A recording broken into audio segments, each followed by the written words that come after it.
Attention all three surfers, we have 5 minutes remaining in the pre-swim session. Please get the best way in. Before I want to the assistance out there, will be the last 30 minutes.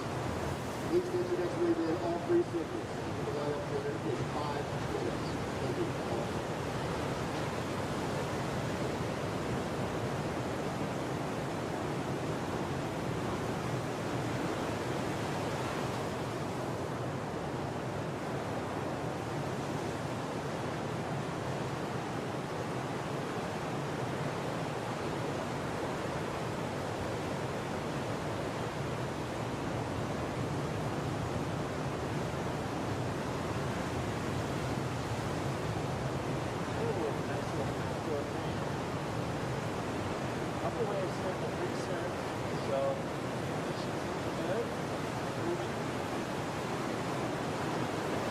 Surfers, take note that we are less than 6 minutes from the start. Please clear the lineup.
Attention surfers, you need to clear the lineup at this time. We'd like to have the lineup clear to gate. It's got to be 3.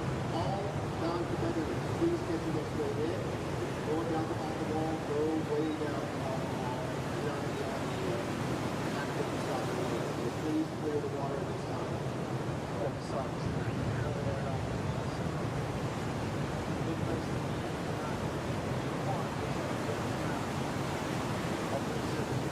The lineup.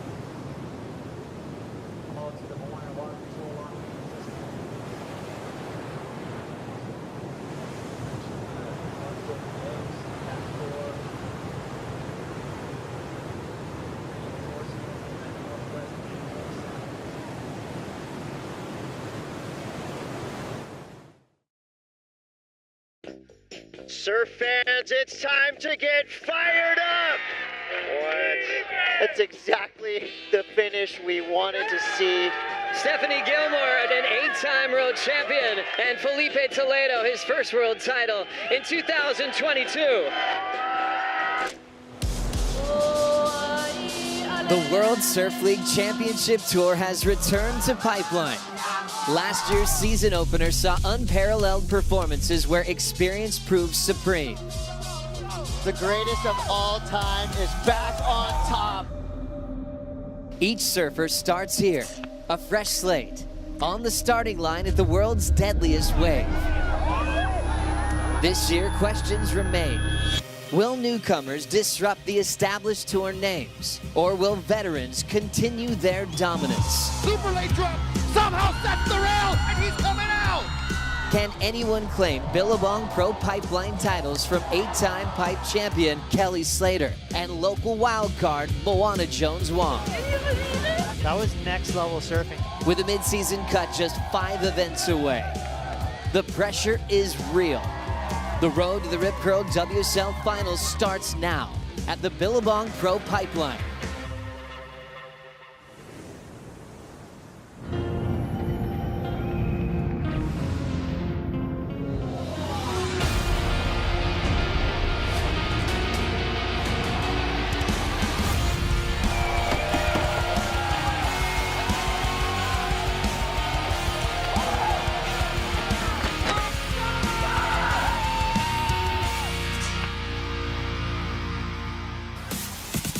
Aloha, everybody, and welcome to the Billabong Pro Pipeline in memory of Andy Irons. The opening day of competition is upon us for 2023. Saw Nat Young, Teresa Bonvalade getting ready on the sand. Jake Marshall, Imai Kalani DeVault preparing for pipe and backdoor to kick off their season in the opening round of competition. Thanks so much for being with us. I'm Joe Turpel alongside North Shore legend Ross Williams, who loves this place. Joe, good to be here. So excited. So many things to talk about to kick off the opening day of the season. It's been a long wait. First of all, the waves finally looking nice and clean condition-wise. It's looking good. I surfed out here last night, and it was really tricky. We still had that local north swell in the water. It was behaving like snapper rocks. There was a ton of sand, a ton of current.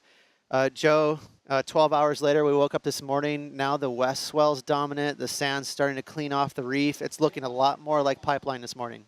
Great to see all that cleanliness out in the lineup. We've got Ian Gentile, who's going to be in that first heat of the opening round. What would it be like for a man making his rookie debut, all these sleepless nights preparing for what would be one of the biggest anticipated days of his career? Typically, I would say for a rookie, he's going to be really nervous this morning, but Ian Gentile is from Hawaii. He surfed Pipeline with a jersey on many, many times. So I think the nerves are not really there for him like a typical rookie. In fact, I would think Ian might be feeling like the favorite in this heat. Ian Gentile making his rookie debut here on the championship tour. Now 26 years of age, representing Maui. So now for men from Maui, it's kind of started from Dusty Payne into Imai Kalani DeVault. Now Ian Gentile making Maui really proud. But he's got some veteran goofy foots to deal with in this first heat of the morning. Nat Young from Santa Cruz and also Miguel Pupo representing Brazil. For Pupo, turning in his best season to date last year. Yeah, Miguel has got a ton of confidence, and also he's going to be very strong in this heat. He saw from that drone shot all the sand. It's still on the reef, so the surfers will be settling in this morning, kind of wrangling in all these ever-changing conditions this morning, Joe. There's a lot of swell on the buoys. As we see a little bit of action here, no one getting started just yet. As we'll get the official word from our chief of sport, Jessie Miley-Dyers with AJ McCord. All right, so the first official call here of 2023 Championship Tour. We are on. Where are we starting and where can we go today? Yeah, so we're going to be starting with the men right now. We have really nice conditions, and we also have left on standby, you know, the next round for both the men and also the first round of women. So we're going to see kind of how this goes throughout the day. We're hopeful that it continues to pick up and that the wind, you know, stays really light. You know, if we go into the men's next round, we can actually fit it all perfectly in. If we go into the women's first round, sorry, we actually have to split the round. So we're going to make that decision in heat 2 of the men. What are you looking for? That's okay. Sorry, I mean Heat 10. What are you looking for about how you're going to make those decisions? You know, like obviously we have I have a really big crew in the tower, and they'll go through and count waves. We want to make sure that we have opportunity for everybody. But I think that you know, the wild card for us, as everyone has seen this week, has been the wind. We just want to make sure that that we're going to have light conditions. All right. Well, we'll see how it goes. Thanks, Jesse. Thank you. Thank you, AJ, and Chief of Sport, Jesse Miley-Dyer, kicking this thing off for a brand new season on tour. Just recently, we just saw Miguel up and out. Let's dive into the Surfline forecast to see what will be happening throughout the day today and later on in the waiting period, Ross. Yeah, you know, good news is we have some swell. You know, sometimes we can get stuck in a pattern where it's a bunch of high pressures in the North Pacific and there's no swell, but you can see obviously it's fired up. All those purple and red blobs, that means the Pacific Ocean has these lows entering the water, and it's going to push swells towards Hawaii. As for today, I'm anticipating bigger waves than even that forecast right there. 5 to 7 feet this afternoon. The buoys at 10 p.m. were 9.8 feet at 16 seconds. So it's going to pick up quite a bit substantially throughout the day. The wind, as Jesse mentioned, is going to be the X factor. We have no wind looking over my shoulder, which is beautiful for now, but that land can really heat up. We can get that convection wind, Joe, where sort of all the hot air gets sucked towards the middle of the island and it pulls some onshore breeze in. Everyone knows that on a hot, glassy day, it doesn't stay like that forever, so we'll have to keep an eye on that. And it looks like at the long range, we'll just be waking up, checking it, trying to pick the best moments to get the competition back on. So we're at the good part of the waiting period for competition to see these guys compete, see what they did in the offseason, how they trained and prepared, as we have our rider up, Ian Gentile, getting clipped. And he'll get his warm-up out of the way.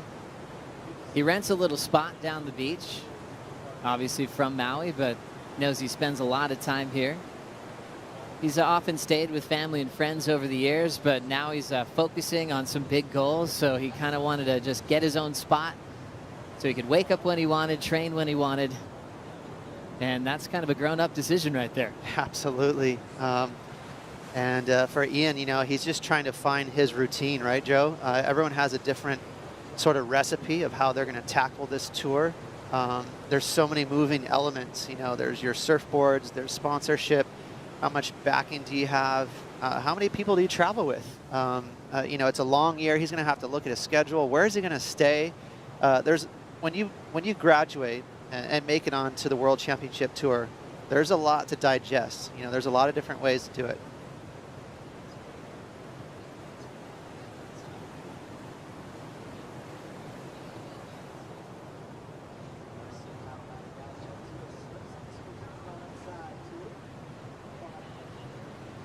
Yeah, Ian Gentile smashing that inside closeout. And one thing I really like as far as Ian's chances in this heat, he's up against two goofy footers. And, you know, backdoor right now being a little on the small side, it's tricky. There's not a ton of space inside some of these running barrels. And when you're on your forehand, it's a lot easier to weave and pump and get through that sort of little matrix and some of these running barrels at backdoor. So for Ian Gentile, that's a pretty big advantage. And to boot, he is a local surfer. So again, I think kind of pegging him as a favorite in this heat. And here, just a small wave. So Ian just trying to sort of find a groove in this heat. Nice finishing little closeout turn there for Ian. And one thing I do remember about Ian Gentile last year, as he sort of collected all these big results in his CS Tour, is he's unassuming. He surfs different. He's a little bit more old school. He's got a narrow stance. He's very stylish. And just when you think he's going to chill and cruise down the line, he throws down a big move. So, you know, he's not your typical cookie cutter pro surfer. Really cool to see how calm he is behind the scenes too. Doesn't really feel like he spikes with energy too much. He stays really calm for the moment. Nice little inside cone for Nat Young. Lays down the backhand wrap. Will lay back and recover on the rebound. Nat Young, what a warrior for the tour. A rookie of the year when he first qualified back in 2013. And talk about a rookie class that included Felipe Toledo, Seabass, and Glenn Micro Hall. What'd you see here, Ross? See, the first meaningful barrel ride of the morning. For Nat Young, he got decently back in that barrel. Ian's barrel was more of a head dip. Nat Young, I don't think it's going to be a huge score, but he was back there a little bit in the barrel, and that'll get the judges' attention. So these surfers so far, they've been dealt with kind of a big lull here, Joe. There hasn't been any proper sets yet. Priority with Miguel Pupo. As you see this beautiful morning we have here at Pipeline and Backdoor. The 7 Mile Miracle, as it's called, on the North Shore of Oahu, with the best waves on the planet. But it's not always for everybody. Everyone has a different version of their best wave. It definitely has a challenging element to it. It's a lot of power, which creates a lot of injuries as well. Unfortunately, we saw Jadson Andre on the crutches this morning. Jadson told me that he was just kicking out of a wave and something went wrong in his knee. He hasn't withdrawn yet. He's trying to see what he can do to compete. As we know, Jadson rarely misses an event, even if he has an injury. So we're standing by for the news for Andre. If he does have to withdraw, the call-up would be Eli Hanneman into the jersey here in Pipeline. Yeah, Eli's got to be pretty excited about that. Obviously, none of these surfers want to see their compadres get hurt, but that is exciting for him if he can sneak into this event. And it's brutal, getting an injury in these first 5 events with the cut. It's a big deal. It's really tough to bounce back if you miss an event here with this cut line, Joe. It's a huge difference from years past where you have the whole year to recover. So getting injured is just, it's brutal. And every sport has those stories with injuries and how hard it is for athletes to compete at a high level and also stay 100%. Here's Nat Young on that barrel.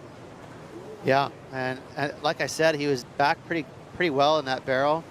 Not a very tall wave, but with that incoming swell, you can see it sort of doubling up on itself, and there's a lot of energy, kind of slabby little barrels out here right now in the back door.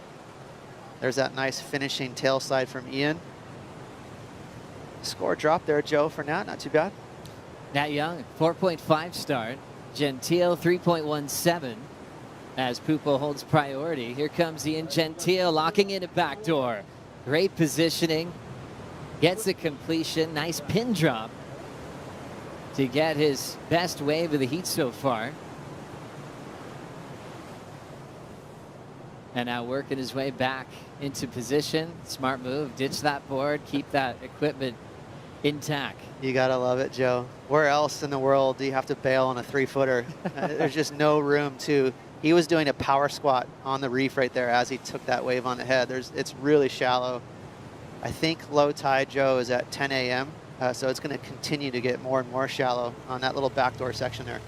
It's interesting. I think a lot of people take in the tide changes in Hawaii and maybe think, hey, it doesn't matter too much, but it actually really does. It does, especially at backdoor, as we see this replay of Ian. And speaking of backdoor, man, he was well behind that peak. He went behind that little A-frame section at backdoor, totally poked through it. It was a short barrel, but the judges will like that he had to go through that little pocket there. It's a proper backdoor barrel. Ian Gentile proud to qualify, and the craziest part about him in his story of joining the 2023 rookie class was that he actually spent some time where he gave up on his dream. There was a 3-month period where he stopped surfing completely, and that's kind of unheard of for any of these guys with the talent that they have to actually stop. But it was actually exactly what he needed to actually miss his lifestyle, miss what he loves so much. He started missing wanting to get the best wave of the day or great sessions with his friends, and it fired him up to create a campaign which he calls took him about 4 years to officially qualify. Yeah, Ian's not your typical rookie on tour, right? You get a lot of super groms that are age 15, 16, 17 years old and already qualifying. Certainly 17, 18, 19 years old is when your typical like hot prospect kind of makes the tour. But there is a lot of veteran sort of qualifying surfers that are really good surfers, but they struggle to get on tour. And it just takes that one breakthrough to make it onto the championship tour, and that is Ian's story. And there's a lot of guys like that. Even Nat Young, you could sort of say is like that, where he's been on tour and off tour. So this is kind of a fun heat. Same with Miguel Pupo. This is a classic heat where these guys are just sort of battlers. Now with 18 on the clock, Gentile keeps moving. He's been the most active in this heat. And the rookie snaps to start. This one's moving quickly towards a finishing move, and Gentile locks it up. 2-turn combination complete. He's got a few threes. 3.77 his high mark. 3.17 his low score. As he's trying to build on his total out front. Ian's support crew on the sand. Proud of this big moment that they've been waiting for. As we have a clamping section on the top of the California, and Nat Young goes down. Watching the waves carefully this morning, just trying to see what kind of conditions all these surfers are going to have to deal with, Joe. There is some really good waves coming in every now and then. The swell's still shaping up. It's going to get 2 or 3 times bigger than what we're looking at right now on our screen by this afternoon. So it is tricky. Everyone's kind of jumping into water with their short boards, maybe a step up, and they're just kind of trying to feel it out right now this morning. Welcome to the opening round of competition. They're all trying to avoid third place, to avoid the elimination round. This was the moment where Ian went to turns on this one. You can see his style and technique. It's very original, but I like it. It's stylish. He stands very tall. He kind of holds his arms up pretty straight. And like you said, Joe, he's very swivelly. You know, he's got loose knees and hips, and he surprises you with big moves. Yeah, there's Nat Young, their late drop, poking straight into that right, but that wave kind of clamped on him. And you'll get that with some of the smaller waves at backdoor, especially if you're deeper towards pipeline and you go right. A lot of those little rights will pinch on you. Ross, strategy for the opening round. We know first and second are what you want to move right into the round of 32.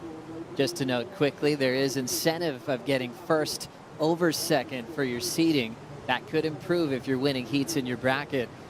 But also third is the one spot that deals with the elimination round. It's the most crowded round that you'll have in a championship tour event.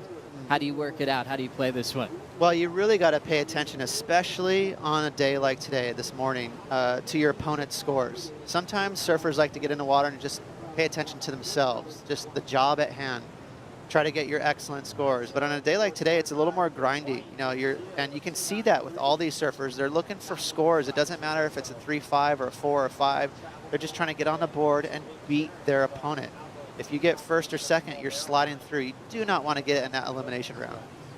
15:30 on the clock. One man that hangs out with us all the time is very happy, but he's probably the most happy when he's in the water at Pipeline. Morning, Waz. How's it going out there? Morning, Joe. Morning, Ross. How you guys doing? Fantastic. You're in a special place, a place that's given you a lot of memories. First, I just want the breakdown of what these guys are dealing with condition-wise this morning. Yeah, it's a tough roll. You guys have talked about it a little bit, but we got so many different swells in the water. The peak's moving all over, so kind of, Ross said it this morning, you got to kind of throw out what you know about Pipeline and look for a wave, and that's what's happening right now. Surfers are all over the reef, moving across. We've got about 200 yards of playing field on the peak right now, so usually you're all set up one place, you got a tree line up, you know where you're at. Right now, that's not happening, so the mind is working constantly, physically looking around, trying to find the right wave. The joy, Strider, in surfing pipe and backdoor of this size, as we just saw Pupo with an incredible completion. Yeah, really good wave selection here. He had priority, found that deep on the peak there, snuck through. Backdoor right now is really stretched out with this new swell, Joe. There's a longer interval, and some of these waves are stretching towards off the wall. But Miguel put himself right behind a pocket, so he chose a good line. Right here, he's stalling. On your backside at backdoor is one of the toughest things you can do in surfing, and that's because of the tempo. Backdoor likes to slow down and speed up, and it doesn't give you a whole lot of warning. It's really tough to predict what kind of speed you're going to have to match up with in the barrel. Such a clean read for Miguel Pupo, who finished number 6 in the world last year. Now 31 years of age. Best year to date by far, picking up an emotional victory at the end of the road in Tahiti, and an all-star performance at Pipeline that kicked off what he calls the best moment of his career, as he's chasing down a nice score to move right into the mix. Well, he'll take the lead with that one. 6.83 for Miguel. Gentile to second. Nat Young down to third as he holds priority. That's what the judges saw there, and that 6.83 as Miguel is in the driver's seat of this opening round, heat number 1. Back for more in Paradise right after this.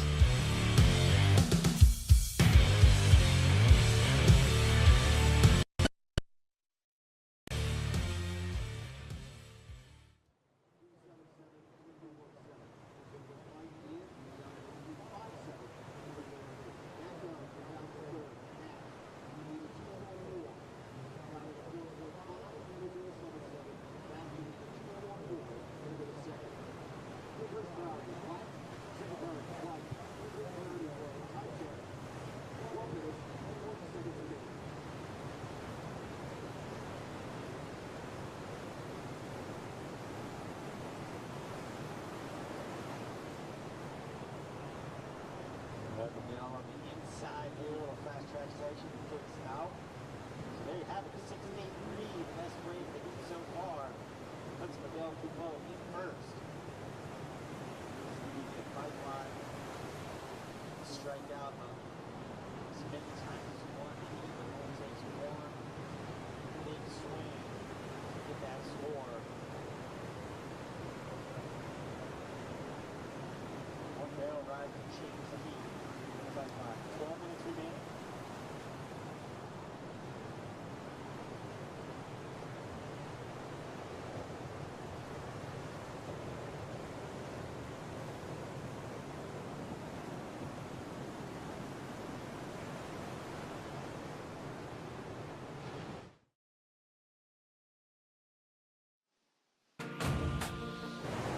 Altogether, I'd say it took about 4 years of full commitment to the Challenger Series to qualify.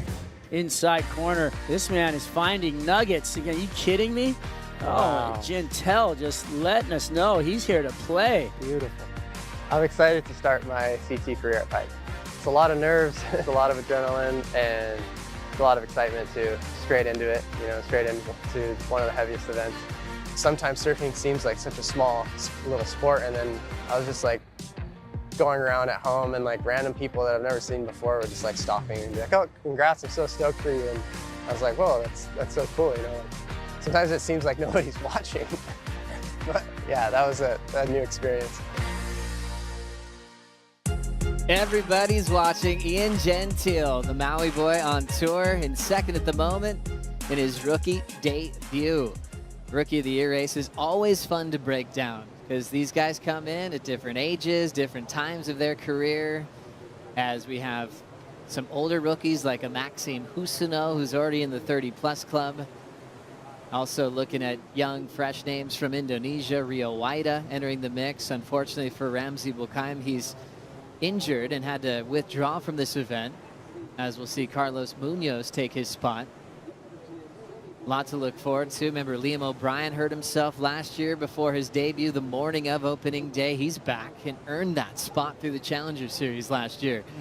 It's so tough to stay healthy on tour all year long. It's really easy to get an injury with this sport. It's just wild. You can hit your board, you know, you can have some sort of crazy collision with the reef, or a lot of surfers twist knees, pull shoulders. So it's just a wicked sport, Joe. And these guys, they really do their best to cross-train, stay fit, give themselves the best chance to avoid those injuries.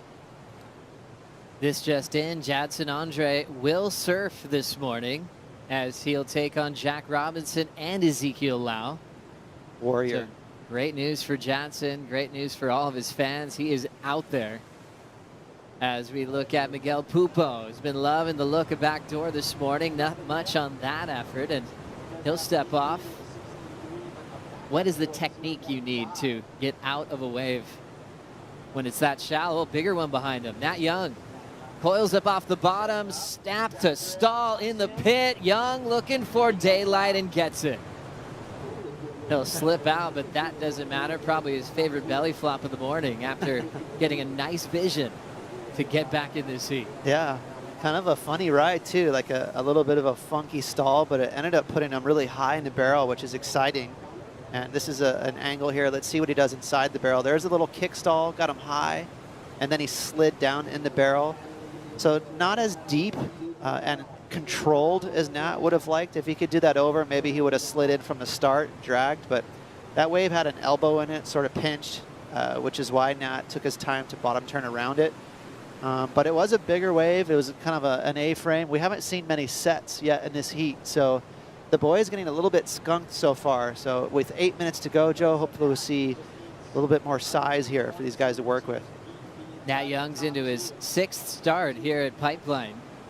Has never made the quarterfinals. However, he had a 9.4. That's imprinted in our brains. And that's just one motivator to get another look at a bomb out here at Pipeline. He absolutely charges. How do you rate him on barrel riding? He's a high-level barrel rider. One of the highlights for me at Nat is actually not even in a jersey. Remember Surfline put on that Wave of the Winter award, and he was up for a Wave of the Winter maybe 5-6 years ago, a few years back, but just an absolute trainer, big old pipe barrel. And I was super impressed because you don't see a lot of tour surfers spend a lot of time here at Pipe. But Nat is not afraid, and he's got the skill set to get really barreled out here. Jake Marshall coming up next. Had some excitement in his rookie debut. Maybe nothing more exciting than beating John Florence at Sunset Beach. That result helped him survive the midseason cut, even though he had a shoulder injury in the jersey along the way. Numbers in for Nat Young. 5.67. He takes the lead. Pupo to second. Now Gentile down to third, needing a 3.57. Things have shifted quite a bit in the last few minutes. That's a mixed bag of scores right there. Obviously, Miguel Pupo is sort of in a driver's seat right now with that big score, 6.8. So if he can back it up and get a decent score, he's going to be tough to overtake. But between Nat Young and Ian Gentile, it's sort of a mixed bag here. I know that Ian has some grindy scores, but he's so capable being a regular footer and a local boy. He could definitely find a drainer, and that's what we love about this event, Joe, is you get a lot of buzzer beaters at Pipe. It just takes one set wave out here to get an excellent score. 6 minutes on the clock. Jake Marshall wearing the Apple Watch. And with the Surfer's app, he's going to be able to see his scores come through, priority come through. There's always going to be the priority board up on the scaffolding and the beach announcers reminding them, but what a great addition this season for Jake Marshall to look at his Apple Watch and see where he's sitting in a heat. For so many years, there's a lot of stories of people who said, I couldn't read the board, I couldn't hear an update up time, and it's a great advancement in the sport of surfing in 2023. Yeah, that's going to be a game changer, especially in surf spots where you can't see or hear and get the info you need. And as you know, Joe, a lot of times you get these situations where there's 3 minutes left and that information becomes really critical for advancing or not. At the beginning of the heat, everyone's sort of doing the same thing. They know what they want to do. They want to get 2 scores. But at the end of the heat, it gets really black and white. It's a situation where it's dire to know what score you need and who has priority. And so to have another avenue to get that info right on your wrist is huge. 4:50 remaining in the first heat of the season. Gentile in the 3 range. Pupo a 6.83 is the best. Nat Young 5.67. And a lot of great advantages thrown on the Apple Watch this season. Don't you think, Strider? I think it's amazing. I just was watching the athletes as we came around the outside. We moved over to back door, where the majority of the waves are going right now at back door. And watching the athletes constantly looking down at their watch, checking the situation, can see the priority, can see what they need, and it's really cool to see that. I've got Ian Gentile on my watch. He's now looking for some scores out there, and let's see what he needs. He needs a 3.57. I can tell you that from. Oh, I got to get out of here. Thank you, Strider. As he's going to move out of the way. See how quickly Strider was able to pull up the needs requirement for Gentile. And I think Waz is going to be okay. Having a look now. Goofy footer from Brazil. Miguel Pupo packs the first section and wisely sneaks out the low road. And the famous finger point to the sky has the Pupo Ohana very, very happy this morning. That was young Sammy Pupo, the Rookie of the Year from last year, cheering on his big brother on that one. Yeah, that was huge. It's kind of a sketchy task to get a backup score.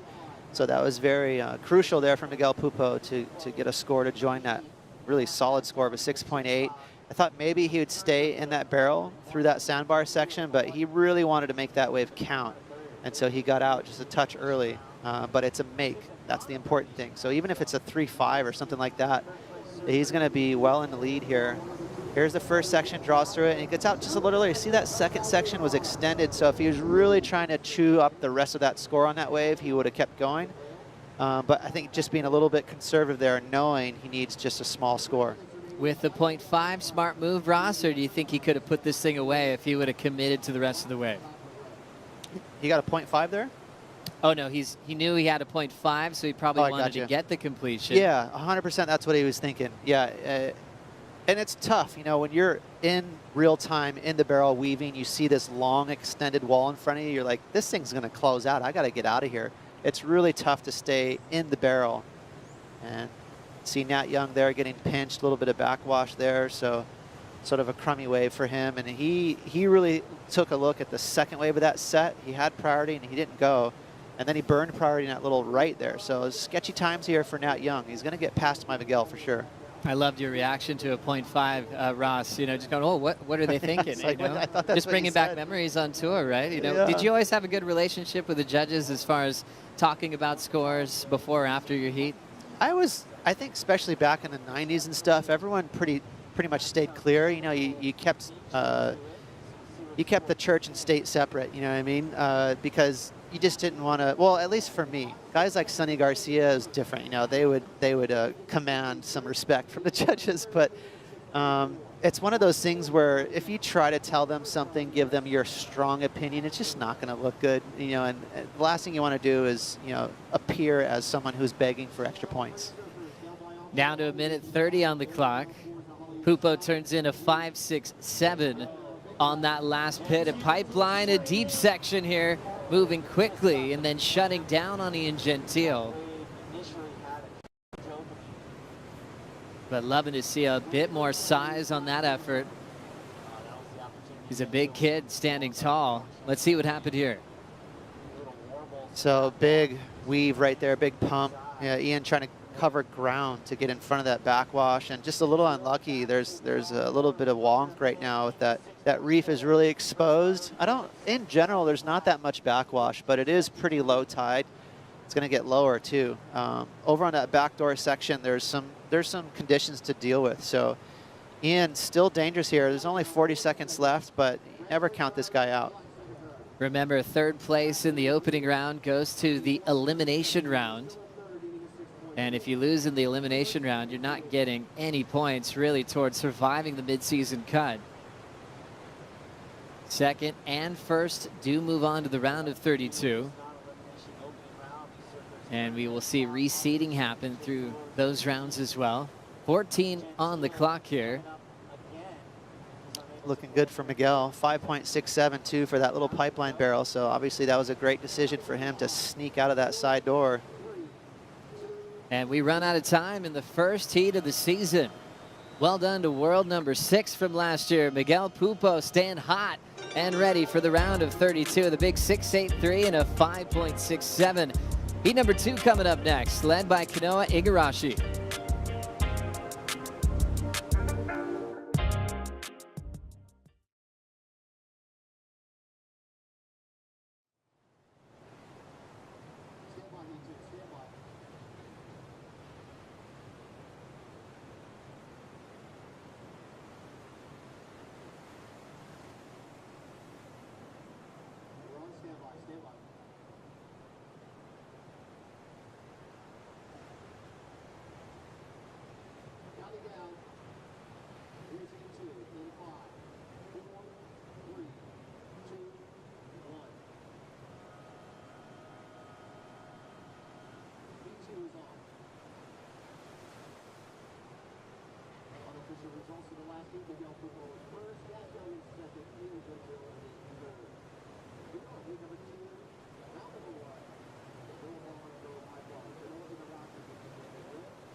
We're smiling because day number 1 is on the Billabong pipeline, starting off our World Surf League Championship Tour season right here.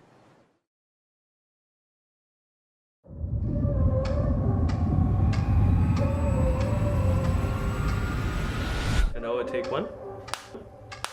Talk to me about 6-year-old Kanoa for a minute. Do you remember the first time that you thought to yourself, I'm gonna win a world title? Around 6, I remember having a moment when I want to be the best in the world. And I remember having a conversation with my dad and was like, hey, I want to be a world champion one day. And my dad's like, yeah, you're gonna be a world champ one day. Driving off the lip into a frontside reverse, and he gets it. me, I'm getting pulled by the idea of being world champion. Kanoa grabs the rail, lunges into the first section. It's staying wide open. Wow. Igarashi stands tall for the exit.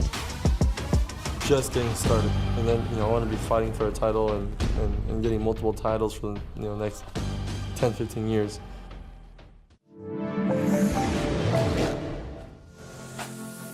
You can watch Chapters 2 on Red Bull TV featuring Kanoa Igarashi. What an athlete, what a warrior.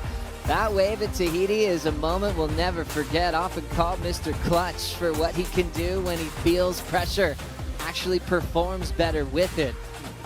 Also a silver medalist, he is happy to be competing for a world title once again this year as he headlines the matchup with Jake Marshall from Encinitas, California, entering his second season against the world's best, and Joao Chianca, an absolute sensation coming out of Saquarema, Brazil. Fell off the mid-season cut, worked hard to requalify, and I think the whole world was rooting for Joao last year to get his spot back on the top 34. Yeah, Joao's, I think, one of my favorites to watch on tour. I don't say that lightly because the tour is full of studs. Everyone surfs great, but Joao is exciting. He's got tons of energy, and the kid goes big. He is like kind of Mr. Showtime, whether it's slabby waves or performance waves. Joao just loves to show up and blow up. Last year he showed that as a rookie. It's not every day a rookie takes on maxing pipeline and puts on a show, and ended up giving John a run for his money multiple times at the start of the year last year. Yeah, I talked to John about it, and John has a lot of respect for Joao, and he threw some serious scores at John here at Pipe and at Bells as well. They had a great heat at Bells in cranking surf, so yeah, he's really fun to watch. I love that piece on Kanoa too. He's so clutch. He loves to compete. He does all the CS events. He comes all the way back to Hawaii to surf the Haleiwa event just because he likes to compete, Joe. He really knows who he is. He's clutch. He knows how he wants to compete. He likes to win. So competitive. He certainly is. Kanoa Igarashi was stellar last year, making some crucial finals. He was really proud of what he did in the Hawaiian leg of the tour from Pipeline to Sunset Beach, runner-up to Baron Mamiya at Sunset. His one major win that goes back to that victory that he had that was so sweet in Bali. But he got to actually enter the Rip Curl WSL Finals for the first time. Ended up 5th in the world when he went down to Italo Ferreira. But he certainly learned a lot that day, and he plans to be there once again in September. Yeah, that was really crucial right there between him and Griffin Colapinto for that 5th spot to get into the finals. And Griff had a crazy year with 2 wins and got bumped out by Kanoa. So that was really just an incredible performance in Tahiti there by Kanoa. Always trying to identify new rivals. Kanoa Griff story is turning into a classic heading into 2023. Sure. Just getting bumped out with that last-ditch effort. We'll see how things are going to unfold in this matchup. Quiet so far right now, Strider. Yeah, you know what? It's quiet, but there's movement in the lineup. A lot of current with that new swell coming up out of the northwest. You got a lot of movement across the lineup, so surfers having to paddle towards Haleiwa the whole time, making sure that they're in the right spot. And their game plan might have changed. I mean, that last heat, I think the highest score was on a left when everybody was going right throughout the entire heat. So I think the competitors are still adjusting to the playing field right now. Thank you, Strider. Yeah, it's interesting, even looking at the waves in the first heat, how different they were on the reef. Miguel made a lot of sense of it, but Ross, break this down for us. What a beautiful aerial. Yeah, you can see Strider was actually talking to us from the channel over towards off the wall, and these surfers are paddling away from the sandbar at Ehukai, and now they're paddling onto the peak at Pipeline. So you can see all that. Look how unperfect that reef is. All those little crannies and nooks and caves, and it's very twisted, but it's an old reef. It's super solid. If you hit the reef at Pipe, it doesn't budge. It's like concrete. And that, the good thing about that, Joe, is it gives it consistency. These surfers, they get used to this surf spot. As long as it's not covered by sand, it's somewhat predictable. And noticing all that sand, what would you like the sand to do for the rest of the day? Well, I surfed last night, and it was a different story. The swell, we still had that northeast local swell that was drifting sand and pouring sand onto the reef, and that's no good. But today the swell has switched to the predominant west swell, and that's going to suck the sand off the reef, and we're going to see more predictable lineup. As we have a rider up, pulling under the hood. Quickly there for Jake Marshall, up and down, as he's trying to get a quick start against these guys. Standing by for big scores. Let's hear from a winner, heat winner, number 1, Miguel Pupos with AJ. The very first heat win for you of the 2023 season. What did you want to come out and establish in this first heat? I just wanted to get busy in the beginning, but I kind of made a mistake, got a little wave that was just a 0.5 or something, and after that I looked at everyone was trying to catch waves too. So it kind of worked all right, you know. I was trying to get waves and kind of make them want to catch some wrong waves. And I think Ian went on a closeout. And once I got priority, I was trying to make sure I was in a good wave and ended up being a 683. So plan went all right there. And after that, I was just looking for a backup for sure. It worked out because you got that 6 number. What in these conditions are you looking for to know that that's a possible score? Today, definitely going backdoor. You know, we know those waves are the ones today. You know, a bit smaller and then it's more peaky, so it gets backdoor gets hollower and more. How can I say, more harder to make the barrel. You know, so I got the first 683. It was a good wave, and after that, I was looking at backdoor, but this pipe wave came my way, and it was a tricky ending section. I kind of had to manufacture the score right there, and I was lucky enough to squeeze out before it closed on me, so it was nice. Congratulations. We'll see you in the next round. Yeah, thank you. See you guys. Thank you, AJ and Miguel Pupo. Happy to keep hot from last season. He's into the round of 32 as a top seed this year, as he wants to get a little bit closer to feeling the Rip Curl WSL Finals. A man who's had success at lowers, winning a major QS back in the day. And Miguel said that's still a highlight reel. He's ever feeling a little off, he just pops into a glory reel and celebrates a win, and it puts him back in this energy of total confidence. Yeah, Miguel is a good story. I really think he was boosted and helped a lot by his brother being on tour last year. I think he got great motivation from Sammy Pupo, and Sammy really showed up last year, didn't he, Joe? Like, he had so many great highlights of his own and just sort of smashed it. So I think that put a lot of energy in Miguel. Siblings do that to each other. They keep each other honest and motivated, as well, as long as the family support when things can get pretty lonely on the road. Right. Yeah, and so I'm sure, and they seem like they have a great relationship, don't they, Joe? Sammy and Miguel, really supportive, but also healthy competitiveness there. So it's cool to see that with Miguel get rejuvenated in his career. Paddling into this one, Kanoa Igarashi doesn't have any order of priority, so he can take advantage of that and look at anything that's going by. Igarashi had that stellar run years back where he opened up a spot for his friend Ezekiel Lau on tour. He had to get past big names, and the biggest, Kelly Slater, along the way to that runner-up finish at Pipeline to Michelle Perez. Nice looking wave here, Joe. Priorities with Chianca. He will use it here. Locks in, big drive in a hollow cave. Joao makes the exit on one of the best barrels we've seen this morning. Yeah, by far. I mean, that just looks like an excellent score. That was amazing. Great read there from Joao, too. He really pumped and got some speed up when he needed to, and then slowed down and basically enjoyed the view in there. Watch the pump right here. He's reading the line. Whoa, I'm behind. Big pump right there to get in front of it. And he was super deep. He hopped up and over the foam ball inside that barrel. That's what you call a keg right there, Joe. Wide open barrel. Love how much room he had to actually keep that rail engaged, knowing that his exit was going to shut down. What a great read. Strider, what did you see?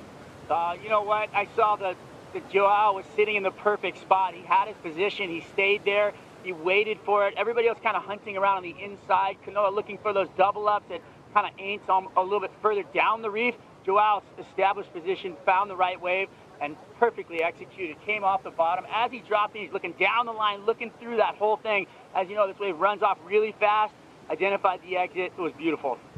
Absolutely beautiful. Ross's first reaction was It has to be excellent, and it certainly is. An 8.5 from the panel, best of the morning, and right into the lead for Chianca. Now starting his second season on tour. As we know, it was cut in half when he didn't make the cut, but he only came back more hungry than ever. And he's got a special relationship with pipe and backdoor, and even in different sizes and conditions, that's a true thing. We're watching it in real time. Something's in the bloodline there. I mean, his brother is one of the best big wave surfers in the world. So obviously, you know, doesn't shy away from sketchy waves. He gravitates towards that sort of action. And that takes a special breed, you know, to get into these critical situations, these big barrels at pipe and backdoor. You have to want it. Looking at this one at backdoor, Jake Marshall has some room to move. Still traveling. There's the spit. And Marshall just casually looks at the beach and celebrates his best ride of the matchup so far. What a dream that was. That was a cylinder. That thing just lined up so smooth for Jake. He just had to stand there. So different from Joao's. Joao's was a big, wide open, scary, like critical barrel, whereas that was just enjoyable. That looked like something you'd see at Snapper Rocks or something. Look at this thing just rifle through the reef. Nice, even pace. Jake just stood there and enjoyed it. Look at that read. Didn't have to hustle like Joao Chianca, and it led him right out clean. Didn't have that haunting section shutting down towards him. Did you see? Oh, this is going to be a cool angle here. Watch the weave right here. He's trying to get his speed up, and he goes, whoa, this thing is too perfect. And he actually drags his hand there. Then he just stood there and let go and enjoyed it. What a great vision for Jake. It's going to be interesting for the judges because it's so different from Joao's. Joao's, again, was very critical. It was a big barrel. It was really square. There was a lot of action in there, where this was just a smooth, perfect little runner. So I'm interested to see. I'm guessing it's going to go lower than Joao's, but we'll have to see where the judges go with it.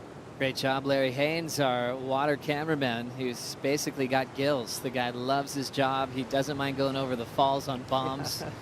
And he really got us some great insight on what it looked like inside the tube with Jake Marshall. Well done, Larry. Yeah, he is just legendary photographer. Speaking of being a hammer, he loves being in the water, and the waves are huge. And thrives off it.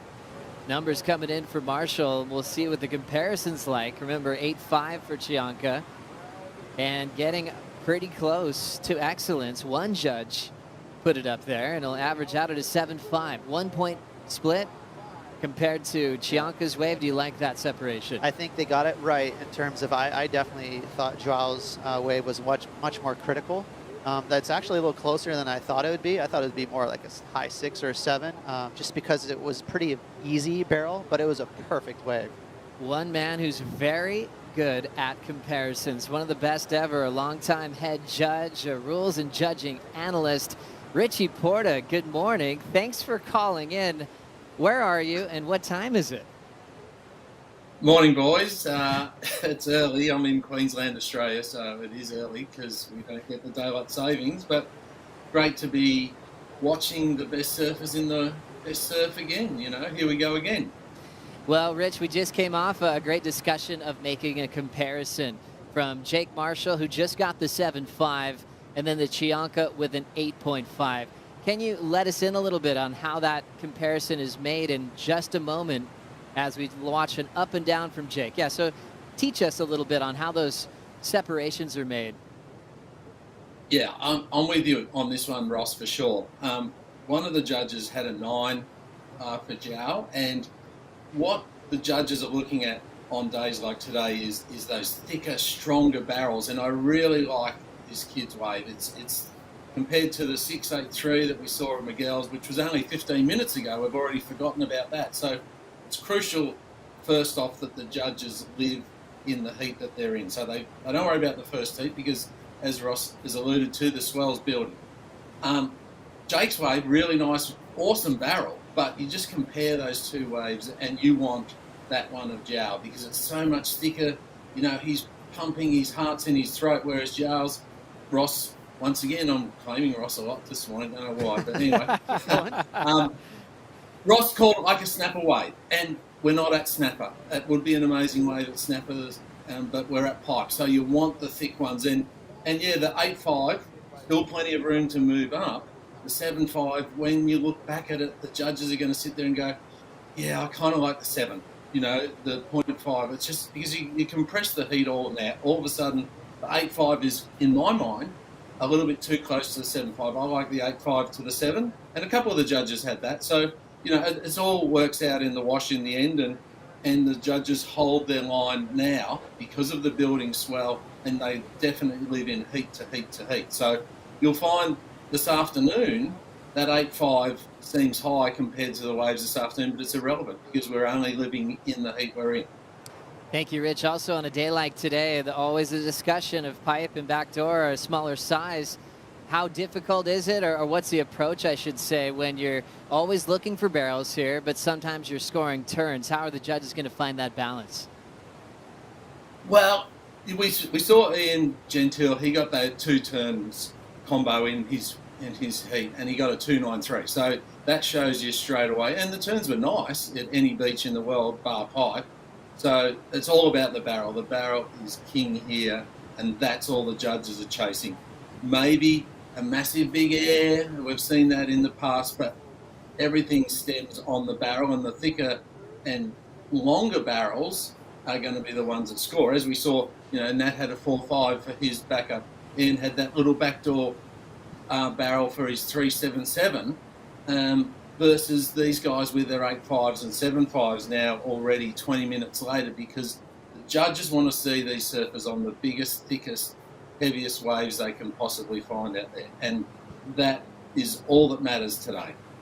Loving the breakdown, loving your time, love seeing your head. Thanks so much, Rich Porter, for being with us. Looking forward to catching up with you soon. Yeah, Richie. Have a great day, fellas. Always great insight as we have the second heat still with 11:30 on the clock. Joao Chianca still reliving this moment in his mind as we watch this 8.5 once again. We'll be right back.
The Billabong Pro Pipeline is brought to you by Billabong, the official apparel brand of the Billabong Pro Pipeline, and by Yeti, built for the wild.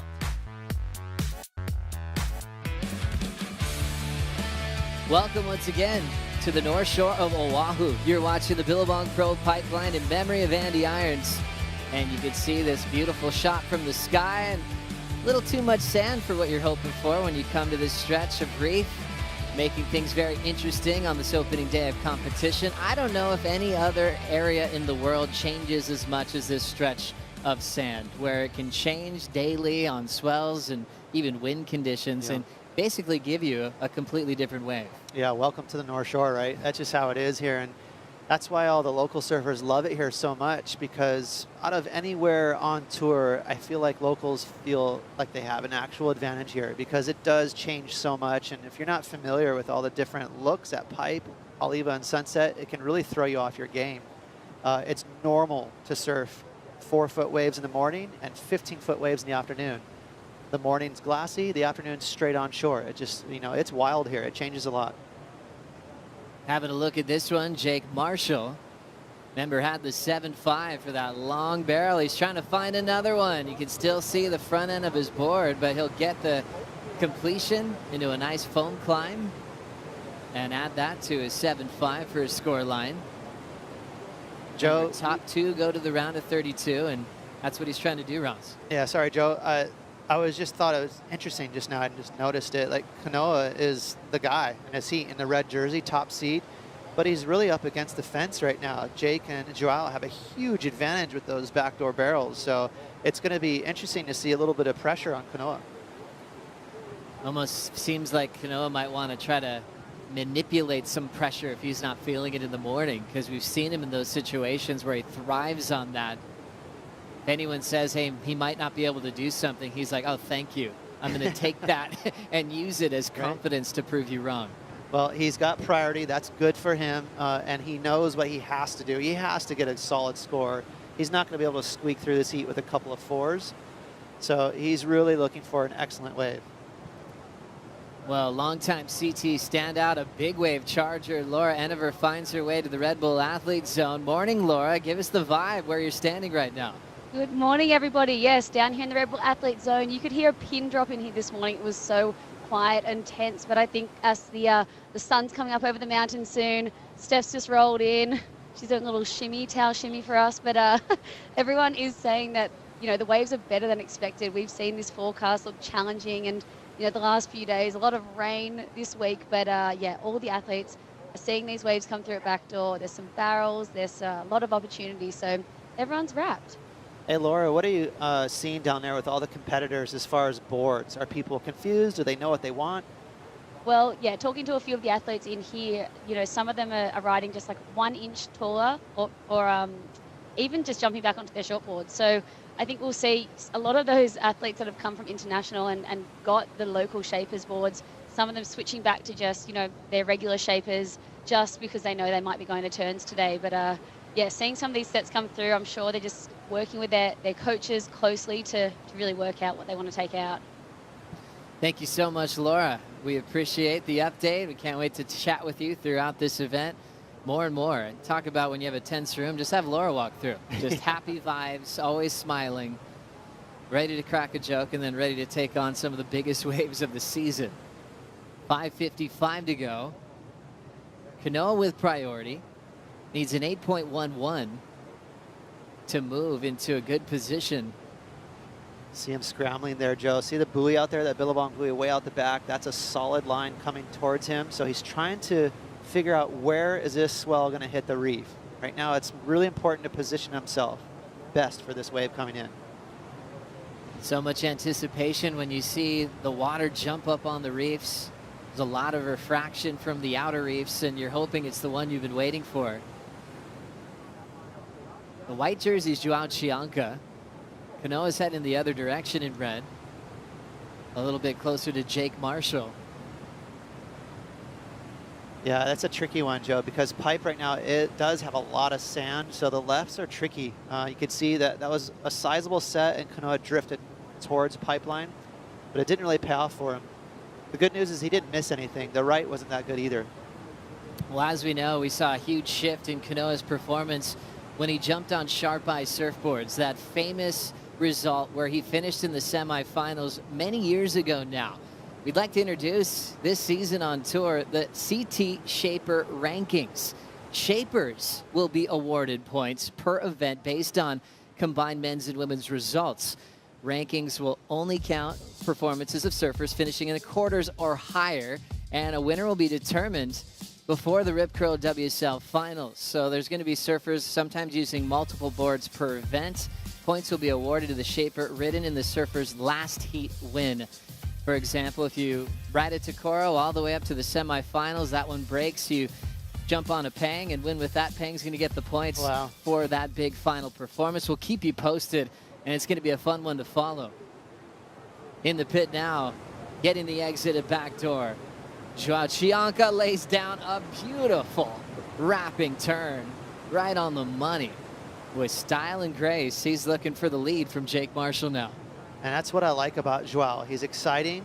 He has a knack and ability to get big waves and these big moments, but he's also a competitor. And that was a brilliant backup score there for Joao. He waited a while for this wave, found what he was looking for in a little backdoor barrel, and capitalized with this little layback snap. Watch the style. Left arm in the air, little layback drop wallet there for Joao. Pretty smooth. Yeah, cool maneuver choice as well. Yeah, it was a tricky section, and that's why he chose the layback carve, just because it's a steep, tricky wall. There's not many maneuvers you can go to, and he made the right decision right here. Back on the heels, just a nice little jam.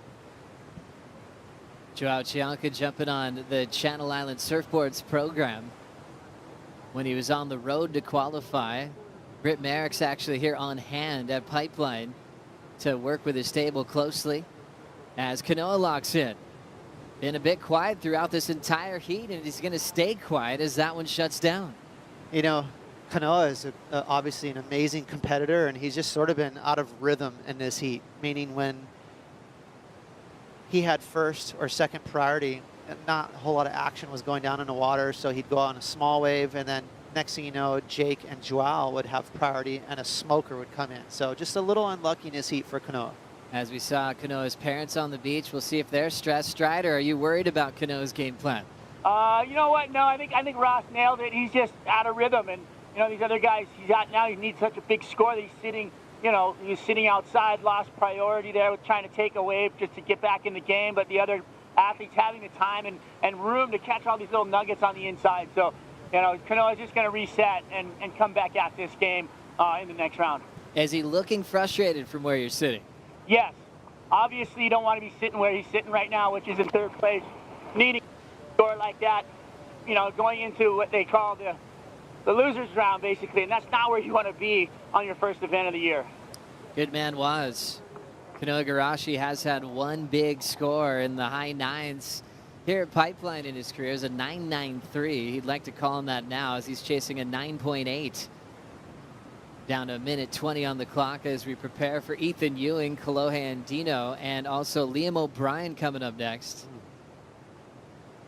It's a great heat. It's a rare mistake for Kanoa. About a minute ago, he let a little right go at Aints that had like a 5 on it, potentially. It was a little barrel side door action there. It's rare that Kanoa misses an opportunity. And that one, maybe just a little frustration setting in, and he's looking for a really good wave, but a couple of 5s can get him past Jake. Remember, number 5 seed. He's in a nice position as far as seeding's concerned, but a loss here could affect him in the next round. Third place does have to compete in the elimination round, and the top 2 move straight into the round of 32.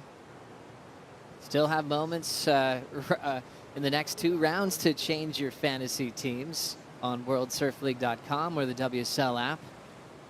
Make those adjustments, make your predictions as you get to see what they look like in this opening round. It's been a long off season. Not all of them post all their clips. Some of them wait to explode on opening day to show you what they've been working on. Priority with Jake Marshall over Kanoa. He'll take this wave, and he ends up in a nice little inside runner hollow section. Jake gets the completion, and more importantly, gets the wave over Kanoa Igarashi to seal the deal to move to the round of 32, along with Joao Chianca, who was absolutely brilliant, turning in that big 8.5. Yeah, and you can see he is elated right there. Avoiding that elimination round is big, and geez, Kanoa Igarashi, a bit of a monster that's already going to be in that round. A big name sent to the elimination round, which once again is on hold to potentially run later on today. Up next, Ewing takes on Andino and Liam O'Brien. We'll bring in Kaipo Guerrero and Megan Abubo for the call.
I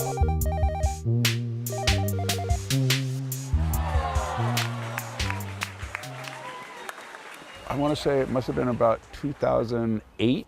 It's probably some of the biggest top to bottom surf I've ever seen going through second reef. I just remember I was a little bit off of first reef and I saw this lump come in and I'm like, man, if I don't get this, I'm probably going to get swatted by whatever's out the back. I had to backdoor the wave, pump over like a huge moat, like just a gnarly, violent explosion section. And I remember the thing spit past me while I was still locked in the barrel. It blew my hair up. It was just like a full, I remember it was all parted on one side and with explosion, it blew it real dramatic one way.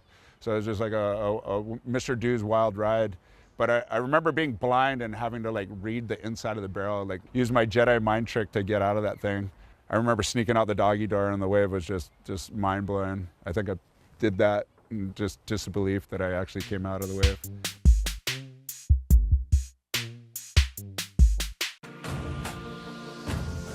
Best One Ever brought to you by Billabong and Inherent Bummer. You can find that entire series at worldsurfleague.com. I'm Kaipo Guerrero, along with former Championship Tour surfer Megan Abubo. Thank you for joining me, Megan. Aloha, Kaipo. Thank you for having me. What are we seeing so far this morning? Oh, the conditions are perfect. This is one of those days you wake up on the North Shore and you're like, where do I surf? But today it's backdoor pipeline. So. And all of this is the CT1. It is the beginning of the path to the Rip Curl WSL Finals and the Final Five. Let's take a look at the heat in the water. We have Ethan Ewing along with Kolohe Andino and Liam O'Brien. You can see them on the bottom of your screen. Just a small score in so far, a 1.5. That's the first ride for Liam O'Brien, Megs.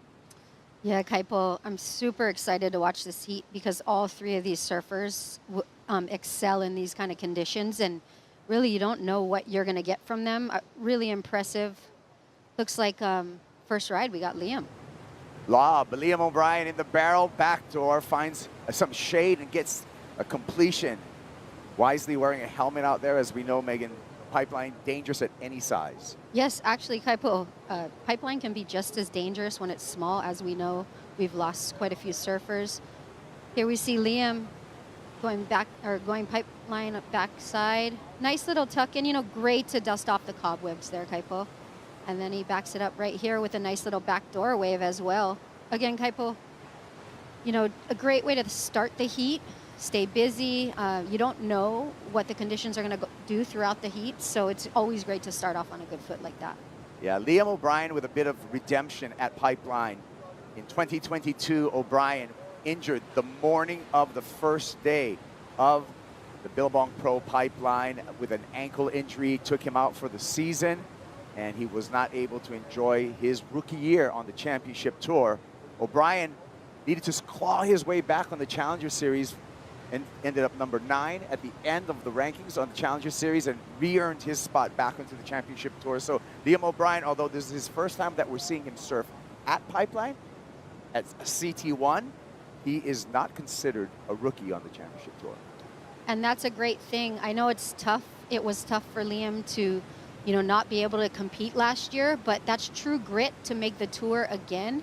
And imagine, you know, missing out, but then being able to come back and you're really poised. So although you're not a rookie, he still had time to surf CT events. So I'm excited to watch Liam, and especially in these kind of conditions.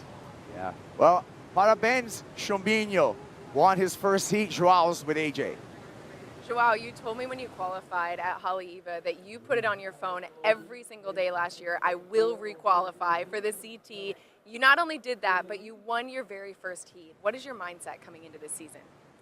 Pretty good headspace. I mean, like, just super important and emotional last year for me. And I mean, like, just on the place that, like, I want to be for the rest of my life, for the rest of my career, for sure. And I mean, first heat, one and done.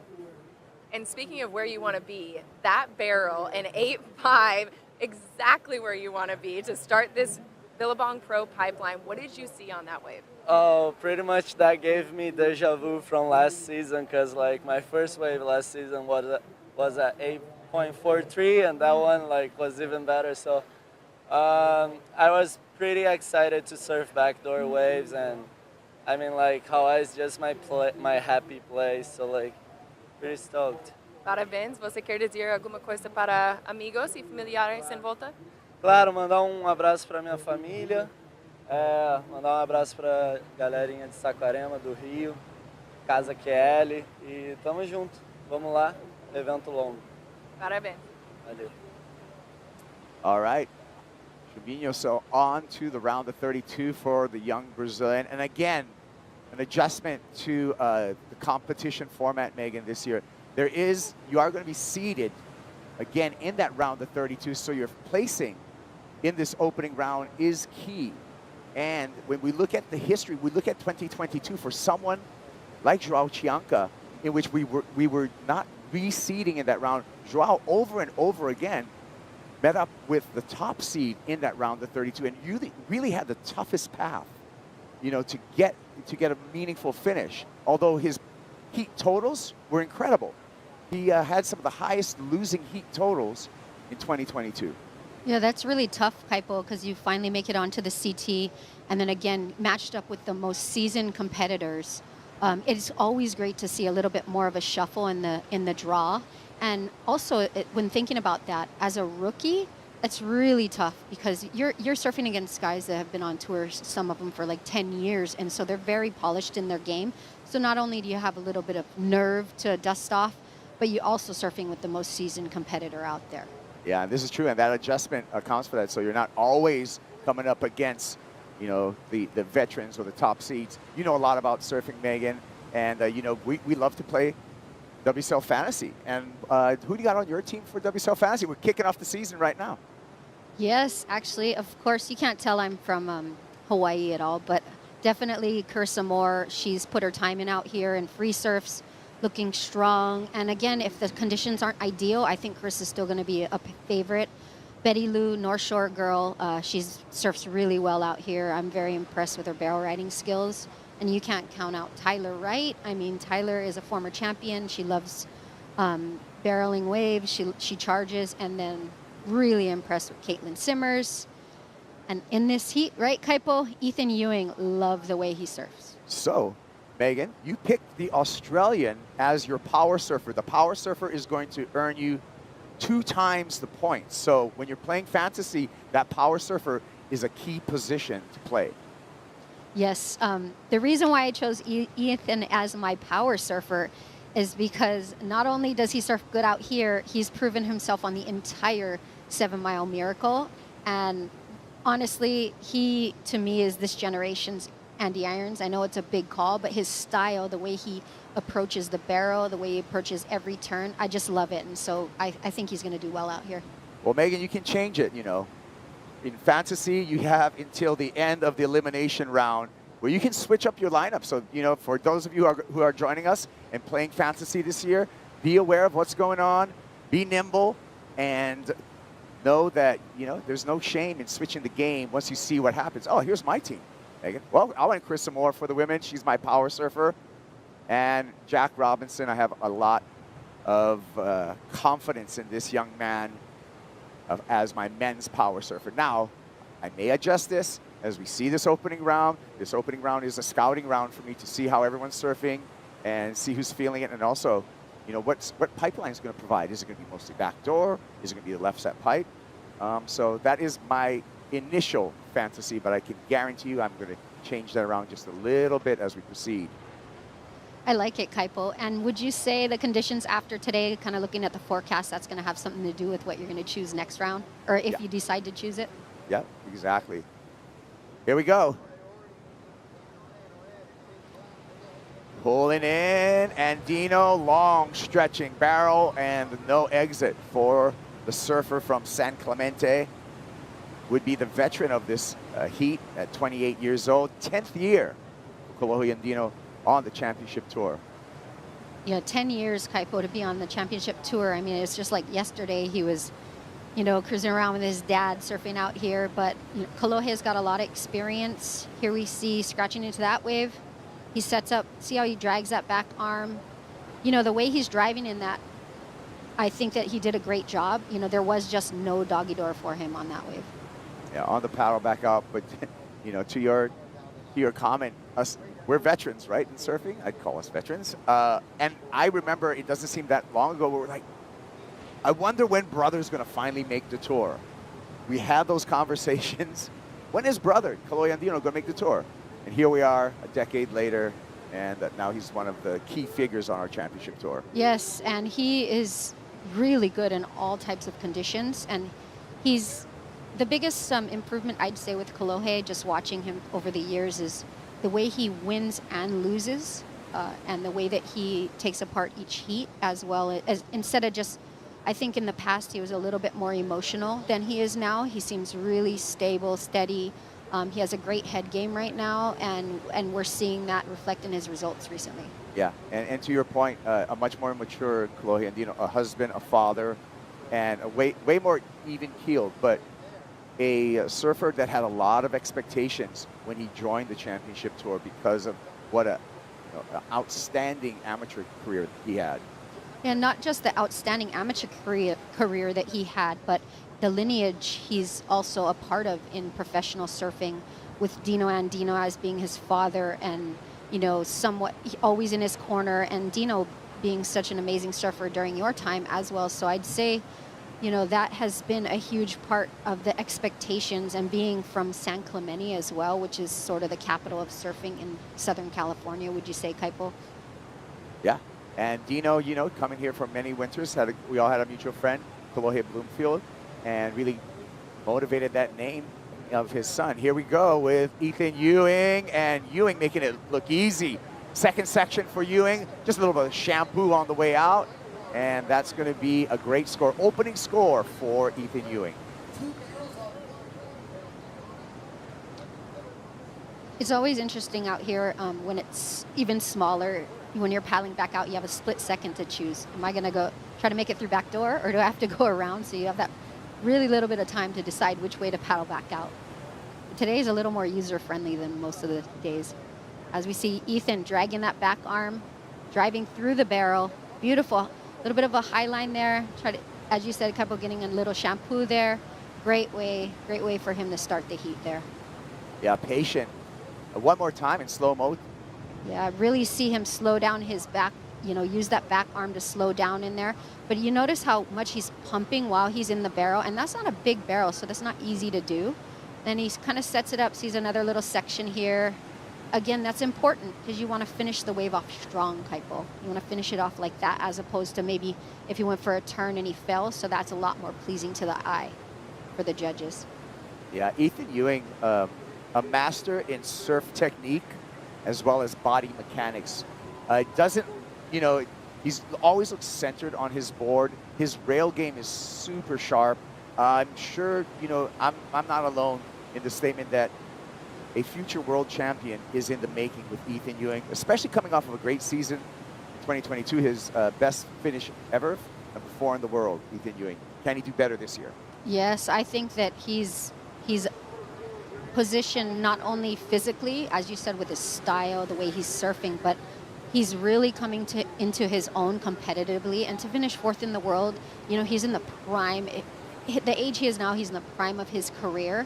And again, he surfs phenomenally no matter what size the waves are. That's right. Ethan Ewing, 24 years old. And so if he follows Kelly Slater's trail, he has 26 more years as a professional surfer. 26 more years, but I don't know if there's too many surfers that are going to be able to do it as long as Kelly. And there's Ewing checked in with a 3.93. Jadson Andre, he's going to be up next, along with Jack Robinson and Ezekiel Lau. We got the news of he sustained an injury yesterday, but he's decided to tape up the knee, get out there. Yeah, it's always a tough call because it is the beginning of the year and you don't really want to further your injury, but I mean, it's hard to say no to perfect pipeline, and Jadson's a great surfer out here. He knows this wave really well, so maybe it's a good decision. Maybe if it was like a big beach break, he wouldn't make that decision. You can see Jadson putting on his Apple Watch there, a great supplement for the 2023 World Tour. The Apple Watch is the official wearable equipment of the 2023 Championship Tour, and it supplements it in a way that you're getting more information. Of course, we always have the standards. We have our on-site announcers. We have our LED priorities blocks, but now just one more avenue of information for all of our surfers, the Apple Watch. Yeah, you never know when Mother Nature's going to interfere. Sometimes you're out, especially at waves like Pipeline.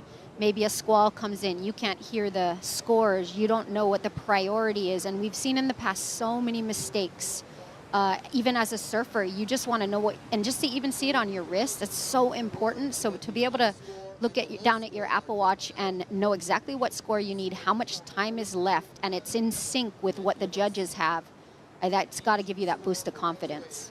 13 minutes remaining. Ethan Ewing just needs a 1.91 to take the lead. Can he take that lead? We're going to find out when we return for more of the Billabong Pro Pipeline.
All right, Kaipo, where are we today? Well, we're still at the Turtle Bay, AJ, but we're at the stables at the Turtle Bay. I know that you're at home on a horse. I'm so excited. Aloha, Kaipo. Aloha, Tina. This is my friend AJ. Hi, AJ. Nice to meet you. So what do we got today? We're going horseback riding. AJ, please keep the pace at a novice level for me. Just try and keep up, Kipes. Okay. Yeehaw! What's my guy's name again? Bentley. Smooth Ride with Bentley.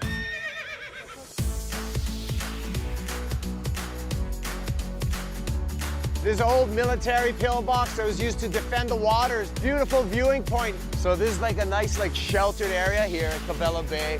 We're onto the banyan tree. This is the banyan trees, yeah, AJ. These could be hundreds of years old, these trees, all within riding distance of the Turtle Bay Resort. Well, AJ, what a great ride. Getting to see all of that while riding the horse, it's a pretty epic experience. Only at Turtle Bay. Only at Turtle Bay.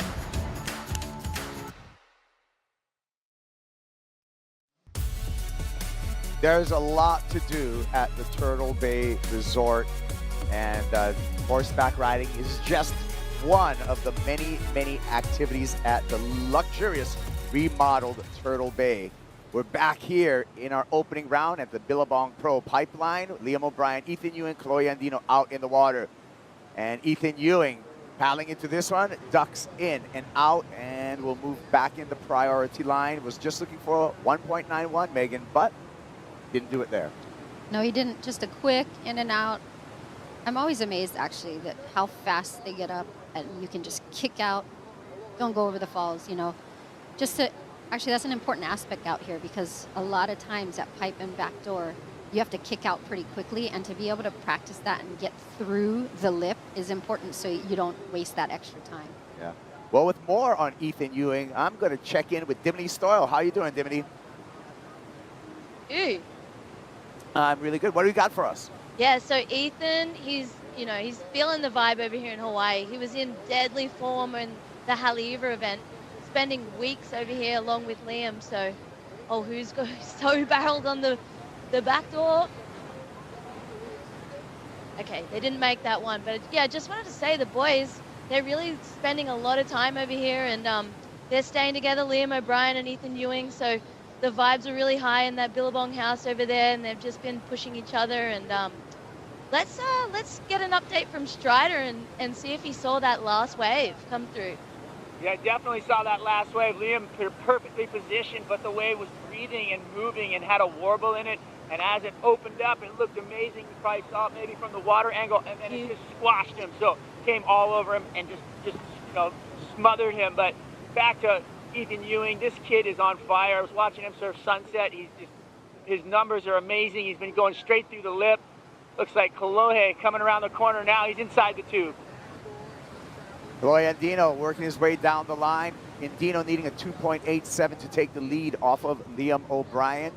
We'll get another view of that. Thank you to Dimity as well as Strider for the reporting that they're providing. And we got all kinds of angles on this running of the Billabong Pro pipeline.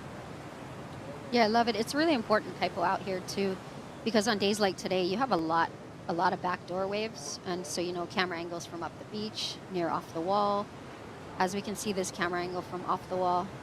Just a little quick wave for Kolohe Andino. Quick in and out. He's just, as we call it, Kaipo, trying to build his house. But, unfortunately, he's not getting the best of waves. This, Kaipo, is my favorite angle. You can see the reef below, crystal clear water. And the score checks in for Kolohe Andino as a 3-point ride. Andino moves up to second, now needing a 2.84 to take the lead off of Liam O'Brien. I believe all the scores are in right now. Yeah, and Kaipo, you never know. We see some of the Moniz boys. In Hawaii, we call them the boys. Just the boys. A strong camp there. Josh Moniz in the white shirt. He will get a wild card into this event. He has won a qualifying series event here at Pipeline, so Josh could be a sneaky dark horse and even spoiler at the beginning of the championship tour season. Yes, he can, and he just got his toes wet in the eddy as well, so it is gonna be great to see Josh. And again, this angle right here, Kaipo, I love this because you can see all the fingers in the reef. All the guys that surf out here a lot, they really know where to sit, as you can see from this angle, because you see all the different crevices in the reef at Pipeline. And the sand fills over it. Sometimes the reef's uncovered. I mean, clearly what we look for is for this reef to be exposed to help the wave shape. Is that correct, Megan? Yes, that's correct. And as we can see to the right of your screen, there's all sand, and obviously the best waves aren't breaking over there. But when it's small, we like to surf the sandbars. Liam O'Brien, our heat leader, has to push through that first section. A little bit of backwash from the beach, and O'Brien unable to go complete in that barrel. He will remain in the lead. Anything over a 1.5, he will increase his lead. 5 minutes, 25 seconds on the countdown. O'Brien paddling back out on his DHD surfboard.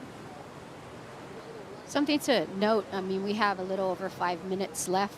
A heat like this isn't really one that you paddle out to and expect, you paddle out pipe backdoor, you think you're gonna get some pretty high scores, but heats can be won and lost like this. Small scores, you can have a backup of a 2 on a day like today and you just don't know. So definitely that competitive expertise might come into play here, and maybe even maneuvers might come into play on a day like today as well. Well, we're under the 5-minute mark, and at this moment, with a 2-wave total of a 5.83 for the leader, Liam O'Brien, Megan, I'm going to say that it is still anyone's heat. Yes, and there's not a lot of paddling area out here at Backdoor Pipeline, and basically any of these surfers can get 2 great waves with 4 minutes to go. We've seen it before out here. Some opportunity coming here, lines hitting the reef. Red, Ethan Ewing with that first priority, finds the corner here. O'Brien airdrops into this barrel, gets a couple pumps in there, but it shuts down on him. Wow, and what an incredible drop he had on that. Can't wait to see the replay on that. Definitely, again, anything can happen. Here we see this replay of this wave. Liam airdropping, you can see right there, stalling, but here he has to pump to try to get out of that thing, but there's no opening for him. You almost, did you see him jump off? Here we have another angle, almost dragging both arms. When I see clips like that, sometimes I think maybe if he didn't drag both arms, or maybe he didn't slow down so much, maybe he could have made it out of that thing. And the number comes in from Brian at 1.73, turning our attention now to Kolohe and Dino. And then Dino gets clamped at pipeline left. Kolohe needing a 3.07, which he's not going to get for that ride to flip this heat. Liam O'Brien, our leader, AJ. About just how gnarly this reef here is at Pipeline, and Liam O'Brien, of course, finding that out firsthand last year, breaking his leg, cost him the season. I got a chance to catch up with him when he qualified for the CT, and he said he's never had a major injury like that before, so there's a lot of doubt that comes along with it, and it's all about working back on that mental side to make sure that you surf the way that you used to. And you guys, as competitors and surfers, you know that injuries are a part of the game, but that mental side is something that's a real challenge to go along with your physical recovery. Thanks, AJ. Yeah, I've had pretty much the exact same injury. Tibia fibula fracture. So he broke both bones on his ankle there, and it takes a while to come back because not only with the fracture, the bigger part is rehabbing the ligaments around the ankle. Ewing, in, out, needs a 0.37. Ethan Ewing's going to flip the heat right now, Megan. Yeah, Kaipo just getting to his feet kind of gave him that score, and he did a little more than get to his feet, so he's got to be happy with that. But he still has 2 minutes remaining. We see him slow down here, get a nice little barrel, kick out. He knows he doesn't have much time, so he wants to try to eject off that wave pretty quickly. Ewing goes to the lead on the paddle back out. He'll get the news. Kolohe Andino now in third place with priority and in danger of a third place finish in this heat will take you into the elimination round. First and second go into the third round, the round of 32. So tense times for Kolohe Andino. Everybody wants to avoid that elimination round at all costs. Yes, you want to avoid, the less times you have to go in the water, it can subject you to multiple different things, conditions, calls, maybe the conditions aren't what you want it to be. Again, the more energy you have, the better. You want to keep that focus and that energy every heat. A loss in the elimination round gives you an equal 33rd. An equal 33rd puts you in danger of that mid-season cut. Surfers have one throwaway in the first 5 events, but that 33rd, you get a couple of those 33rds, and you are in big trouble when it comes to mid-season. Yes, your scoreline average is going to drop if you're going to count a 33rd for sure. And when you think about it, one throwaway, that's not a lot of room for many mistakes in all the different waves that you're surfing. And again, it could be a broken board here. It could be like maybe you're not feeling well. There's a lot of different factors that come to play when it comes to competitive surfing. We got 30 seconds now, and Dino with priority just needs a 3. Maybe an opportunity, and it would have to be the very next wave, and it does not look like Backdoor is going to provide for Kolohe and Dino as we look at our countdown. No, Kaipo, and again, coming to the close of this heat, nobody predicts those kind of scores, so you have to just really prepare yourself for any situation in the lineup.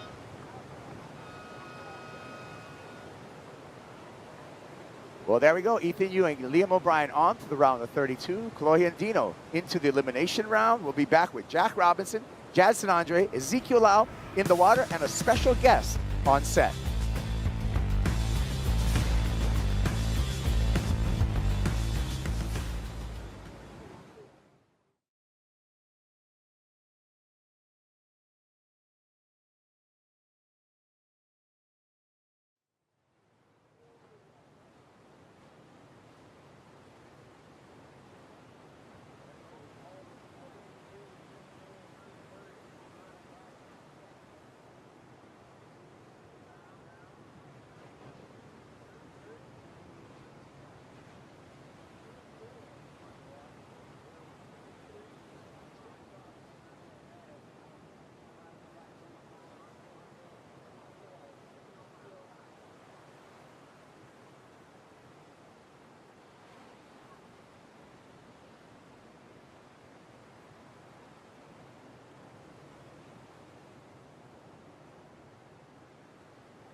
When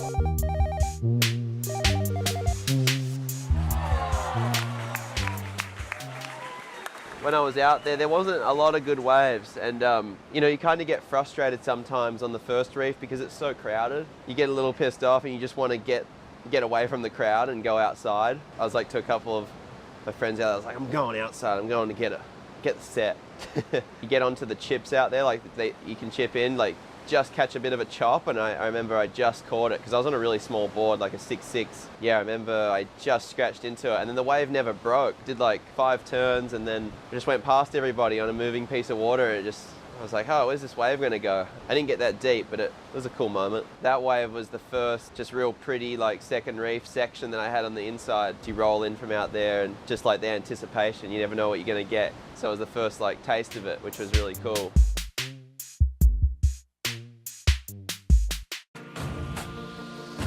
Best run ever. Check it out on worldsurfleague.com. Beginning of the heat here. Oh, and we got 2 surfers.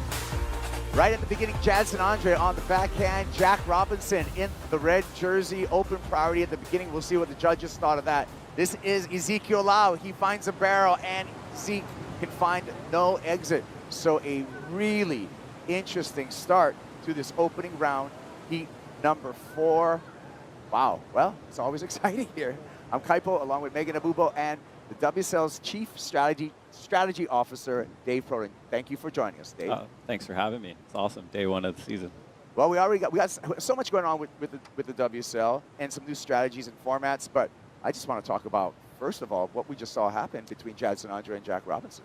Yeah, I mean, I think with a lot of the things that's happened with the redesign lately, everyone knows how important every heat is, every event, and I think just in the lead up today, the fangs are out, and we can see this in this exchange right now. Yeah, I mean, we saw all 3 of them paddling for that wave. Zeke stayed kind of out of the range of fire there, but of course, you know, right here is when you're just so, like, look at Jack looking at that like, this is mine, and Jadson just didn't even see him almost. Well, we start the heat with open priority. No priority established as of yet in this heat. You can see positioning-wise, Jack Robinson is deepest here, and that is why Jadson Andre has been penalized with a non-priority interference. You can tell us why that is, Dave.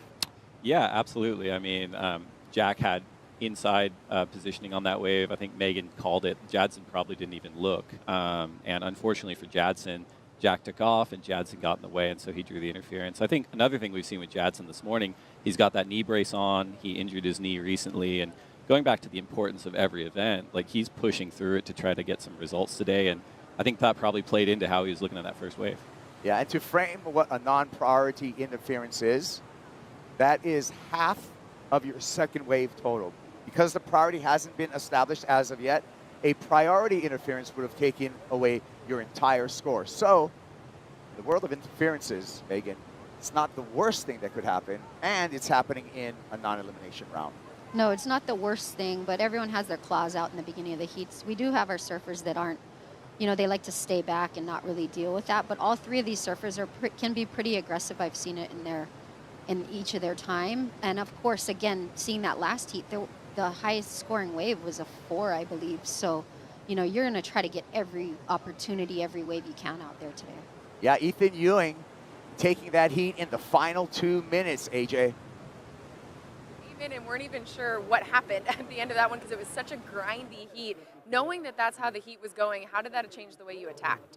Yeah, I kind of went into that heat just trying to, I don't know, roll the dice a bit and catch a lot of waves. But once I got out there, it was really slow, and I tried to, wait for a kind of decent wave, and that didn't really come through the whole time. So, but yeah, it feels good to get the heat win even in those conditions, and yeah, excited for the next one. Not only starting out 2023 with a heat win, but doing it that way, how much confidence does that give you? Yeah, it feels good just to get a heat win even when you're not at your best. And yeah, I'm kind of coming into this season just really excited to do better than last season. And yeah, I learned a lot, so yeah. Congratulations, we'll see you in the next round. Perfect. Thank you.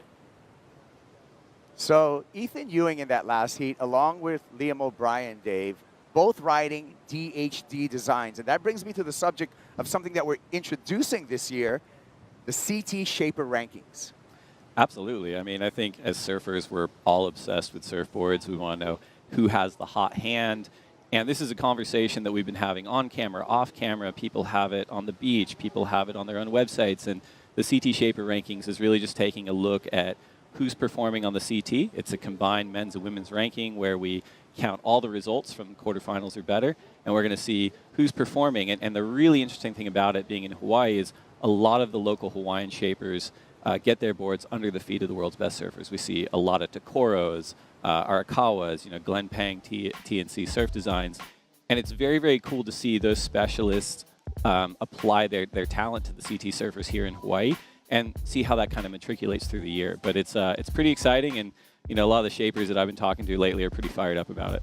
Yeah, we can see some of the nuances and rules there on the screen, Megan, of this year's CT Shapers rankings. The craftsmen now have skin in the game, and we are going to announce the winner at the Rip Curl WSL Finals. Yeah, Kaipo, my favorite part is if a surfer rides a different shaper's boards, there's still that opportunity. So again, we can, it does showcase those local shapers, and we have spots on the tour everywhere that, when I used to go to the Gold Coast, I used to get DHDs over there. And then I do know that a lot of surfers would come into town and go, hey, can you help me get an Eric Arakawa? And so that plays a big factor in it. So I love how you guys put that all in the mix. For sure. And I mean, it's a great way to, every shaper's got a different approach to building boards. They've got a different approach to building teams. And we've seen what Sharp Eye's done in the last few years. They built this super powered team.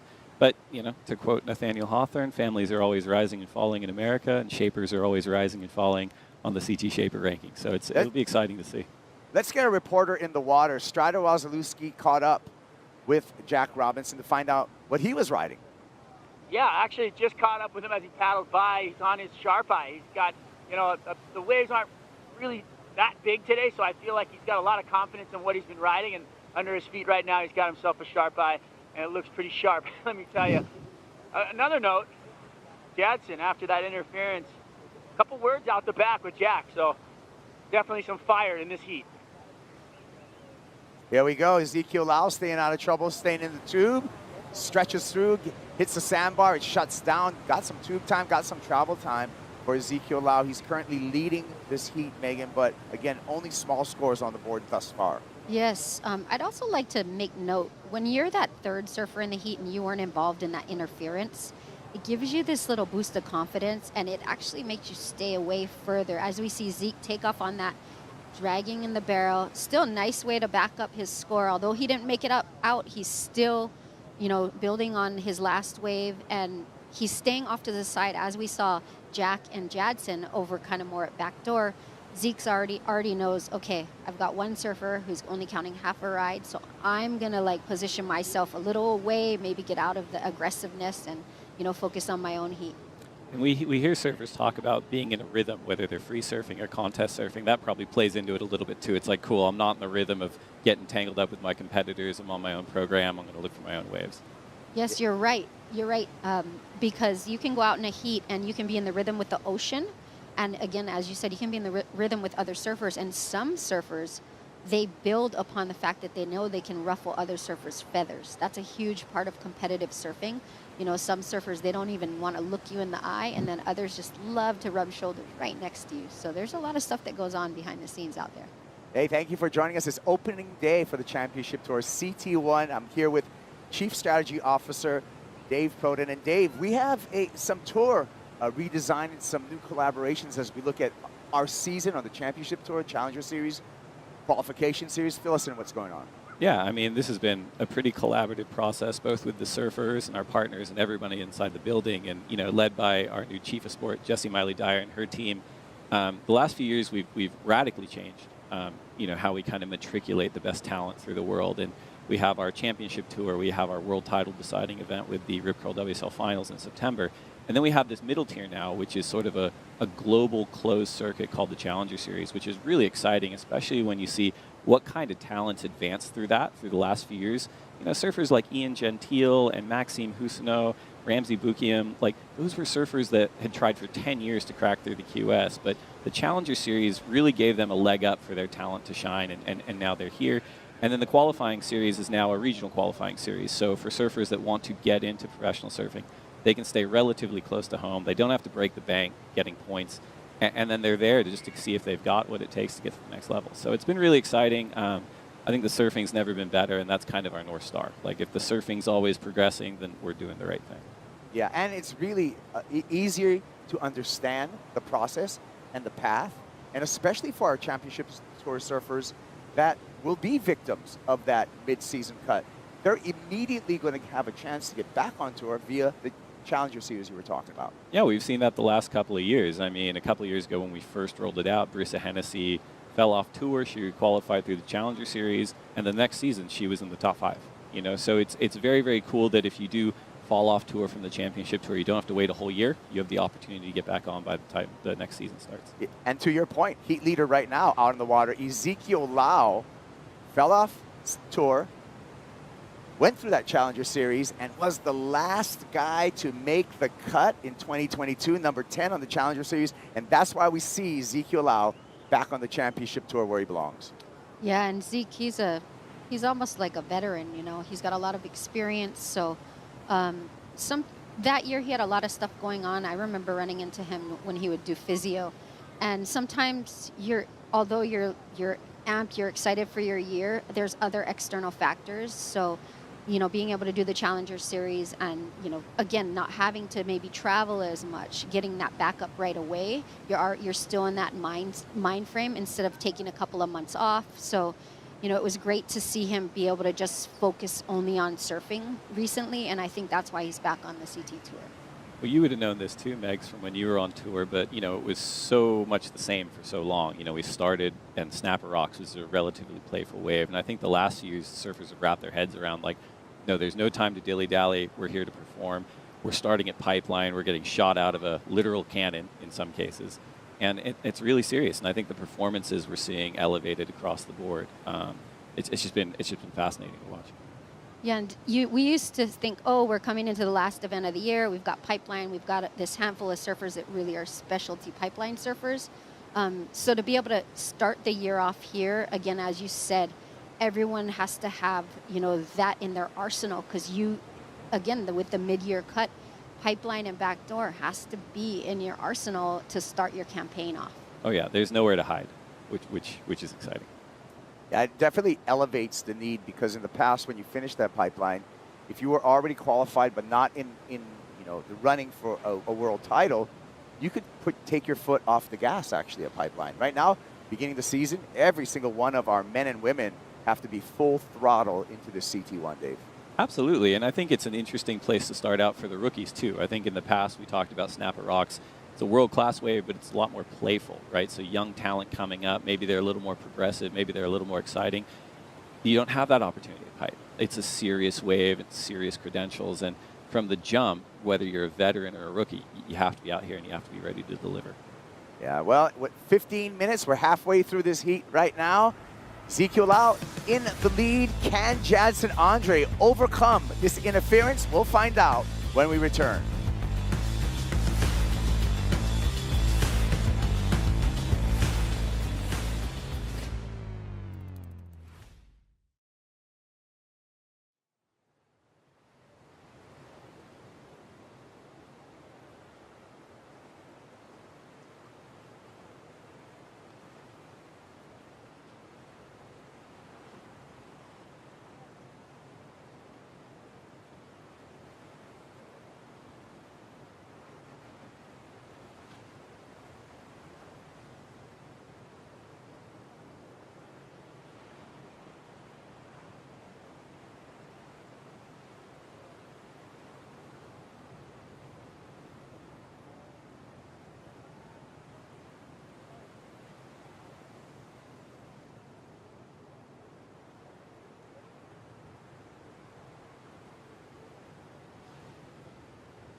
I'm Kelly Slater. I committed my life to this, all of this.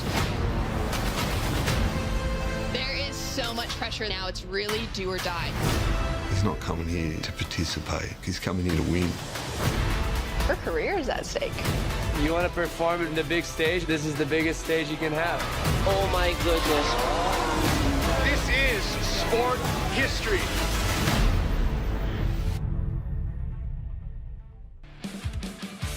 Make or Break Season 2 on the way at Apple TV Plus as our Box to Box crew chronicle the behind the scenes of the 2022 World Surf League Championship Tour.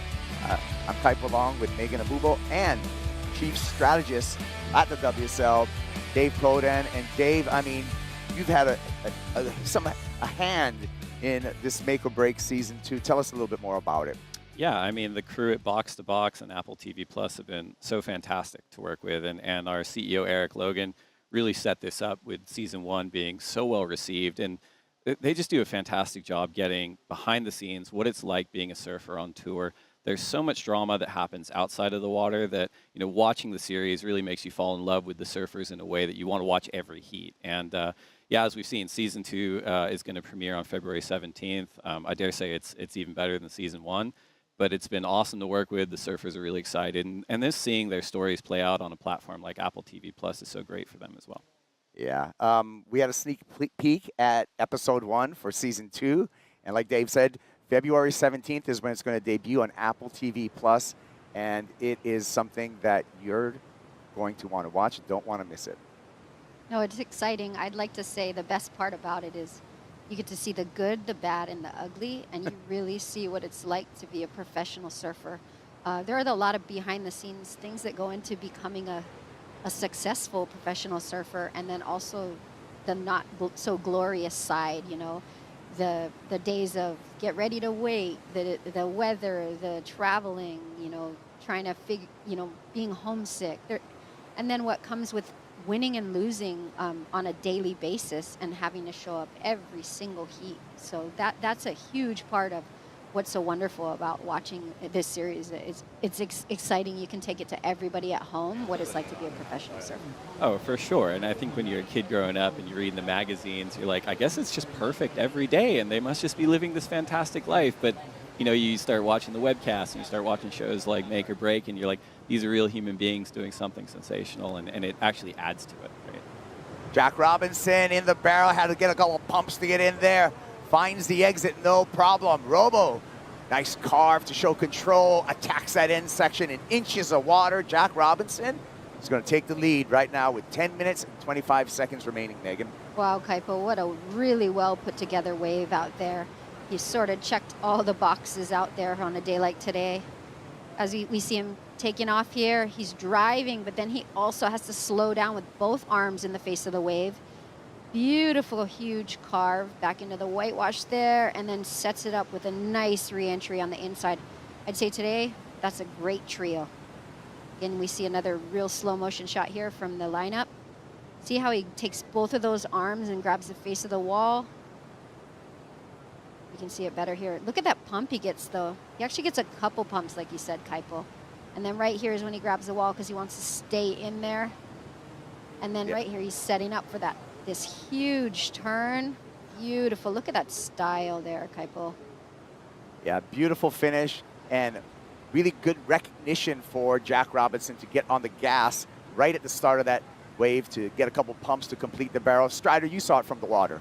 I did, and you know what the most interesting part about that wave was? Before he even took off. So all competitors out on that line of that wave, all in the lip looking at it, everybody head faking, looking one way, looking the other. Jack having to read through the looks and the eye lines and then look at the wave and to see whether or not that was going to be, the wave that he wanted, and seeing him just committing right at the last second to actually take that wave. So a lot going on even before these surfers catch the wave, a lot of posturing, a lot of movement, head fakes, and watching their eye line. Really fun to watch out here. Thank you, Strider. Our eyes in the Pacific.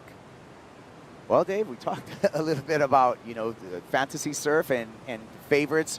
Jack Robinson being my power surfer. Who do you got on your team? Oh, I mean, I wouldn't have anyone listen to my picks. I'm usually picking from the heart here. I don't think I have Jack. Ryan Callinan's a staple for me. You know, I came up when Steph Gilmore was so dominant for so long, and now she is once again, so she's always on the team as well. But I think that's what we're seeing on tour these days is anyone can beat anyone in any heat. They're all so good, and as we kind of get through the season, we see who's focused, who's really committed to making that top 5, and who's really committed to winning the world title. And Jack Robinson in the last few years has been so impressive in terms of someone who's been focused on that goal in particular. Oh, I love it, and I love that you pick from the heart. You know, that's a good. I'm a little more analytic when it comes to it, but I love the heart picks. Well, 6.33 as we suspected, Megan. The best score of the heat so far and the lead to Jack Robinson. Yeah, he deserved it on that wave. It's great to see Jack turning his surfing on that competitive, you know, on the competitive side of things, because he was always known as this amazing free surfer, always surfing big slabs, coming to Hawaii, spending a lot of time here as well. But to actually see him focus and have a great team behind him, dial in his boards, and just watch him on tour at every single stop. And really, I love his mindfulness. He brings that mindfulness to the table, and it's made him slow down, and we're seeing his hard work come to fruition right now, because again, these aren't like ideal conditions, but he found a gem out there, and he's not only got barreled, but he's ticking all the boxes, and he put together a very great wave with a lot of variety of maneuvers when you want to, and we're talking about backdoor, and he got a variety of maneuvers out there. Absolutely. Yeah. And I mean, if you take a look at the best surfers over the course of history and our world champions, one constant across them is humility. They don't get to the tour and believe they're fully formed. You know, they know where the gaps are. And someone like Jack, even though he hasn't won a world title yet, he came to the tour with a lot of humility, and he's worked really hard on parts of his surfing, and it's shown. And I think that's the difference. Oh, there we go. The drone catching a glimpse of pohola, the Hawaiian word for whale. Our humpback whales during his migration season right now.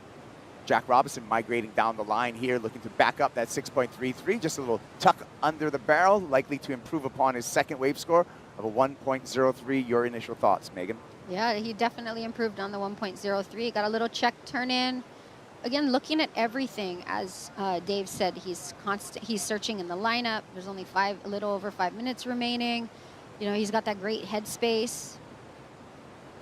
You know what I love about watching the surfers paddle back out too? They get that little kick in their feet as you see them. As you see Jack right here, getting a check turn, pulling into a little barrel. I mean, great way. He's building upon his score line. You know, Megan, as a competitor yourself, like, can you talk a little bit about maybe where Jadson Andre's headspace is? He probably locked into what he thought was going to be a scoring wave to start, didn't see Jack behind him, drew the interference, and he's yet to put a score on the board here. You know, when you're a competitor, is it that kind of thing can just be so disruptive, and it could kind of throw you out of rhythm for the whole heat? Yes, it's actually interesting to me, since Jadson doesn't have his backup wave is going to be half the score line, that he hasn't just gone for a smaller wave. But as you said, maybe he already knows he has this interference, so he's going to just try to get a good barrel. But Jadson, he's a seasoned veteran, so I really do think he's trying to get a great wave and then build upon it after that, knowing that his next score is only going to be half. Andre with priority right now, paddles into position. Here he goes, backhand, backdoor, goes down on the drop.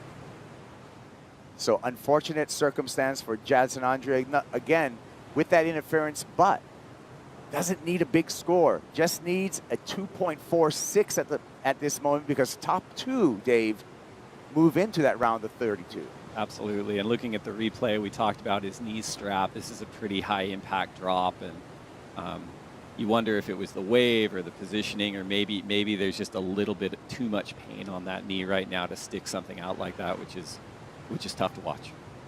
Yeah, and as you mentioned earlier, his headspace, no matter what anyone says, when you get an interference in the first couple minutes of a heat, it's going to rattle you a bit mentally. And as competitive as Jadson is, and then you've got your interference, and now he's, you know, got a bum knee right now, that it's going to do a little something to your confidence in a heat. And we got Zeke staying a wave off to the side, and of course Jack's just kind of dialing in out there. So I think this is the point where Jadson's like, you know, I just kind of want to get a good wave before I go in, probably is in his headspace at the moment. Yeah, and I mean, what Kaipo said, a good wave could get him through the heat at this point. He's a veteran. He's sort of lethal in all conditions. We've seen him mix it up in small waves, big barrels, and so I would imagine that both Zeke and Jack are very much aware of Jadson in the lineup. Even if he is injured, he's still very dangerous. Yeah, Ezekiel Lau with priority and just 3 minutes remaining. The Hawaiian needs to do the 3-minute drill right now and get a meaningful score to ensure himself to avoid that elimination round. We got some lines coming here, Megan.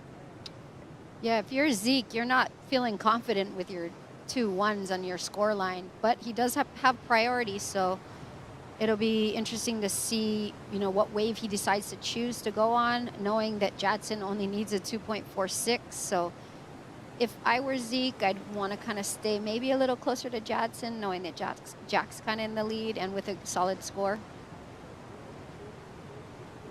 View from above, you can see the positioning of all 3 surfers and the reef that lies underneath Dave that makes this wave the most deadly wave in the world. Absolutely, and you know, my night job is I get to do a podcast called The Lineup, and we recently had Dr. Cliff Capono on there from Hilo and the Big Island, and he does a lot of radical work with reefs. He works at the Mega Lab, and he was actually talking about how specific parts of the reef at Chopu, at Pipeline, are very, very similar, and he kind of draws a line between that fact and the idea that we have to protect these reefs, and if we lose the reefs, we lose the barrels. And I think all surfers are like, okay, if I wasn't motivated before, I'm motivated now. Yeah, check up on any of your podcast platforms. The Lineup with Dave Prodam, that episode with Cliff Capono is live right now. From this shot, we can see him all scrambling. Of course, Zeke having that priority here. Here he goes. Lau in the barrel, threading through there, looks for the exit, gets an exit, no problem, and that's going to seal the heat for Ezekiel Lau. Gets the finish as well, stands up proud, and we'll be waiting for the number for Ezekiel Lau now, finding him a safe path to the round of 32 megs. Yes, he's got to be feeling pretty good about that. He got a nice barrel there. Kicking those feet to get back out. We can see him scratching into that wave. Beautiful positioning. Drives through the barrel, threading through. A little bit on that foam bar as well. For Zeke, it's a little bit of a soft turn, but smart decision because he needed to complete that last maneuver. You can see him from this angle. Pretty deep there, Kaipo. And then, as you know, banks off that whitewash, but super important that last turn on a day like today. Dave, your thoughts on this wave? Well, I mean, I think Zeke is, again, one of those surfers that's so focused. You guys dialed it up perfectly. He knew he needed a score to kind of cement his position in this heat. He found one, and to Megs' point, maybe he held back slightly on that turn. It's still such a power guy that he did well just to finish it. Yeah, it probably closes the door on the heat for Jadson on. Jack Robinson, one last ride to the beach, our heat leader. And that one he will not come out of. Still waiting for the score for Ezekiel Lau as well to make it official as the horn has blown. Yeah, and at the end there, I'm sure Zeke is pretty happy since Jack caught the last wave, not Jadson. Yeah, and back-to-back heats, we've seen last year's Final 5 members, Ethan Ewing and Jack Robinson, picking up where they left off. And I think it's just that focus. I think everyone's got that in their brain, even from the first heat of the first round of the first event. That's the target. You know, it's get through relegation, get to the top 5, win a world title. And yeah, it's pretty exciting already. Still waiting for scores as we track Jack Robinson, who is guaranteed his place into the round of 32. And still standing by for that score for Ezekiel Lau. Is he confidently walking up the beach? Scores in. 7.17. Zeke goes to first, Jack Robinson second. Both will advance into the round of 32, and we will see Jadson Andre in the elimination round. We're going to step away right now. When we come back, we're going to have Joe, Ross, Shane Dorian in the booth. Stick around.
Welcome back as we flash back to one of the most memorable years ever at Pipeline. A young Hawaiian named Seth Moniz went all the way to the final and got to compete for a title against the GOAT. He finished runner-up and started the season off #2 in the world. He was absolutely going for it, spent everything he had in the pit at Backdoor and Pipeline, and even had a gigantic 9-point ride in the final against Kelly, a win that he calls his best of his career. What a great flashback. Just a year later, we're getting right into live action. Italo Ferreira, pipe champ back in 2019, had to win the final to take out that first world title, and we're getting some great insight on that story in just a moment. As we say hi, everybody, Joe Turpel, Ross Williams, Shane Dorian, part of the Momentum Generation crew. And Shane, thanks for joining us this morning. Good morning, boys. Stoked to be here. Exciting seeing that footage. So many topics we can go over with you, Shane. But first of all, Italo in that moment where he had to win that pipe final to become world champion, and you were right by his side. Yeah, that was a lot of fun. It was kind of a wild ride. You know, that whole day, just like the way it unfolded, it was just like one of those wild moments in surfing that makes you just stoked to be a surf fan, you know. I was stoked to be a part of it. So much has happened since then as we set a brand new heat here on opening day. Italo, the headliner, as he finished runner-up in the world last year. He has Seth Moniz, who finished runner-up at this event last season. Ended up dealing with some injuries towards the back end, so we're anticipating a big start for Seth this year. And also a wild card call-up, Imai Kalani Duval from Maui. Remember, had a rookie moment last year, got knocked at the midseason cut, and Rossi actually almost qualified, finished 15th on the Challenger Series once Haleiwa was all said and done. Yeah, he was pretty far down the ratings, but Imai was a sort of a dark horse there to take that event out. He surfed so well at Haleiwa, so he got a solid result and climbed the ratings. But Imai, he won a lot of fans last year, Joe, especially. I think he had a pretty cool heat against Kelly at Bells where he took Kelly out. It was one of his highlights last year. But that's the tricky thing about this mid-season cut is it doesn't give you a whole lot of time to warm up. You got to come in hot, and I think that was the culprit for Imai. Well, one man that just came in hot, who was brilliant at the Eddie, brilliant out of the gates here on the CT. Zeke Lau with the heat win. He's hanging out with AJ. First heat of 2023 on the CT, first win. What is your mentality coming into this season? I don't know, I was just really excited to just get the year started, and I was just sitting on the beach with my wife, and we were just having a good time. I just felt real happy and stoked that, I'm back doing this again. I just feel grateful to be here, and, the rain's finally gone. It's a beautiful day, so I was just stoked to go out and surf again. We feel like we've seen the conditions change a ton, even just in this window. How has your experience at Pipe helped you in that heat? Yeah, I think it helped a lot in that heat, just being able to know where certain waves are going to be and how to position myself with or without priority. And, I was getting a little trigger happy in the beginning. I was so stoked to just go out there and get barreled and had to kind of pull it back towards the end and make sure I got a score. We saw you get very stoked on that one wave that you had. What did you see on that one that you knew you could pull that off? I just seen the angle of the wave and had a real big teepee triangle look to it, which usually means that's a good one. And there's a certain part of the reef that it hit, and it actually was going to break further out. I had to scratch out to it and get to it early enough so I could get a good line into it. But it was actually pretty hard inside too. It was kind of jumpy and wobbly. I was trying to stay on my board, and I was just stoked it let me out. You did it. You're on to the round of 32. Congratulations. Yeah, thank you guys. Thank you, AJ. Well done. Zeke Lau always provides the energy, works so hard at his job, and we just love anytime you see him next to Jack Robinson in any sort of matchup because you think rivalries, they've been through a lot together, and he'll take some confidence getting the win over Jack in that one, Ross. I think so, and just welcome the Backdoor and Pipe on an incoming swell. It's really tricky. What a weird heat for Zeke. He had a pair of 1.3s, but it looked like he didn't really flinch. Obviously, Jaddy had an interference, which would have made you feel pretty comfortable, but Backdoor and Pipe is weird. The heat is not over until that horn blows with scores. You can drop big scores in the last 9 seconds. So much happening on the North Shore of Oahu for Zeke Lau, participating in the Eddie Aikau event for the first time. Shane, congrats once again for being part of such a special day in surfing history.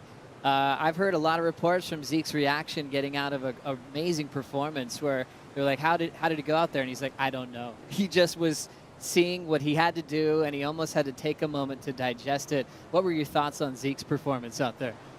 Yeah, it was I mean, he was super impressive, to be honest. I loved his approach. He absolutely charged. He was going on the biggest ones. There was a lot of opportunities to not go on the biggest ones out there. Like, you could easily avoid them, and he wasn't. He was sending it. I was super impressed with Zeke. I always knew he was, really gutsy and wanted it. And, there was a lot of people who, like, when Zeke got onto the invite list, they were like, I really haven't seen Zeke with like a 10-0 before. I haven't seen him out Waimea before and this and that. But he's super legit, and he had great technique, great positioning, great timing. His board looked on point. And he was going for it. As we take a look at the approach of Seth Moniz here, Ross. Very cool stance. You can see how narrow he got in the middle of his board. So I like that from Seth, showing a little bit of versatility in the barrel there as far as tube riding goes. Some of these smaller barrels, they get really pinched. You have to get sort of high. And I like the adjustment there from Seth. Pretty subtle, but again, a tricky little barrel. Over the sandbar, you're going to see a lot of different shaped barrels at pipe. It's not your traditional pipe where it's big and open. And it's a technical little barrel there for Seth, but he read that perfect. When you look at Seth and his skill sets that he brings to the tour, I mean, we've seen him throw down Hail Mary airs and land them. He's been solid in beach break performances. But Shane, would you put barrel riding at the top of his strengths and what he brings to the tour? For Seth, yeah, I would say he's one of the best barrel riders on the tour for sure. He's spent his whole life out here at pipe, backdoor, and off the wall. Just has an amazing amount of experience for someone who's so young. And whether it's lefts or rights or big pipe or little backdoor, he's always going to be one of the hardest guys to beat. And teammates with you as well. Shane, congratulations on re-signing once again. What's it been, 32 years with Billabong? 32 years. That's incredible. What a journey, and it makes a lot of sense. It's really a big family for you guys at this point. Yeah, I'm grateful to be part of such a great team of surfers, such an amazing group of younger guys coming up, and then really well-established people as well. And then, for me, being able to, be an ambassador for the brand on the surfing side, as well as like developing products and helping with the younger guys coming up and like working on some of the youth development camps and all that kind of stuff, and helping to coach. It's all really fun for me, and I'm just really stoked to be part of the program. Did Ross get you on the team? Ross got me on the team. He did. What was that, back in 89 or something? We were really young. And Ross put a hand out and pulled me up into the Billabong family, and it's crazy all these years later. Just kind of looking back, it's been a wild ride, and just stoked to be part of such a good brand. And there's such a core part of surfing. There's such a cool endemic brand that has always had real core surfing roots, and that's undeniable. And it's cool that they're still putting on incredible events like this one. There's no rivalry here. That's all love. Strider's got a question for you, Shane. Shane, how you doing, man? Good morning, Strider. How you doing, buddy? I'm great, man. I'm out here enjoying the view. I just had a quick question for you, just on with Italo. We've all seen how much energy that guy has. You watch him in surf sessions. He catches a million waves. How do you contain that energy as a coach? How did you, and what was the mindset to get him to actually focus to win? That's a very good question. Hide the coffee machine. No. That's probably Italo's biggest strength is in some conditions, being impatient is a huge strength, right? Like when there's certain conditions where rolling the dice over and over and over, like if you give someone like Italo 10 waves, 2 scores are going to be excellent. You know what I mean? In a lot of conditions. But here at Pipeline, it's very different. And, like being super, super impatient is your own worst enemy for Italo. And so, when I worked with Italo, that was probably one of the biggest hurdles for me, was trying to calm him down a little bit, trying to be a little bit more selective, being a little more patient, really being able to identify which waves not to go on, which is probably one of the biggest kind of overlooked factors at Pipeline.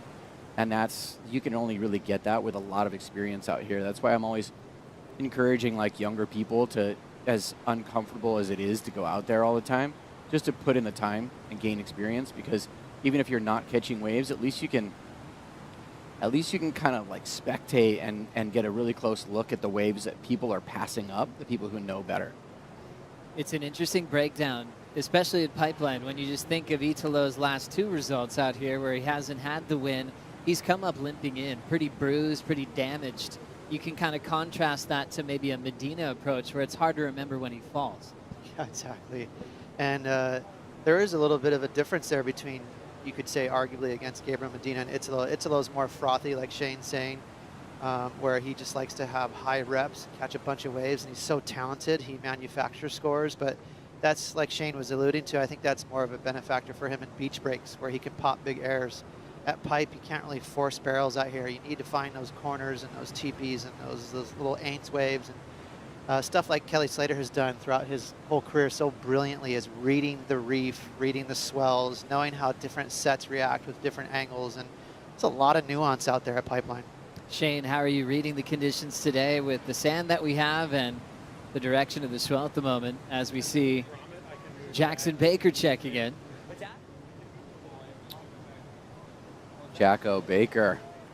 And then back to live action. Seth pulling under the hood. Has some room for a moment. That one will shut down. But a cool way to position himself backhand, and he traveled for a long time. Yeah, to answer your question, Joe, I'm stoked on the conditions. I mean, I think everybody who's been here the last few days for the lay days, you know, we've had some weird wind and a lot of rain. That was pretty cool. Wow. A little backspin. It's a wipeout. But yeah, it's just, we're really grateful to see the sun again. It's beautiful. The trade winds are back. It's one of those beautiful days in Hawaii. And as we see Italo getting shut down on a fun-looking barrel on his forehand. It's so cool how those lefts are going into that sandbar. Don't you think, Ross? Is like, I felt like a couple days ago that sandbar was like this kind of trenched out, shallow bank that was like if you went left, you just went into a wall of sand. And now it's kind of evening out a little bit mellow. You can see that line of sand that's pretty unusual. Yeah. That line of sand is basically over a shallow reef. That whole bit of sand is usually all reef. So, yeah, some of those lefts are kind of, some of them are really staying open, being really hollow. And for someone like Italo, he could get a crazy barrel with a wild sandbar ramp coming out of him too, which would be cool to see.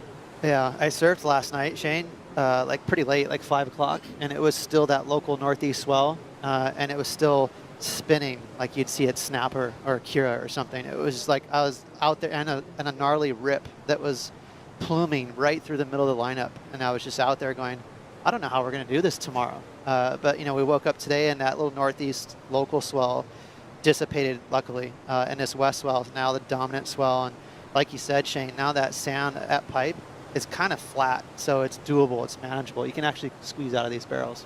Yeah, like yesterday, it looked a lot more like a beach break in Portugal, or even like a beach break in Brazil, kind of wild and rowdy and kind of windswept peaks that were really more like a beach break. And today we have more of that typical backdoor pipeline, those like little wedges going through Aints. There's not really much sand on the reef at all at backdoor anymore. And you got that sort of like northwest crossed up swell giving those teepees, as Zeke said. And that's really what you're looking for out here. It's cool to hear Zeke say that, because, you know, for the three of us who've been out at Pipeline a bunch of times, you know, when you're in the spot and one of those teepees comes in, that excitement, like your heart rate goes up, you get really pumped up, and the bigger and more apexed out that teepee is that excitement level goes through the roof. Such a cool breakdown as we see the vision from Larry Haynes in the water of Seth Moniz. Just a fun little peak to work with. 1.6 is what he's trying to improve on, because Moniz already has a 6.33 as he extends his lead just a touch over a pipe champ in Italo Ferreira. Imai Kalani DeVault still waiting to get started with priority. We'll take a break. Back for more on the North Shore of Oahu right after this.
Italo Ferreira, world champ back in 2019. His program completely changed because he became a pipe champ, and he had to beat one of the best to get there. Gabriel Medina head-to-head in the final, and whoever won took out a world title. A day that Italo will never forget. He was riding on fire trucks back home in Brazil, paraded around the town. He became a international superstar, which felt like overnight. Didn't have any big Pro Junior wins, QS wins, found the will to win at Bells, and now has 7 CT victories. Following this world title, he's finished 3rd and then runner-up in the world, as he has found consistency with that high-flying act and ability to charge, as we're waiting for him to really open up now. Italo pulls into the first section. Nice quick make there, and he'll go into a wrapping cutback. And now hopping out the inside corner, Italo happy for another chance at a world title this year. And talk about your life changing so quickly. Can also come with some challenges along the way, but Ross so impressed that he stayed consistent in the title race these past 3 years. It's impressive because we all talk about Italo's energy. That's kind of the one thing you think about most when you see his surfing. He just got leaps and bounds of energy over all his competitors. He's just bouncing out of his skin, and he uses it to his advantage, especially in performance waves. He's always jumping in the air, and just, you know, he's the most acrobatic. He's like a gymnast in the water, really. But he backs it up with excellent surfing and slabby waves, too. At pipe, chopes, the kid can get really barreled. So he's not a one-trick pony. He's really well-rounded. I just don't see him going anywhere for years to come. What a special moment for the Husino family. Maxime, what a journey it's been. Officially qualifying as a rookie on the championship tour. Gosh, that World Junior final against Jadson seems like a lifetime ago. And he said he kind of forgot how to win for a while there and was trying to force it on average waves. And things started clicking again with maturity, which kind of brings up the topic with you guys, you know, in the 50 club these days, and seeing got titles won in their 30s. We're talking about rookies, when do they qualify? Is there any such thing as identifying an age that is actually your prime? And where do we go with that in pro surfing? It feels like globally and across all sports, definitely age is seeming to matter less and less. Everyone's staying healthy for longer. Everyone's avoiding injuries better.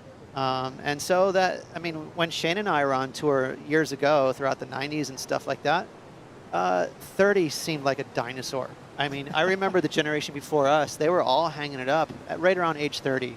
Like Potts, Damian Hardman, all those legends, you know, they were like at age 30, it was like, oh yeah, they were expected to retire, and they did.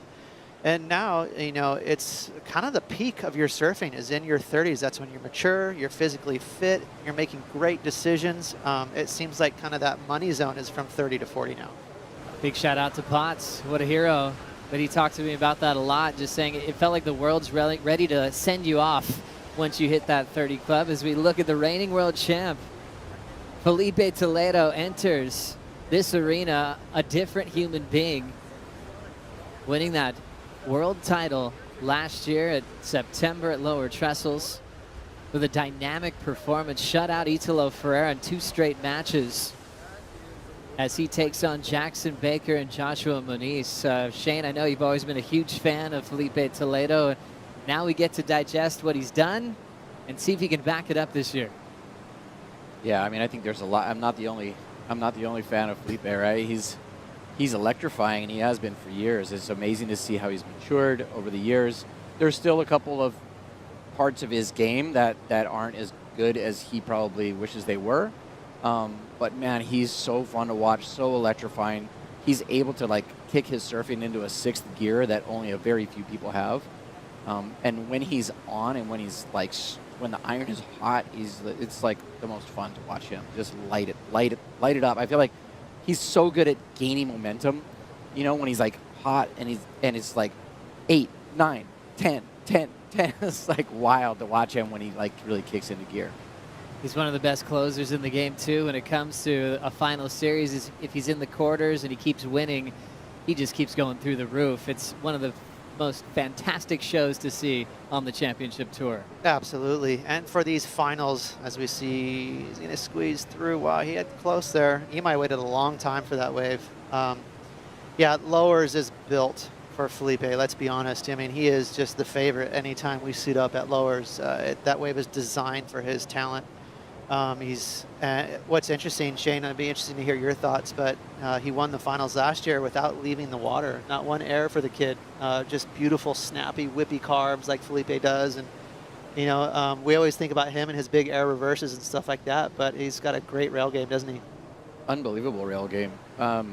You know, I feel like there's so many people that think that, yeah, I mean, I don't know how to explain it any better than that, but I'm always amazed with Felipe. His stature, his size, he's a little guy.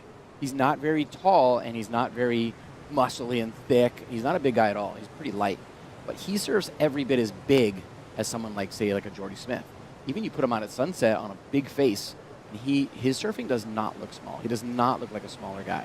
But that's always super impressive to me, because I always hear, like, I have a lot of friends who are like in that like 18, 19 age range, and they're on the QS, and they're all trying to like lift weights and get bigger, and they're like, I need to get bigger. I need to get like this whole Hausman size or something in order to get scores. And it's really not true. Like, you can be a little guy and surf big. So I feel like Felipe and Italo are great examples of that. I love it. Josh Moniz getting the call up. Billabong wild card as he stands next to a great surfer and a great coach, Reynos Hayes. As he's been coaching a lot of great surfers from here in Hawaii and beyond, but especially the Moniz family from a very young age. Seth out there now, Josh out there next, as he's won events at Pipe in the past, competed in the Eddy recently for Josh Moniz. And our favorite part, just recovering in such a great way from that scary injury he had in Europe. So now he's back and ready to show the world what he has, Ross. Yeah, that was a crazy ride he's had over the last few years. Really scary injury. So Josh seems to be still gaining momentum. And one quick note on the Eddy for Josh, I'd love to see Seth in the Eddy too. That guy is super sendy. I could see him going crazy during that contest, Seth Moniz. So I agree. Little shout out to the crew, whoever's choosing the roster there. I'll back that up. I would love to see Seth Moniz in the Eddy. He would be incredible out there. Someone that you've actually called up and surprised, Shane, to take him on a great big wave session at Jaws in the past, as we have 5 minutes on the clock. Surfers are paddling with intent at the moment. Moniz with priority. He's got the lead and trying to better a 2.17 as they get to the peak here. Not looking too interested, and they'll keep paddling through.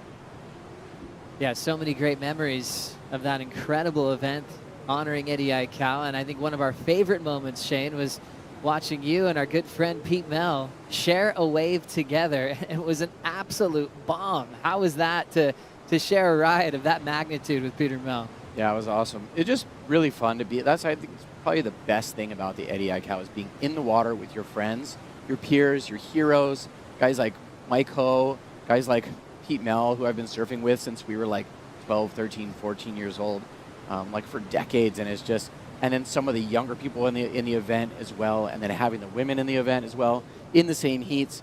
I mean, there's just a really cool energy that's unlike anything else. And being able to share that wave with Pete, we both saw that wave, and he was like, let's go. And I was like, it was just really cool, because me and Pete are kind of at that same age. We're kind of around the same mindset with big waves these days. And it was just fun to kind of send it with him together. It was really awesome. And it was cool, because I had my GoPro on my nose, and I got the shot of us both, and it's really cool. It was a cool moment.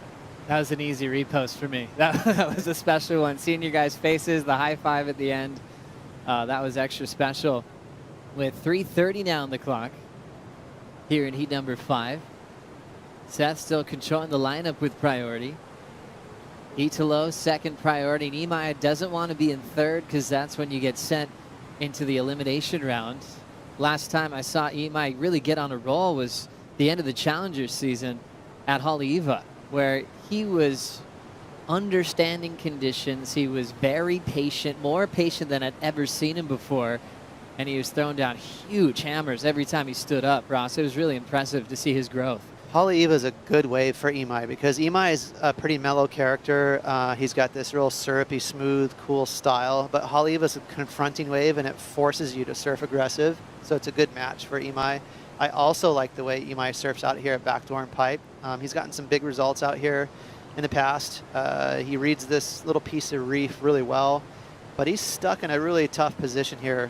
Third place, third priority in only a couple minutes, and he's got a couple of demons in his heat with Seth and Italo. It's a tall task.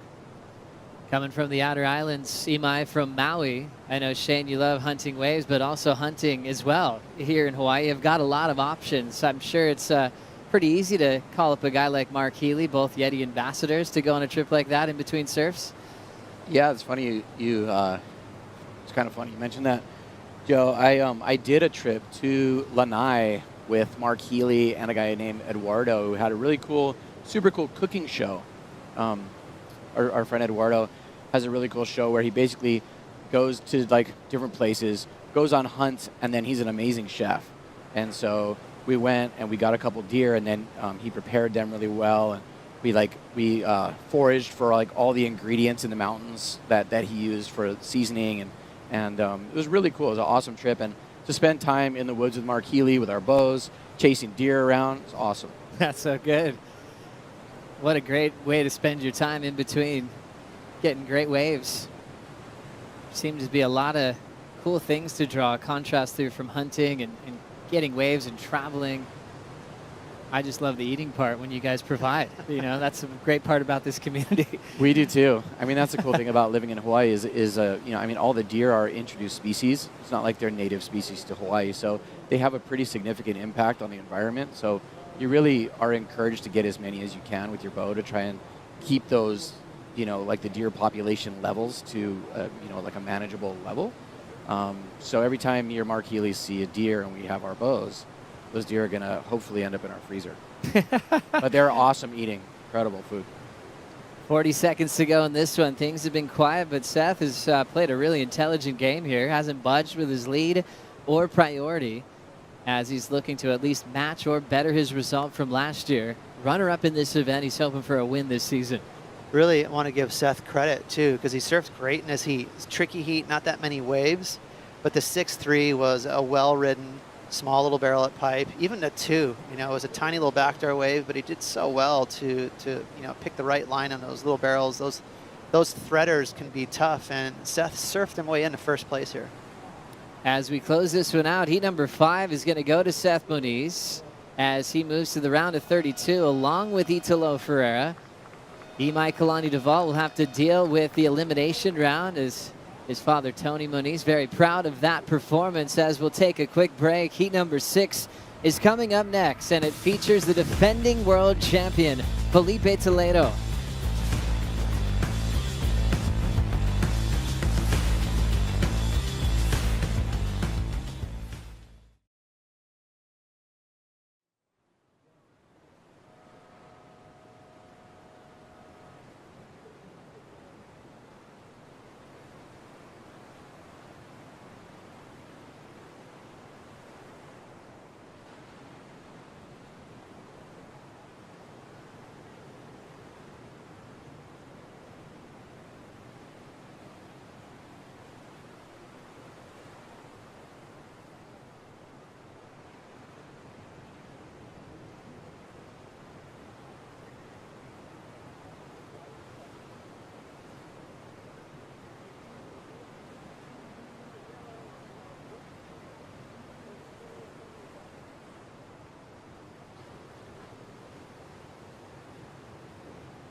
Let's reflect on a great memory for the Toledo family. Felipe entered the last event, the Rip Curl WSL Finals, as the #1 seed. And he saw rampaging Italo Ferreira heading his way. Remember, Italo got past Kanoa, got past Jack Robinson, Ethan Ewing into this clash, but it was lights out for Toledo, shut him down in 2 straight decisions. Like Ross mentioned, did not lead the face, stuck to just impressive rail work. Loving that look of those sharp eye surfboards, and he was switched on. That day will always be remembered as Felipe's day to clinch a world title. About a decade on tour, a lot of ups and downs, and he'll always be remembered as a world champion. Now, where do we go from here? Defending a world title hasn't always been easy. In fact, it's sometimes a surfer's or a champion's toughest result on tour. Right. They've celebrated. That big goal they've always been gunning for is now they've achieved it. How do they redefine their motivation once again? That's going to be interesting. I'm really excited to see Felipe this year just because of that question right there alone, Joe, because one of my favorite things about Felipe, obviously he's fun to watch surfing, but it's fun to watch him in a competitor's area. He's engaged with people. He talks to everyone. He seems genuinely happy to be there. Some surfers avoid the competitors area and they just can't wait to leave and get back in their bubble. But Felipe just loves it. He hangs out and seems like happy and excited to be around a comp zone. But will that change? You know, lifting all that pressure off of his shoulders of winning a world title, because he's everyone's favorite surfer in some fashion. And now that he's lifted that, you know, off his shoulders, I'm interested to see his motivation. Like, is he going to really, you know, strive to win another world title, or is he just sort of in chill mode? He's pretty busy these days. When you're a world champ, especially the reigning world champ, you're dealing with all sorts of media responsibilities. But it's also a reminder of that you've accomplished that lifelong goal. He's going to be fun to watch in this one as he takes on Jackson Baker and Josh Moniz. Let's start with Jackson Baker in that one, Shane. Got to see his rookie start last season. What was your takeaway? Yeah, he's awesome to watch. He's got a great power base, amazing fundamentals. He seems very resilient in heats. He's got a ton of heart. He doesn't give up easily. Yeah, he's a hard worker, and it shows. I feel like his surfing has come a long way to just in like the last 18 months. Awesome. He's got the gift of all out too. He'll chat with you about his whole life story quickly. You know, loves a coffee in the morning, and he's really fun to hang out with. Just a great personality on the tour. As we just had a big heat win for Seth Moniz, hanging out on the beach with AJ. Yes, the first heat of 2023, you come out the winner, but there's a lot of things that you sort of have to get dialed back in. What was your routine like before this one? Yeah, well, I was warming up just like how I always warm up with a friend of mine, Mateus. He was helping me get ready for my heat, and didn't even realize how much time I had left until my heat started. But by the time I grabbed my jersey, I had like 1:30 left. But it was perfect. I got out there perfect time once my heat started. And then with this heat, what was your strategy coming into this one? Well, my strategy was to go right, and then I ended up getting a really good left to start. So you know, that's how it goes sometimes. You know, you just gotta adapt to the conditions. It's really tough out there, so stuck to make that heat for sure. It was a big heat to make too, because you had 2 very good competitors alongside you. How does that affect your confidence going into the next round that you were able to do that in this first one? Yeah, I'm pretty confident out here, but you know, to come up against Italo and Imai in the first round is, you know, it's pretty tough. But I don't know, just get the first heat jitters out of the way. You know, first heat of 2023, but super pumped to start it off like that. Congratulations. We'll see you in the round of 32. Thank you. Thanks, AJ. Nice, calm, comfortable, controlled Seth Moniz getting a nice heat win over Italo, a world champ and a pipe champ, and Imai Kalani-Duvall. And it was just great to see a nice little victory there. Maybe a bit scrappy, not gigantic numbers, but we know after the final here, the quarterfinal at Sunset, there was a bit of a slide result-wise for Seth last year that led to an injury in Indo that took him out of some events. And it was just a season that just kind of slipped through his fingers, when first the talk was maybe Final 5, and then he was basically just trying to recover to prepare for this season, Shane. Yeah, it was a tough kind of second half, especially of the year for Seth. It's kind of hard to watch as a Seth fan, but that's a really cool thing. It's like the start of 2023, very first event. It's like a complete reset. Whatever happened last year really doesn't matter at this point. So really excited for Seth, and to hear his mindset right there, just talking, it's really cool. Just to hear him like, okay, when the guys are going out right now, they're like, game plan, backdoor, ain'ts. I'm looking for those rights. And, you know, to be able to stay mentally flexible and identify that left had scoring potential, that's huge, you know, and that's something that, like, all of his experience is paying off. He's able to identify waves that have great potential as they're appearing and to make those moves. Let's get an update from Strider Wazalewski. Condition update. Let's focus on the wind, Waz. What's happening? Yeah, the wind's chipping across. We've got, this on the Surfline forecast, we had winds coming from all over the place. We saw nice glassy conditions early, and now we got almost like a north-northeast wind kind of coming across the face, making a little bit of a blowback on the left with the right with a little bit of crumble. But, when they hit the reef and double up, there's still really nice hollow sections and barrels all the way through the inside here. So these conditions still lending itself to some really good barrels this afternoon, I think, or through the middle of the day. I think we're just going to continue to see the swell rise. I don't know if Shano checked the buoys last night, but it looked like they were like about 9 at 17, 16 seconds, which is a pretty solid swell, Shane. Yeah, that's a solid period out here at Pipeline. I mean, we're definitely not seeing that buoy here at the moment. But you are seeing some of those double ups. Like this morning, it was pretty small at first light, and then it seemed to be increasing, and they're at first light there wasn't a whole lot of shape, and then all of a sudden it started coming together, and some of those teepees we talked about earlier were starting to filter in, and yeah, I mean it's mostly rights, but I don't know. I mean, I'm just stoked that it's like this today, Ross. I mean, yesterday it was so tricky. It was like it didn't really even resemble pipe.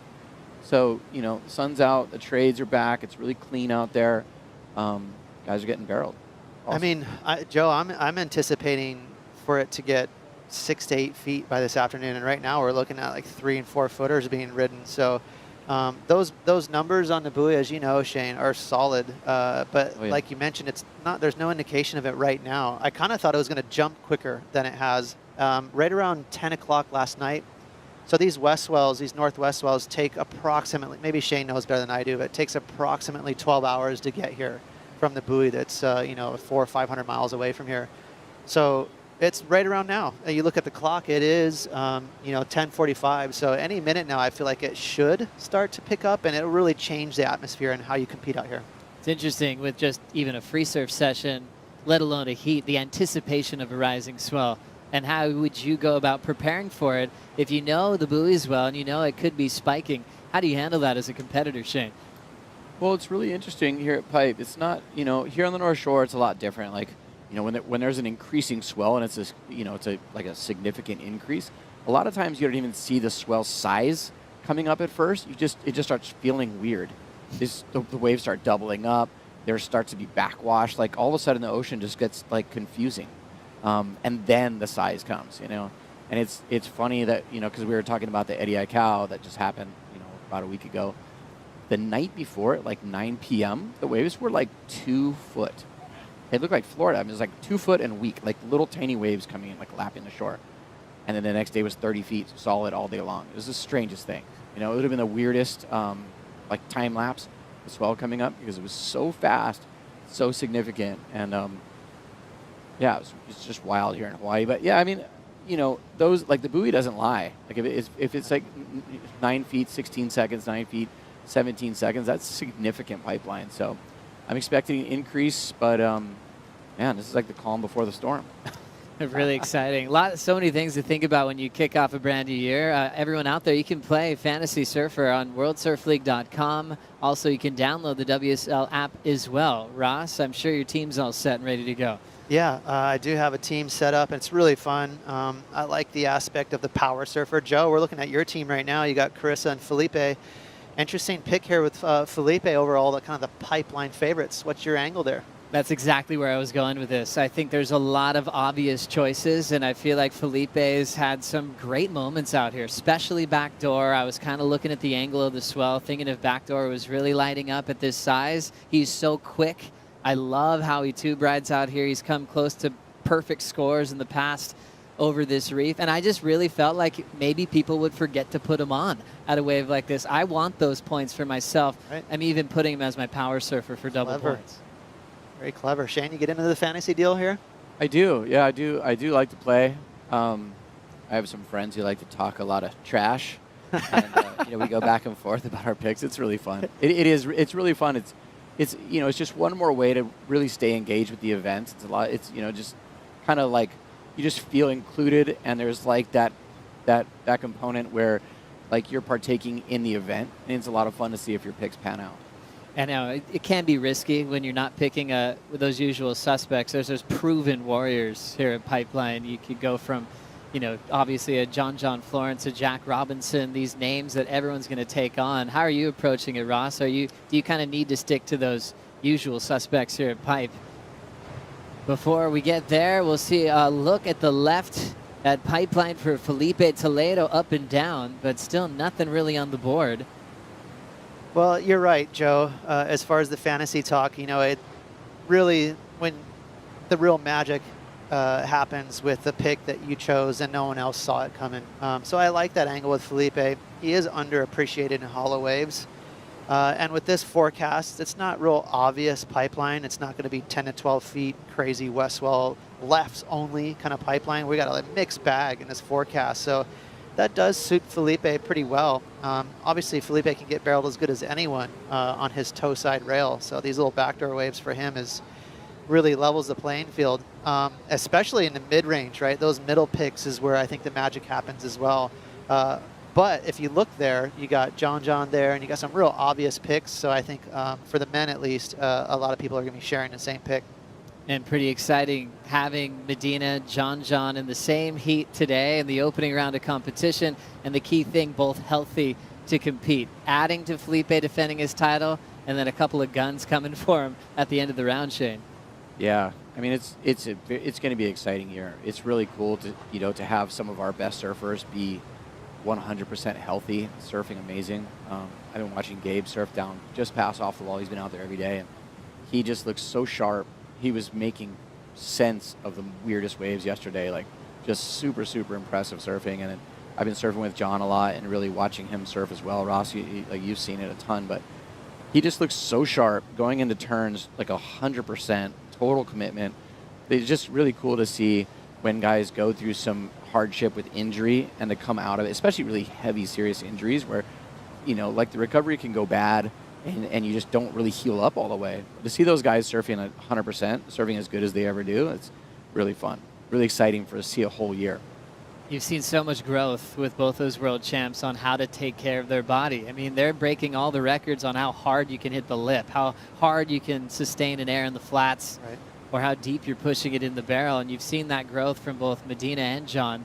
Obviously the difficult part of losing a world title season, but also turning it into a strength and coming back better. Yeah, absolutely. And for someone like, as we see some pretty solid sets here, is the biggest sets we've seen, the most energy we've seen in the water in a couple hours, I'd say.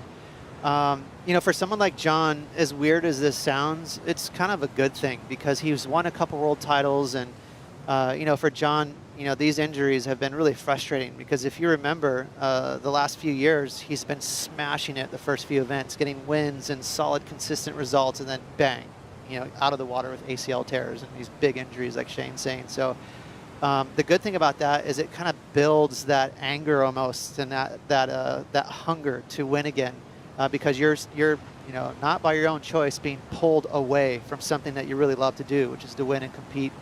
So I can tell you for John, he's really hungry, and that's a good one for him. Ross, does he ever bring up the idea that he hasn't yet competed in the Rip Curl WSL Finals, this new format change? Is that something he really wants to feel this year? It's a really good question, Joe, and I can tell you that he's one of the few competitors on tour that likes something new. He really appreciates different angles on competition. He's open to it. Some surfers really get stuck in being familiar with the real regiment rules. John's not like that. He loves the idea of a finals and competing at lowers. So the fact that he's missed the last couple years, I think that's to his advantage because he's so excited to be there. If he can get there, he's got work to do. Such great insight because I never know if he's training or if he's raising bees because he has so many hobbies that he really the enjoys. Bees are doing good. In between heats. We're going to take a quick break. Felipe Toledo still on top of heat number 6. Back for more Pipeline right after this.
So anyways, that swell was big and washy, and I was like out there floating around.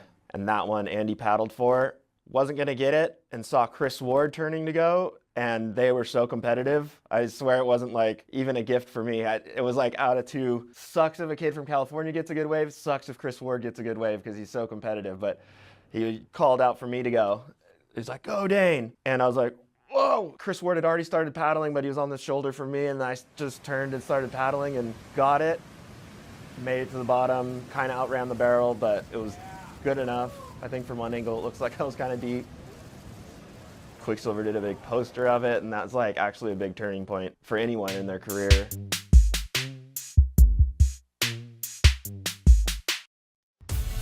So cool to hear stories from Dane Reynolds, especially when they're here at Pipeline. Best one ever. What a moment for him in his career as we see a crushing hack from Jacko Baker. Great timing in a sleepy heat score-wise. That turn will be effective for the time being with 10:50 on the clock. Still a beautiful day here on the North Shore of Oahu, but the tales from Pipeline are just amazing.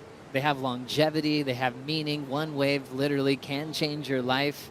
Can you imagine Dane just looking at Wardo and Andy Irons in that moment, Ross? That's incredible. I mean, one thing that I love about Dane is he's over the top humble. The guy almost hates the way he surfs, and he's always ashamed of like highlights in his career. You can even see him kind of squirming in his seat there.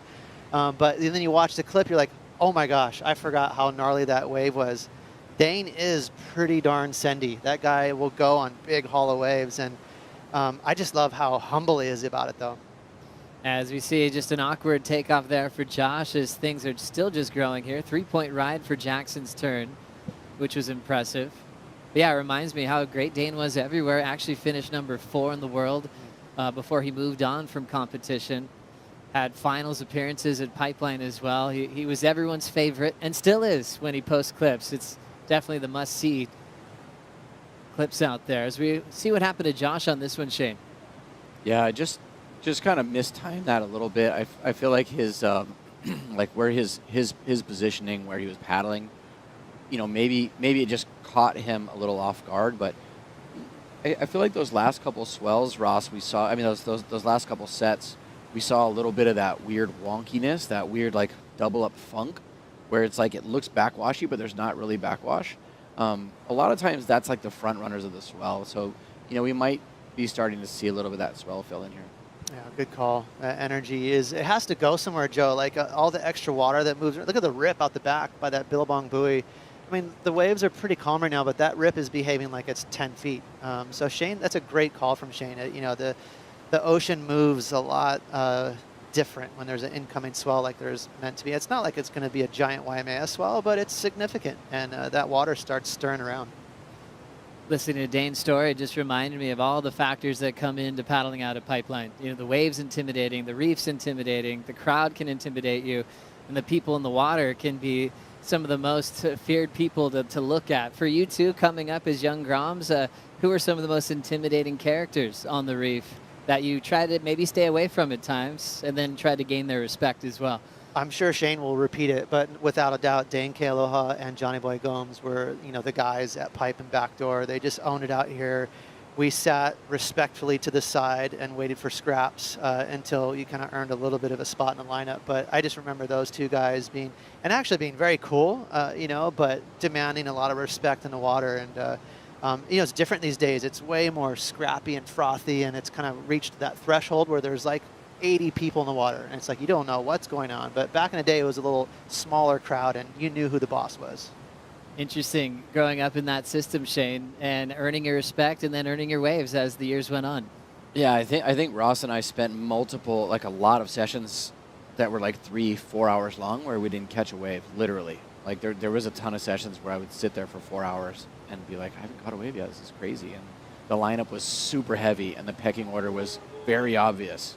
And if you were just kind of not in rotation, you just weren't in rotation. It's just that simple. But yeah, like Johnny Boy Gomes, Dane Kealoha, those were the guys who were like the locals that were holding it down. And It was cool. It was a neat time too, because you really learned respect from a super early age, and it was just those guys were incredible out here. Like, just so comfortable, charging, perfect technique, just incredible.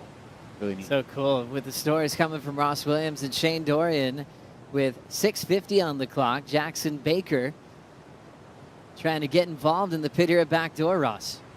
It's funny. I was just thinking about Dane Reynolds in that clip, and then of course Jacko Baker, and I just think it's so fun and interesting to see what surfers look like, especially professional surfers. And Jackson Baker looks like he should be one of the main characters in The Office. He just looks like, with his funky little mustache, and he's a little bit chunkier. He just looks like he should be in like a suit and some comedy or something. He's a character. Unassuming badass, though. He's such a good surfer. And same with Dane Reynolds. You watch him as we see Felipe slide through that little sneaky backdoor barrel.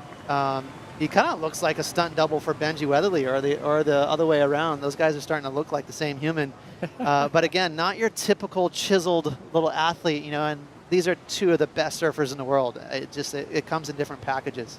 You love that about the sport of surfing, and Jackson Baker loves that. He is so comfortable in his skin and so happy with who he is and the way he performs. He's one of the favorites on tour. Meanwhile, Felipe getting his best so far, Shane. Yeah, I feel like he did as good as he could have on that wave. There's so many waves out here at Backdoor where you're like, oh, that guy could have positioned himself a little bit better, could have got in a little bit earlier, or he could have took off in the steeper part of the wave. But I feel like that was a really good choice on Felipe's part. Really good job of identifying a great scoring wave, and just the way he rode it. Like he stalled at the start and then went a little bit high and then went a little bit low, and then kind of just maximize his time behind the curtain, which looks really tricky out there right now. I feel like we're kind of in between conditions right now, and I feel like that was a really good call for Felipe. Exciting action coming up next with Griffin Colapinto putting on the Apple Watch.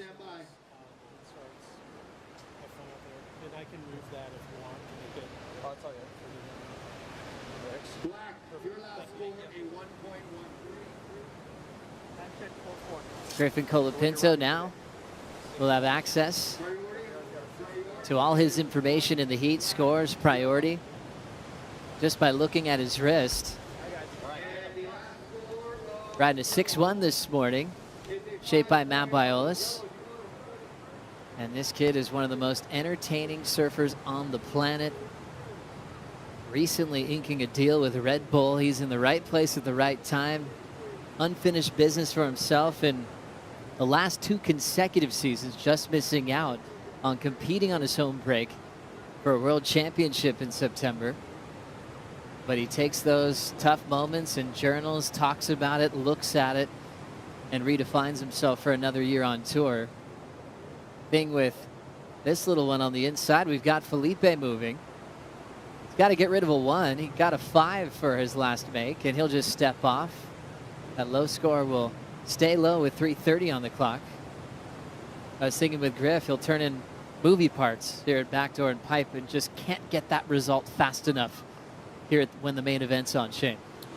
Yeah, I mean, Griff is amazing. He actually reached out to me about a month ago and asked me to work with him on the lead up to Pipe, and so we did a bunch of work together the last couple weeks here at Pipe and at Sunset. Had a bunch of sessions and some mock heats and just going over some footage together and stuff. And he's such a student of the game. He just really wants to learn, and he's such a sponge, always asking questions. He's always doing the work, whether it's in the actual water, and when he's not, he's watching videos and doing his meditation and reading self-help stuff, and he's just actively always trying to get better, do better, be better. It's really refreshing. He's got a ton of positive energy, and he's putting it all in all the right places, and he's he's arguably the most well-rounded surfer on tour since Gabriel and John. From his rail game to his barrel riding to his above-the-lip dynamic surfing, he really doesn't have any weaknesses. I'd say if there was a weakness, it maybe be reading waves. His ability to read waves maybe isn't as good as someone like John. He takes some strange waves and makes some kind of trippy decisions where I talked to him about this out at Pipe. He had a couple of those horrendous wipeouts where he basically just wasn't in the right spot. And I'm like, dude, do not want to make that your pattern because you can't get away with that for too long. Great looking at that stuff. Yeah, I just started thinking about some of those crazy wipeouts he had. I think fresh off the plane into bombs, and he was able to laugh it off, which was great. But yeah, wave selection, so crucial at a wave like this. But yeah, very excited for where Griffin sits at this point of his career. He's got Baron Mamiya and Michael Rodriguez next. Baron qualifying as a wild card last year. And Emrod back once again. He's got some experience behind him. And just a reminder for this opening round, first and second do advance to the round of 32. Third place is seeded into the elimination round. There is incentive on getting first place in this opening round once again. If you guys remember that a couple of years ago, that rule is back. There's seeding brackets, and you can really improve your seeding round by round. This is Jackson Baker. 1:10 on the clock, needs a 3.01 for the win. He'll pull in, controls that turbulence off the bottom, goes for a lengthy float, goes the distance inside frothy section, really hard one to work with. He'll go down on his final turn. We'll see if he did enough to take the lead from Toledo. And maybe more importantly, he gave himself some space away from Josh, who's dangerous out there, not needing much of a score. Right now, Josh needs a 3. That's definitely going to up. That's going to be a bigger requirement from Josh. So getting the gritty work done here.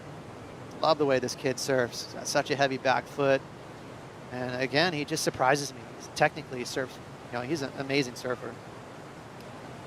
So now Jackson Baker coming in.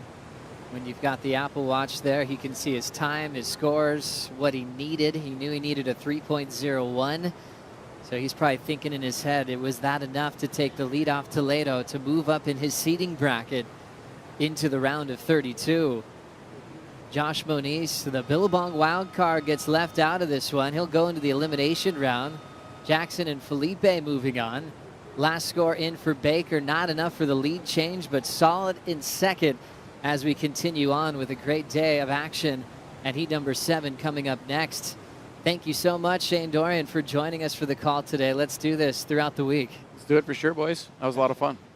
Looking forward to it. Everybody enjoy the show. Coming up next, Griffin Colapinto headlines the matchup with Baron Mamiya and Michael Rodriguez. We'll bring in Kaipo and Megan for the call right after this.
Aloha, everyone. Aloha!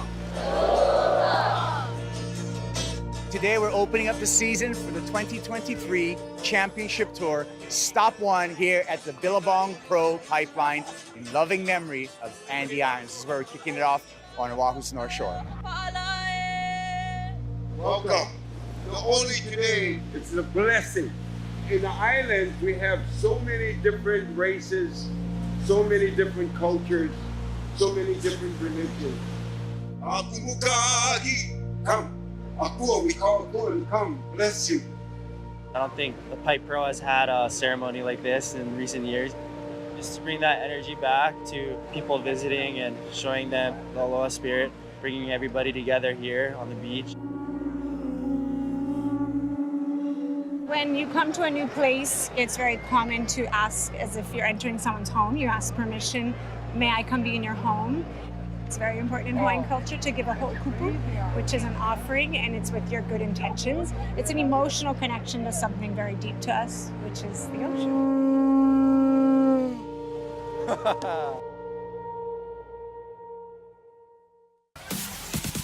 We are opening up the championship tour season right here today. Billabong Pro Pipeline, and already in the water. Little scrappiness to begin with Griffin Colapinto in that red jersey, along with Baron Mamiya in black and Michael Rodriguez rounding out the three-man heat in the white jersey. More aggressive paddles here, and no waves ridden, but that's showing me, Megan Abubo, that there is a lot of intent for these championship tour surfers, first time hitting the water 2023. There is, especially this group of surfers. Griffin and Baron, total standouts out here. I love it. Busy, busy, busy. They're stating their intentions. And then we also got Michael Rodriguez, who we see right here up and riding. Yeah. Actually, that was Baron. Sorry, my bad. Quick view of Baron Mamiya. And that's going to start off our priority rotation. He'll follow to the bottom of that priority, whilst Griffin Colapinto and Michael Rodriguez will still be in an open priority situation here as we zoom in, showing us the playing field and showing us the players, Megan. Yes, we got Griffin Colapinto, standout out here. Baron Mamiya, local North Shore boy, and Michael Rodriguez from Brazil. I love this shot, Kaipo, because we really see the lineup and all the sand that has developed over the past few weeks. We've had swell after swell after swell. And if you were on the North Shore 2 months ago, our beaches did not look like this. Yeah, the ever-changing sands here at Ehukai, because of the nature of our sand here in the Hawaiian Islands, a larger grain sand. That large grain coral-based sand moves easily with wind and especially with swell. So ever-changing lineup, especially in this stretch between, rock pile, log cabins, and Rocky Point. Yeah, the natural evolution of Mother Nature just shifting the sand around where it should be so that it protects the land and the houses and whatnot. Yeah, and you know what? Not every heat's an excellent heat. Sometimes heats are scrappy heats. Winning that fight, Felipe Toledo is with AJ. Yes, Felipe, just getting out of the water, coming into this season, defending your title. How did you want to start this event? Well, exactly as I did with the win, but maybe not with such as low scores, during the heat. But yeah, it was good. It was a good time off with the family, friends.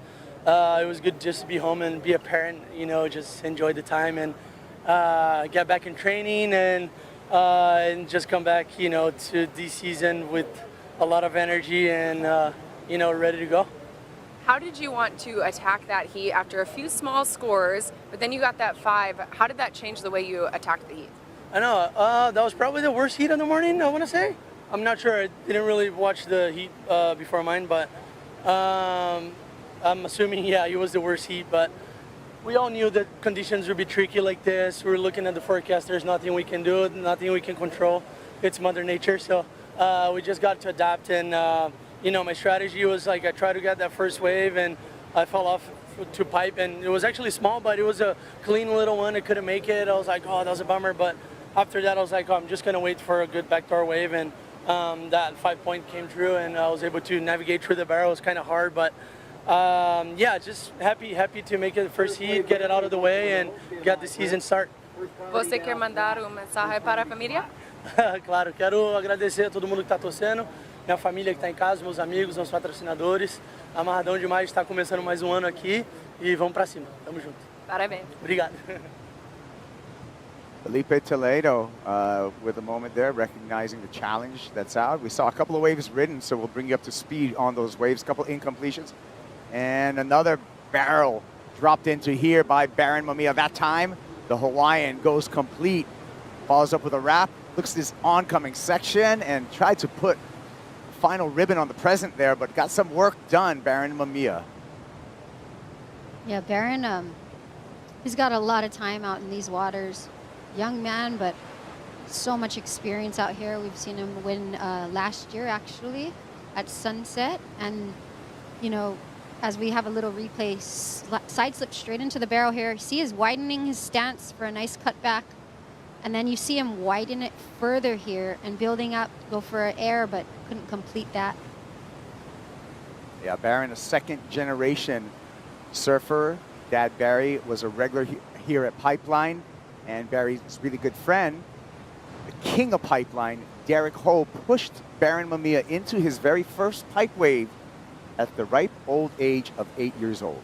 Yes, Kaipo, he was a fixture as a young boy. I'll never forget when Baron was 6 years old, even not 8 yet. He hadn't graduated to Pipeline yet, but I was paddling out at Rockies with Coco, and we looked over and he was paddling out 6 years old, and it was like 3 to 4 foot Rocky Point. Yeah. Unbelievable. Just, you know, basically from diapers. Born and bred on the North Shore, just 22 years old, his second season on the championship tour. Waves coming through here, priority with Griffin Colapinto out in the red jersey. Griffin opened up with a 1.03, wants to do better than that. We did see Michael Rodriguez thread a barrel as well, so we'll be waiting for the score for Rodriguez, as well as Baron Mamiya activating right now. Griffin Colapinto late and pays for that one. Right under the lip, didn't have any hope. No, super deep on that wave. He may have had a chance if it, you know, you could kind of see that it was going to close out from a mile away, but again, as we're seeing today, low scoring heats. So every surfer's got to maximize their time on waves.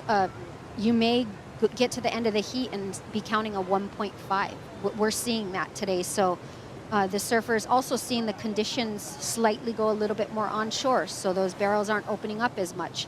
So we're definitely going to see everyone, as we see Griffin right here paddling, taking off. You can see he's well under the lip right there, literally taking off with the lip breaking over him. Almost like not even backdooring it, like double backdooring the thing. He's really like deep, but when waves like that come in, you know, he has to go on a day like today. Yeah, reminding me of the late, great Andy Irons being able to pull straight in from the takeoff. Here we go, Emrod, Michael Rodriguez, double hand stall, gets in the barrel. Second section there for the Brazilian. No problem with the exit. So Michael Rodriguez, who on paper would be kind of the underdog in this heat, has come out firing with 2 made waves. Right behind him, Baron Mamiya on another attempt. That one goes, shuts him down.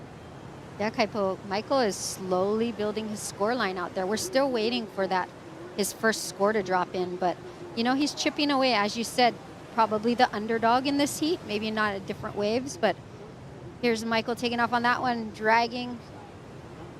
Beautiful execution here. I mean, it wasn't the biggest wave, but the way that he stayed in there, he kept dragging his hand, tried to go for the big finish there, but unfortunately he fell off. First wave for Rodriguez checks in at a 4.5. Baron Mamiya gets a score of a 5.5. Still awaiting another meaningful score for Michael Rodriguez to set the situation here.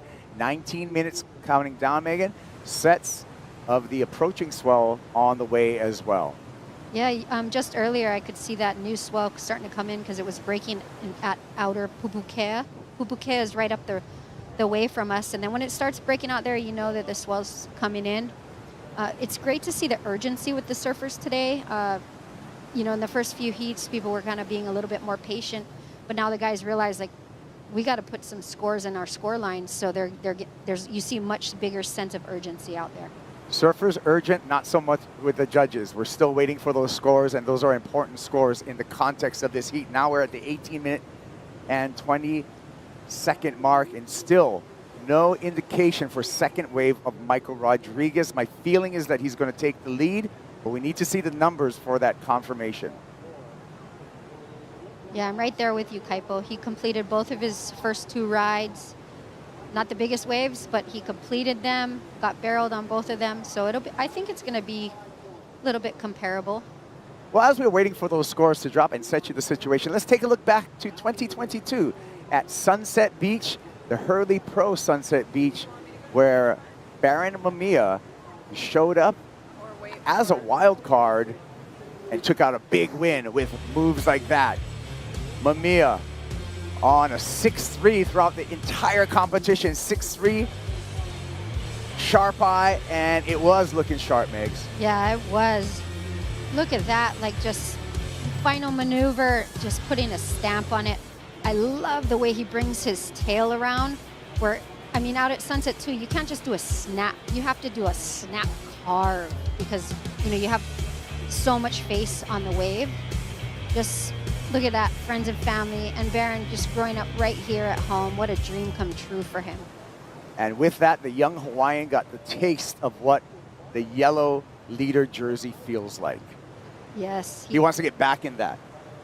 Whoever wins this event is going to be wearing yellow, moving into Sunset Beach Championship Tour stop number 2. As we see above, and we can see the increasing swell, but even the more, Megs, is the ruffle of the convection that we're currently experiencing with the winds kind of getting pulled a little bit onshore.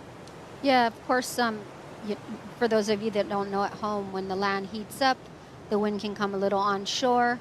It doesn't mean later on in the day they might come from a different direction and clean up a little bit, but right now we're seeing that slight onshore texture. But we're still seeing some nice barrels out there, so it's not affecting it too much. Yeah, well, talking about barrels, the last barrel for Michael Rodriguez, a 4.6. Here's a look at it, Megs. Yeah, stalls right there. Michael Rodriguez stays in there for a little while as well. Goes for that final maneuver, but unable. He comes unstuck there. And you see Michael Rodriguez opting to wear that helmet kaipo, safe bet, even on a small day like today.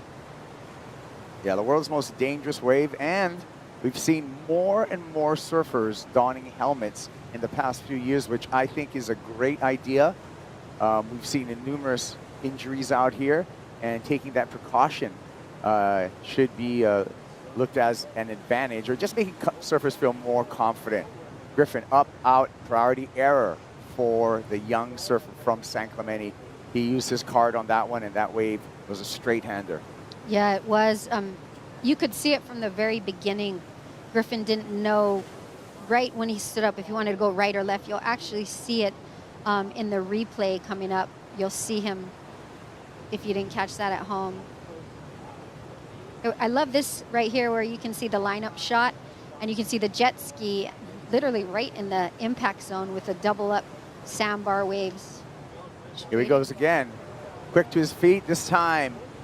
Again, pulling in, but no exit. So some urgency displayed by Griffin Colapinto replay. Yeah, you see this? He's paddling. He looks left and then decides to go right. So, you know, really unsure of himself prior to standing up on that wave. It's not, you know, it's not easy on a day like today, Kaipo. You know, you have a lot of these TP waves coming through, and again, with that new swell coming in, you're going to start seeing some more lefts coming in as well, some more pipe waves, which all morning we've kind of seen majority of waves ridden backdoor. For more on Griffin Colapinto, I'm going to check in with Dimity Starr. Dimity? Yeah, Kaipo, I'm in the Red Bull athlete zone, and you might think it's a little empty, and that's because a lot of the surfers have their own houses. Griffin's donning a new sticker on the board, and he's on the Red Bull team now, so he's just been cruising at the Red Bull house. They've got a nice little zone, and it's a pretty insane crew. They got Jack Robinson, Caroline Marks, Leo Fioravanti. They're all hanging out on the beach just a couple doors down, so that must give him so much confidence paddling out and just having warmed up with a really cool crew backing him. Let's check this out. We have Baron Mamiya quick into the barrel and threading the second section. Is going to have to fight to come out of this one and unable to do so. Yeah, so nice effort by Baron. Yeah, good effort, great technique, but I think the wave was just a little too small, Kaipo. Well, Baron just needs a 3.6 to take the lead off of Michael Rodriguez. But again, this is the opening round. Both first and second skip that elimination round and move straight into the round of 32. So really the game in this round is not getting third. However, if you do win your heat, you do have a seeding advantage when we do seed that round of 32. Yeah, and that seeding advantage, it'll kind of shuffle things up a little bit for that next round, right? All right, well, 12 minutes, 40 seconds. We're going to step away, take a little bit of break from the action, but we'll be right back with more from the Billabong Pro Pipeline.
The Billabong Pro Pipeline is brought to you by Billabong, official apparel brand of the Billabong Pro Pipeline, by Shiseido, official sunscreen of the World Surf League, and by Craft 1861, official health and wellness partner of the World Surf League. There he is, the greatest of all time, 8-time pipe champion, Kelly Slater, getting ready for his matchup against Kyle Ibelli and Carlos Munoz. This should be a very, very interesting heat as we see the conditions continue to change, and we'll see how Slater will be able to adapt to these changing conditions, Megan. Yeah, it'll be interesting to see always what equipment he's going to ride. And then, of course, Kelly, no stranger to competition, so no matter what the conditions bring, he's going to bring his A game for sure. Let's try to listen into him getting ready on the beach.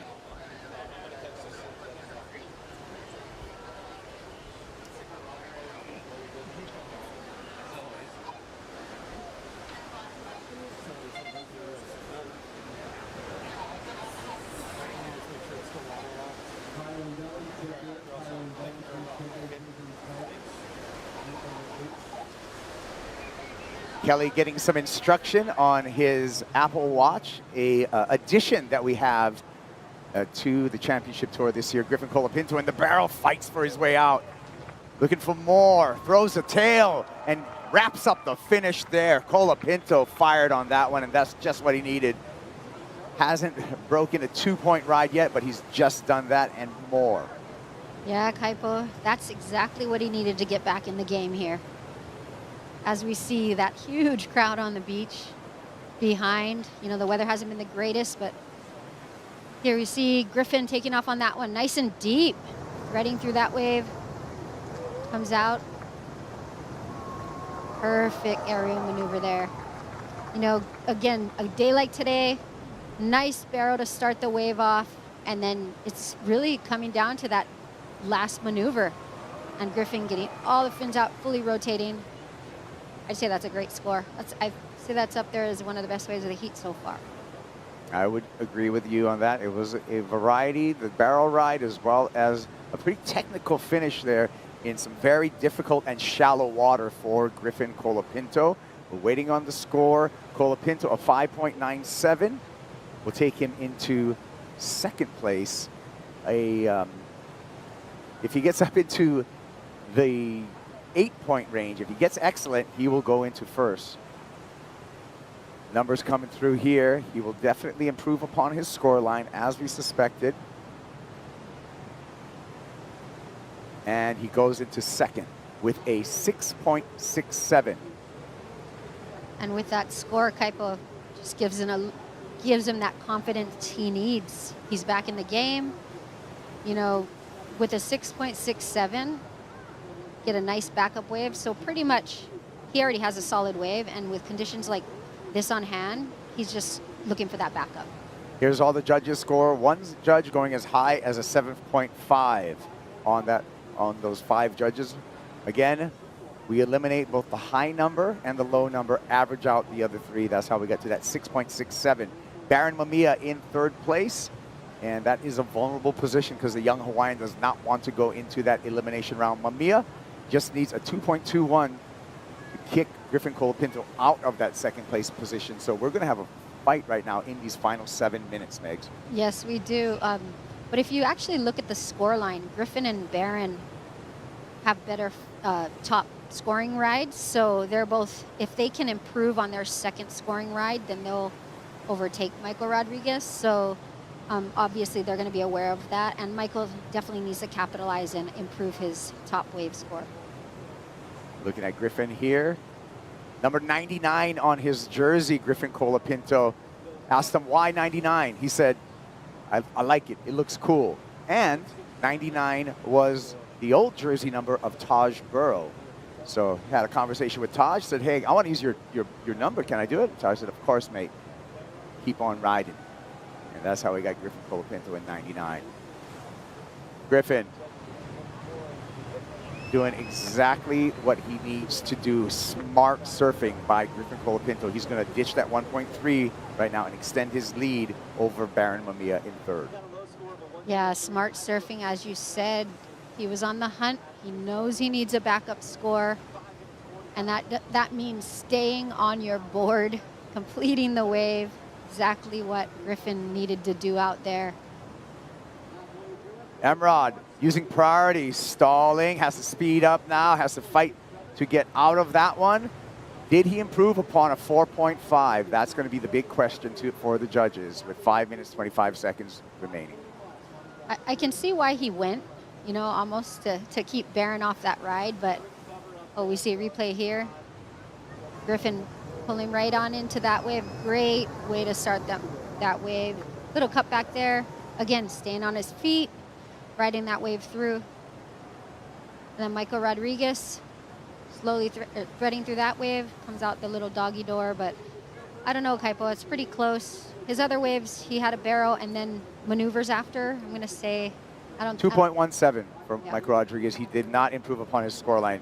Meanwhile, last score for Griffin Colapinto, a 3.17. Colapinto goes to 1st. Michael Rodriguez in 2nd. And Baron Mamiya on your screen right now there in the black jersey. Mamiya needing just a 3.6 to take over that 2nd and advancing spot into the round of 32. So this final 4.5 minutes is going to play out for Baron Mamiya. He's going to have to make some smart wave choice. Here he goes. Mamiya looking down the line, skips that first section, and priority error for Baron Mamiya. Priority error, as you said, Kaipo, because he only has 4 minutes remaining.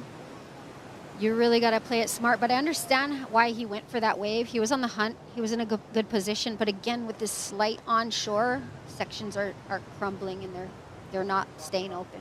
Megs, we haven't seen it yet, but all season long, a perfect score of a 10 for our Championship Tour surfers, men and women, will get a Yeti 110.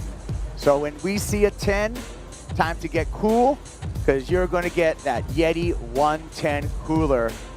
And we're very, very happy to have Yeti as a partner this year on the World Surf League Championship Tour. Yeah, isn't that a cool? I like how you said cool there, Kaipo. 110 for a 10. I mean, Yeti does keep everything cool. I know I could have a Yeti store myself. I have so many Yeti products. You put the ice in the Yeti cooler, the next day, it's still going to be ice. Here we go. Baron Mamiya looking pipe left. Does a good job of getting in the barrel, but could not do the job of getting out of it. And Barron's just trying to improve on a 1.5, so it made sense that he went for that wave. But I'd like to see him hold his ground a little bit more, because Michael Rodriguez doesn't need too much.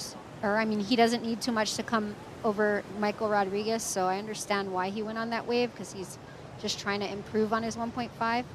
Yeah, he needs a 3.6. So 3.6, given the framework of the scores today, he is going to have to perform. He is going to need a completed ride. He is bottom of the priority ladder as well right now. We're at 2 minutes, 20 seconds, so Mamiya's going to need multiple waves in a set. He's on the move right now. You can see him in the corner of your screen, and now you can see sets approaching pipe. Yeah, Kaipo, you said it. He's on the bottom of the priority list there. Sometimes it's a good thing. Sometimes it's a bad thing. Definitely, you're always on the hunt when you're third priority, and with such a little score to obtain. He's just, you know, but 2 minutes. We've seen surfers get 2 waves in 2 minutes out here at Pipeline.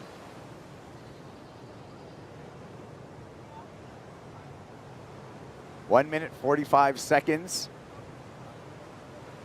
And it looks like what I thought was going to be a set, Megan, has really flattened out and starting to limit the opportunity for our surfers. Yeah, it has, but I still see there could be a little bump on the horizon here. And, you know, these days, and Baron Mamiya, his talent level, we could even see him go to the air for that last score too, Kaipo. You never know. This is true. I mean, when we look at criteria and the evolving conditions out here, there would be a chance for an aerial to change the scene.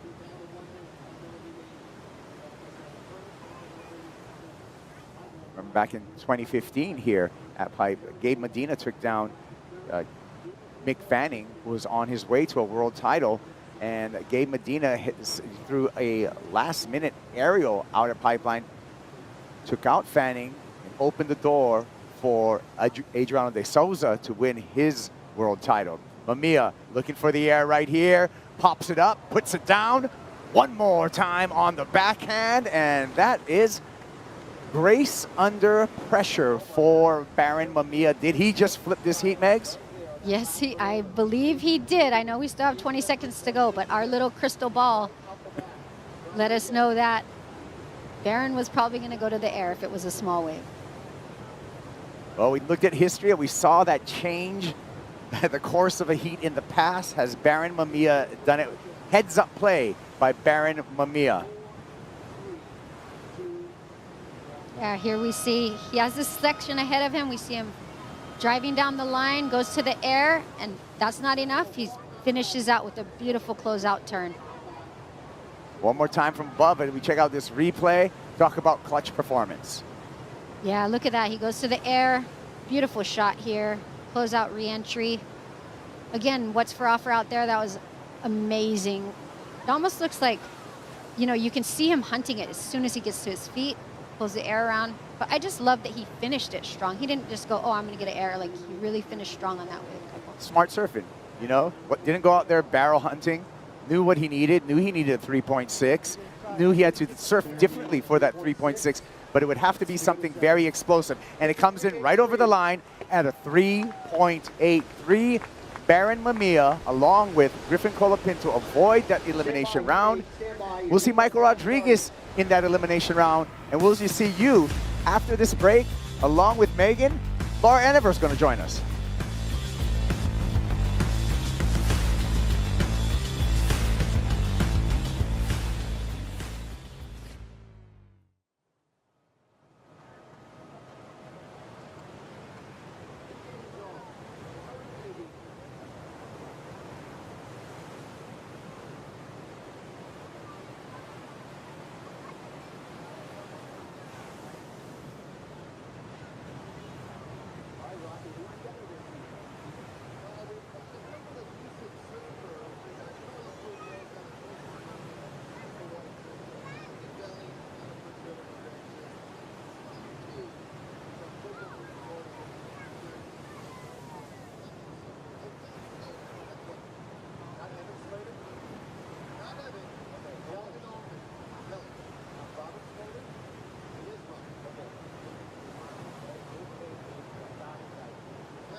Pipeline Warriors entering the Coliseum.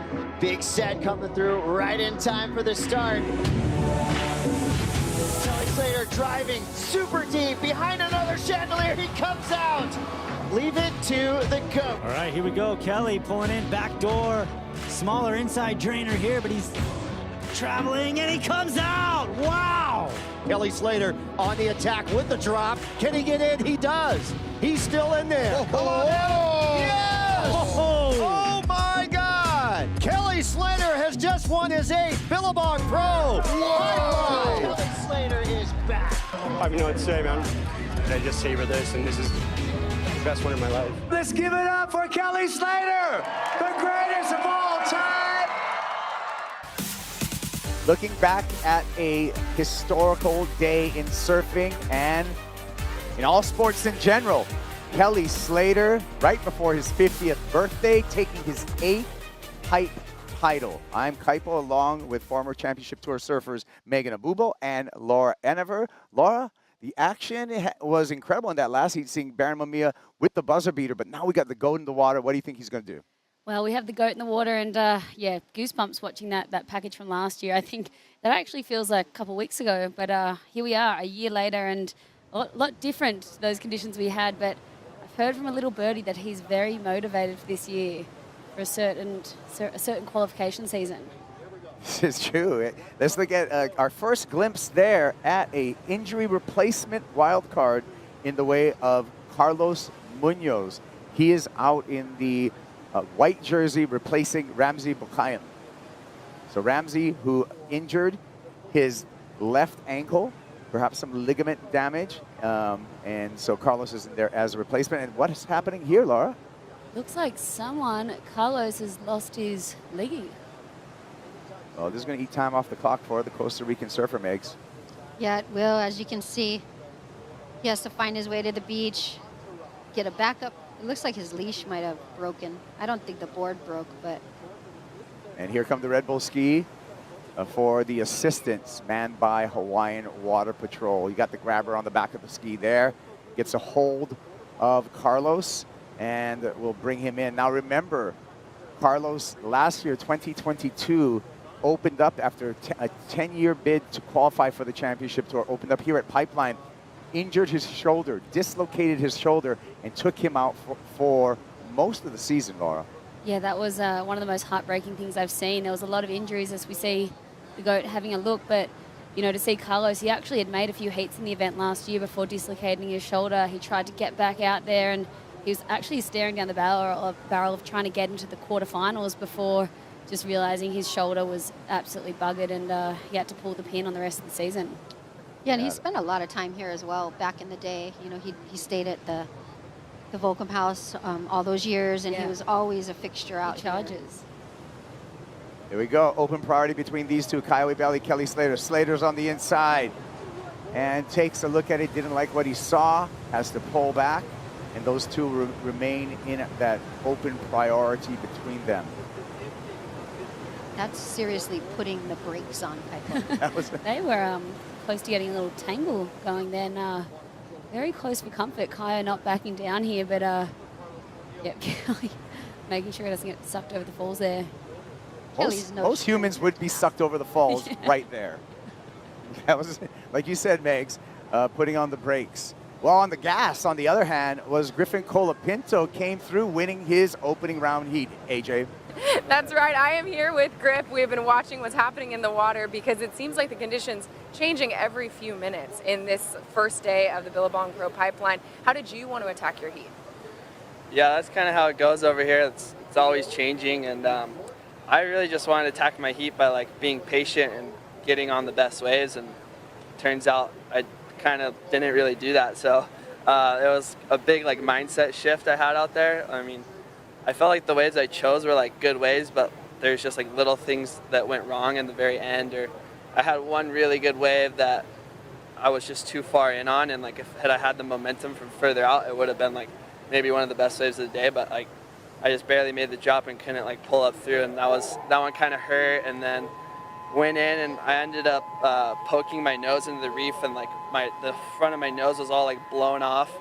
and my heat was just completely going south. Like first, like I don't know, like 17 minutes, my heat was going south, and it was actually a cool moment for me because I've been like working really hard on mindset, and like I was like, okay, like this is where it comes into play. You got to stay calm, like still come back, you know, believe in yourself, and then I ended up snagging that 6 with like 11 minutes left, and then the whole like momentum shift changed right there, and then yeah, so that was a really cool way for me to start the year. It feels like in surfing, obviously, you have to worry about how you physically come back, but you're talking about that mindset. How much confidence does it give you knowing that mentally you were able to pull that off in this heat?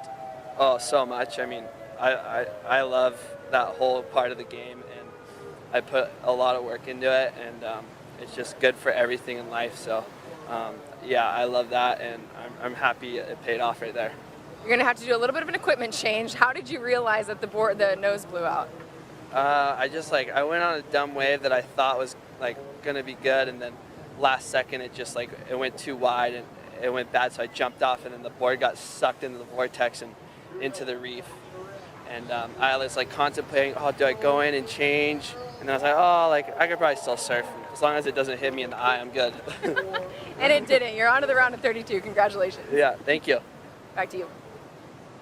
So Coyote Belly coming through that barrel, so much going on in that interview. Easy fix on the ding for Griffin Colapinto, just the tip of his nose. That part of the board sometimes doesn't even touch the water. Here's a replay of Coyote Belly, Megs. Yeah, he's nice and patient, looking for that barrel. He gets it. I like that, though. He stood up, and you can see it here. He's nice and calm, patient, pulls right in. Actually, he's pretty deep in that thing. And then was hoping to have another section, but he didn't. Another explanation. During that interview, we heard the siren, and Griffin Colapinto talking about being calm. Everybody else can also be calm as well. It's the first of the month, and that is just a test of our civil defense system that we do here in Hawaii. So you've come here long enough, Laura. We test those horns to make sure that they're always working for when we really do need them. Yeah, it's working for sure. If it happens not on the first of the month, start skedaddling. You get worried. All right, well, a 3.5 checks in for Coyote Belly, and he's in the early lead. Priority with Kelly Slater. No wave ridden as of yet for Kelly Slater. Now remember, this is Kelly's 31st appearance at pipe in competition on the championship level, and here he goes, number 11. Pumps through a frothy cavern, no problem for Slater. And he'll finish off that ride. Took 10 minutes, about 9.5 minutes to choose that wave, but did a great job of execution there, Megs. Yes, he did. I like it. What a great way to start, and he was busy in the beginning, as we saw. He looked at quite a few waves, put the brakes on one, but he capitalized on this. A great way to start that heat, and he still has 20 minutes to go. Yeah, I feel like, Kelly, he's competed here, first time in 1991. He knows this reef like the back of his hand, and he knows backdoor, I think, better than anyone. And as you can see here, he just read this to perfection. It was frothy, but he just put on the brakes when he needed to and then slid in exactly where he needed to as well. Laura, you can see it in this right here where he puts the brakes on, stalls a little bit, threads through that thing. And again, as you said, really frothy wave. Yeah. Not easy. And just the compression and going high and reading that barrel was, to perfection. Let's look at some numbers for Kelly Slater. 8 pipe wins, 13 finals for Slater, 24 semifinals, 148 heats surfed here at Pipeline, and he has a wicked heat winning percentage of 69.3%. 70% of the time Kelly's in a heat, he wins it at Pipe. And for more on Kelly Slater, let me ask Dimity in on the conversation.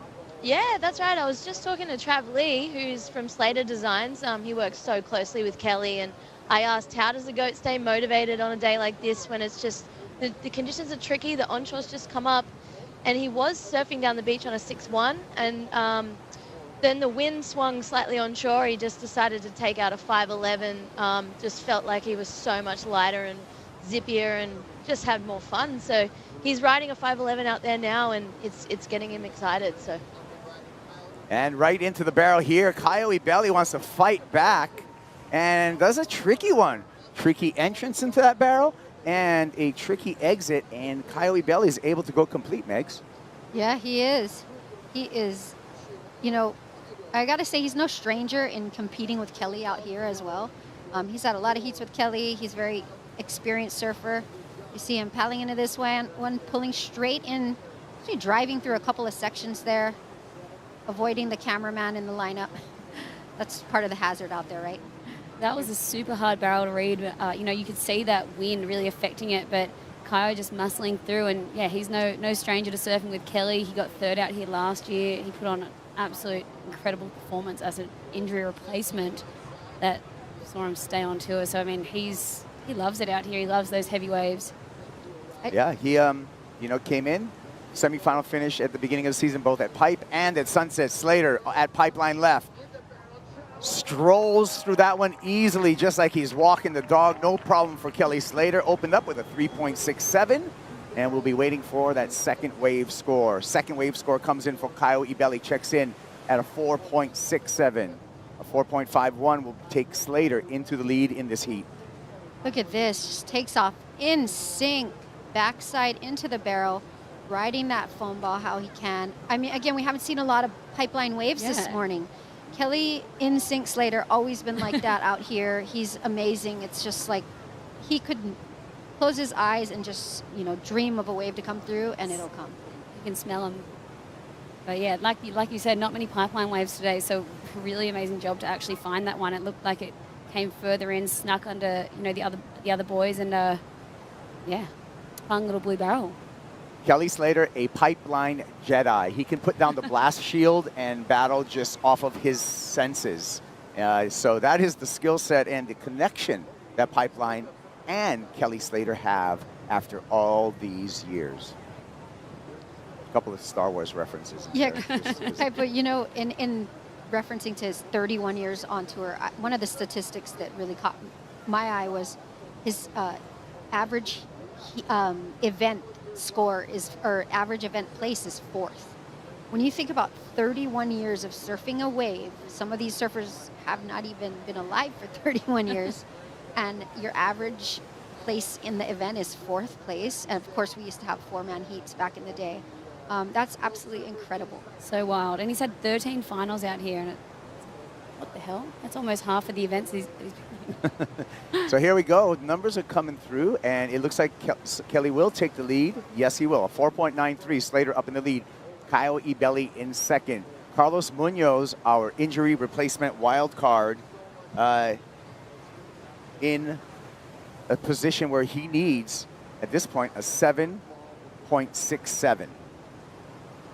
Another thing Kelly's just synonymous with out at Pipeline is his backhand surfing out here. Of course, I'll reference the pig dog, grabbing your rail. What he did back in the early 90s, mid 90s was phenomenal. You know, guys, a lot of goofy footers controlled the lineup out here competitively, and Kelly really changed the face of modern barrel riding out at Pipeline. Totally. It's like he wants to put himself in the worst position possible just so he can do a 10-foot airdrop and land on his back and then make the tube. Some bendy knees. Well, I remember flexibility is really one of the things that sets Kelly Slater apart, and why he's been able to sustain such a long professional career, Megs. Yeah, I'd say it. You know, it's his diet, his flexibility, and another athlete that comes into mind is Tom Brady. You know, they're both the oldest in their sport, yet they're so incredibly fit. They're in tune with their bodies, and the reason why they can be at such a high level professionally and competing is because they take such good care of their bodies. Such good care, and I feel like always onto these new things that are getting developed to look after ourselves and help, you know, with muscle recovery or any sort of injuries. And I know, obviously, seeing Kelly start so strong here last year, and then he had that ankle injury, so he was, you know, away for a few events last year, but he seems like he's back and he's healthy and he's fit and really, really ready this year. Laura, you're mentioning inflammation, and it's important because with injuries, inflammation, so much comes from your diet. And as you said, Kelly, everyone who knows Kelly knows that he's on a pretty strict eating regimen, and it's been very important throughout his entire career to get him to where he's at because of that. Good sleeping regimen too. He loves staying up and sleeping in. There you go, 13 minutes, 30 seconds.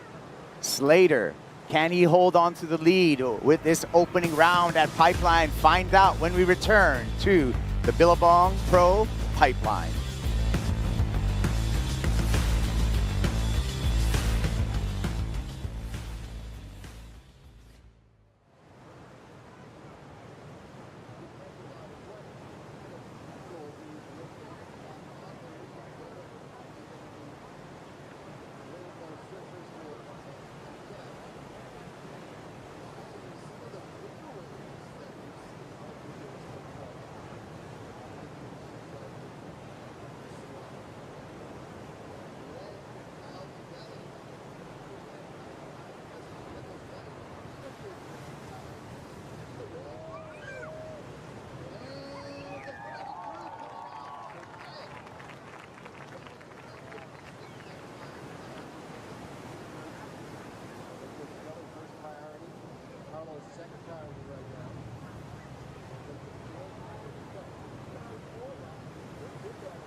I'm Kelly Slater. I committed my life to this, all of this.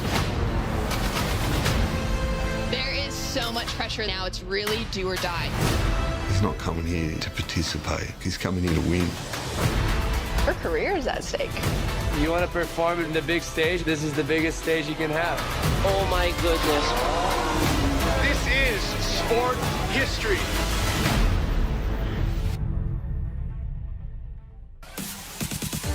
Make or Break Season 2, Apple TV Plus, February 17th, the debut. Kyle Belly dropping into this barrel, disappearing, traveling for a long time, and the Brazilian comes out. That was a great wave as we catch up back to live action. Kyle Belly, Laura, with a 5.77, he takes the lead.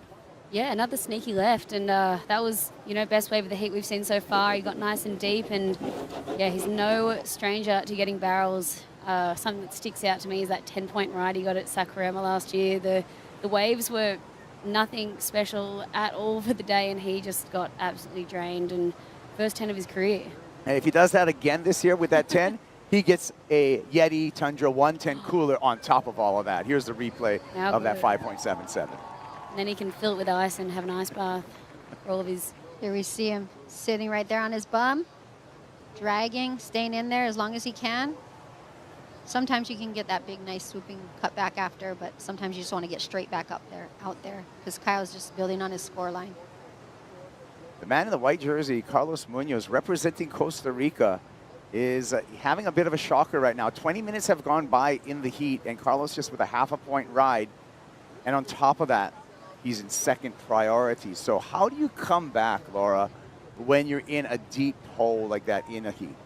I mean, having a leg rope break has to be one of the most annoying setbacks in a heat. You're just like, why?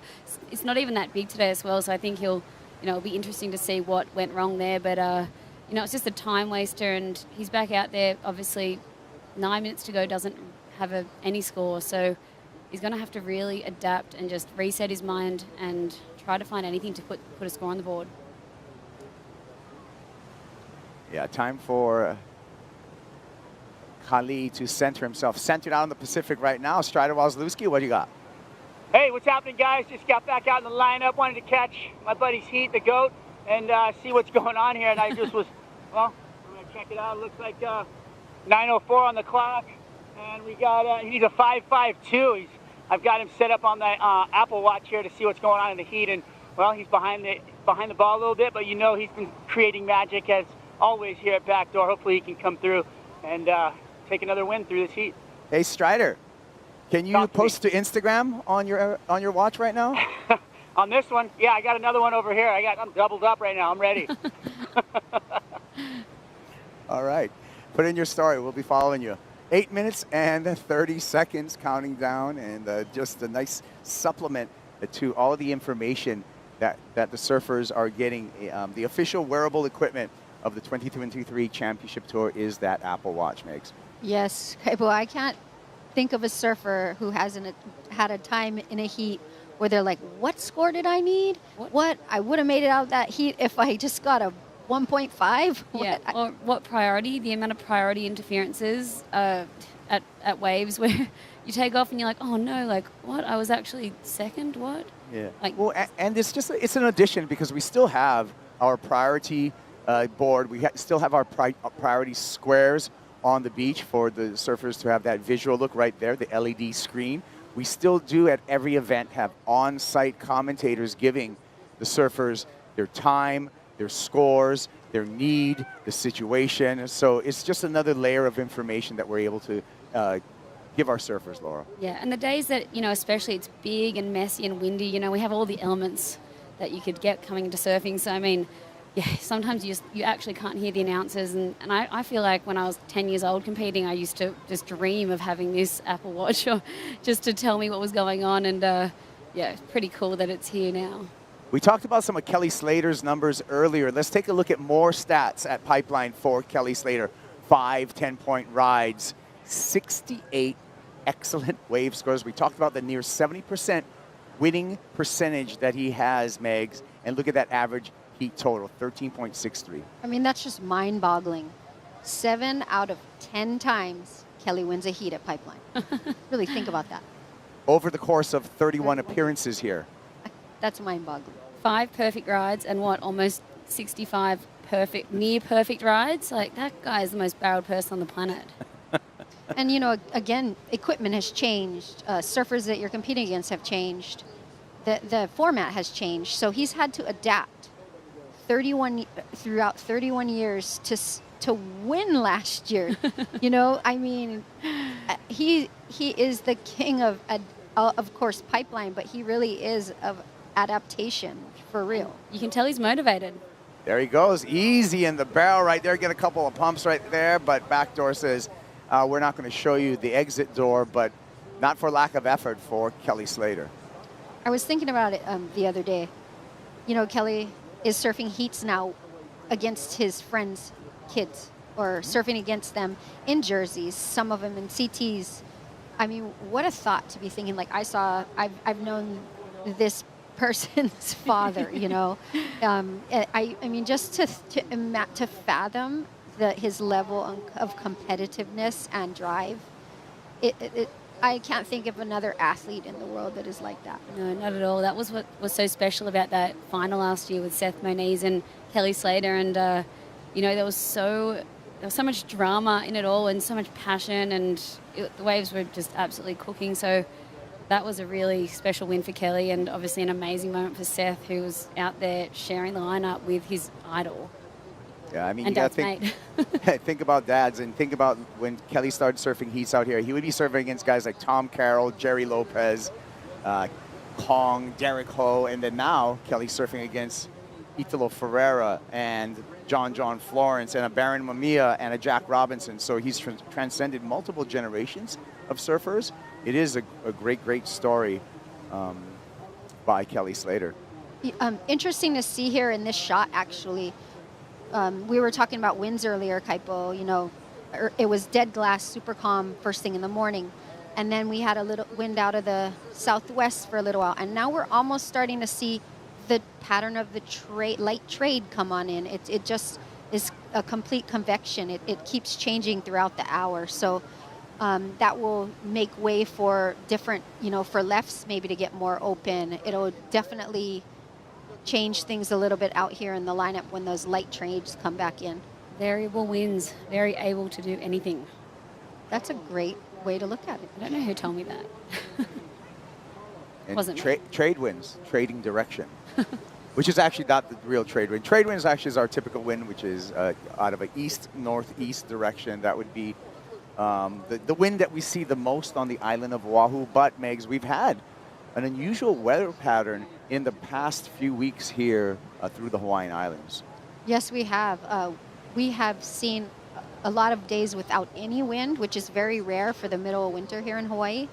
And then we've seen some pretty enormous periods of swell here as well, where it hasn't gotten below 10 feet for a couple of weeks. Yeah, let's see what our friends at Surfline and the data they've provided us for today. You can see the morning, 4 to 6 foot offshore winds, and then as they predicted, the afternoon, the swell hanging in tough, Laura, but the winds shifting more side to onshore in their direction.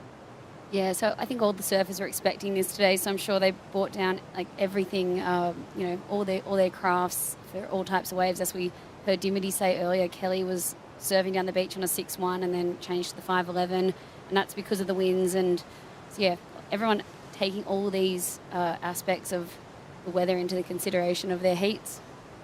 The biggest thing I love about boards right now is just the subtle details. As we see Kyle right here, trying to pull into that barrel, unfortunately, just kind of quick in and out. But again, I was mentioning in the past, you know, you used to go up like 4 inches, but now half an inch, 1 inch. Surfers are riding 5'11s, 5'11 and a half. Or I'm going to ride my 6'0. So there's the subtle details of real small, minute, half an inch specs that the average surfer don't realize what the professionals on tour are like bringing down to the beach. Well, and there's the variable also now that with the introduction of removable fin systems, that the boards can change also by the sets of fins that you put on that board. So the same 5'11 can react differently, Laura, and I know you know this, with a different set of fins. Totally, you can have stiffer fins that will be better. You know, obviously if it's you know, dredging off the reef and being really sucky, or you can have some, you know, flexi fins that are going to be nicer throughout a carve or a snap or air or whatever these guys wants to do. Yeah. So we're down to 90 seconds. Slater looking to advance past that elimination round along with Kyle Ebeli, who's winning this heat. Carlos Munoz, priority with the white jersey. Carlos, if he wants to avoid that elimination round, needs to go excellent. He needs an 8.1. There he is. Yeah, that's a tall order today, an 8.1. Not impossible, especially for Carlos, but definitely is a tall order today. Well, the good news for Carlos, he will have another chance in that elimination round. We are still standing by to get the word if we're going to continue into that elimination round or the opening round for the women. This is heat 8 of 12 of the men's opening round. You know, to touch upon your fin comment, Kaipo, I mean, even at my age now, I have an entire box in the back of my truck that stays there, does not leave, and I have like 30 pairs of fins in there. Because not sets of fins, because I'm constantly changing like the type of conditions or the boards that I'm riding, especially now more than ever. I'm a real fan of the twin fin these days. Yeah, my luggage, my board covers they weigh like triple the amount now. I take so many fins away. I'm like, oh gosh, I just have to do that thing when you get to the check-in counter. Laura's board covers are like 5 Lauras, by the way. We're down to 4 seconds, and it is going to be Kyle Ebeli as well as Kelly Slater avoiding that elimination round. There's Ebeli feeling good upon his performance. We're going to take a break. We'll be back talking you through the action. We'll be Joe, Ross, and Laura. You're going to stick around.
Over the years, I would see like this rare wave break. It's actually like in line with off the wall right of way. It actually connects all the way through with the reef at Pipeline, but it's like a 1 in a million kind of wave. I just had a feeling that day. I saw a couple almost do it. One popped up and I was like almost not getting into it, and I just put my head down and paddled as hard as I could.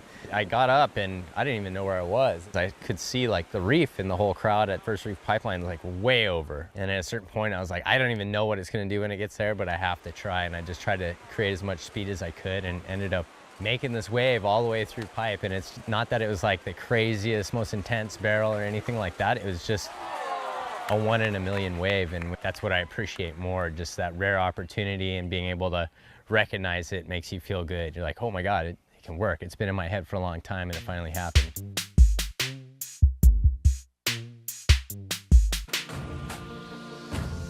The stories of Pipeline are so fun to listen to. Mark Heatley, one of the best out here, remembering one of the most memorable waves of his life at this very venue on this shallow reef, as we watch Jordy Smith up and out, getting started in a big man seat. Connor, Jordy, who's taller? I think it's pretty close. Phew, that's two tall dudes right there. But what is it, 6'2", 6'3"? And Connor's profile says 6'1", but he's a big 6'1". He's a late bloomer. He just shot up all of a sudden.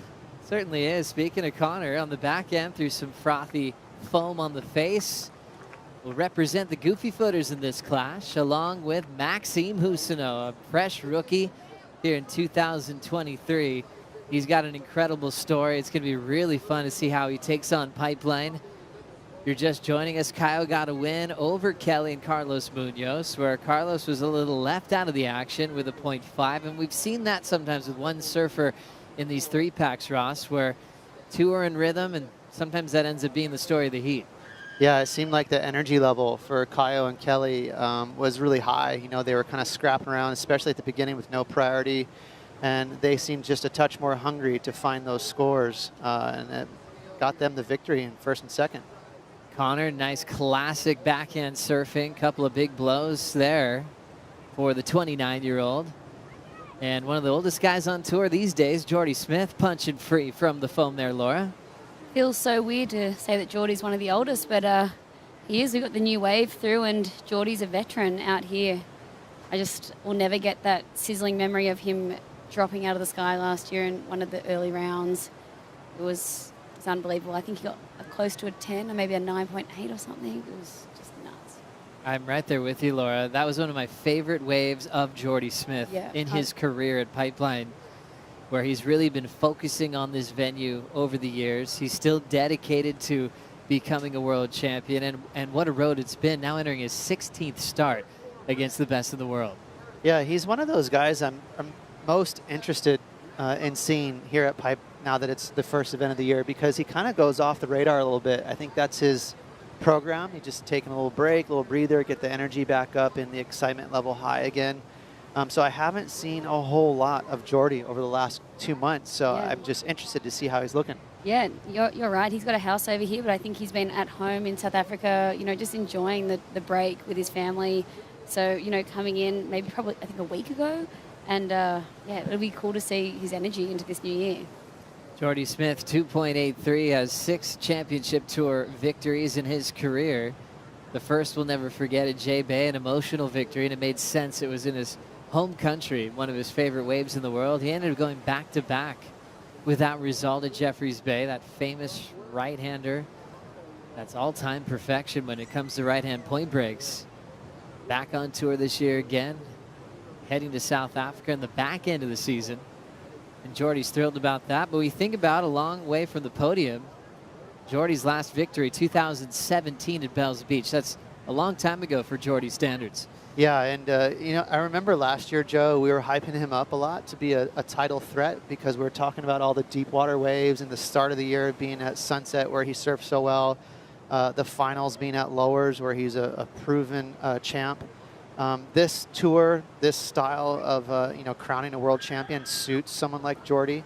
So I'd like to apply a little bit of hype back on him. You know, I know he's kind of sneaking under the radar, letting all the big names kind of steal the thunder, but Jordy could be a world champion. I mean, I like his chances. I agree, yeah. I think even after seeing him last year, he had moments of absolute brilliance where I was like, he's on a roll. This is his event. You know, J-Bay, he looked like he was just in sizzling form. You know, he just, and as well at Tahiti. So I think he had so many moments where he just produced some incredible surfing and then just go down in a bit of a lackluster heat.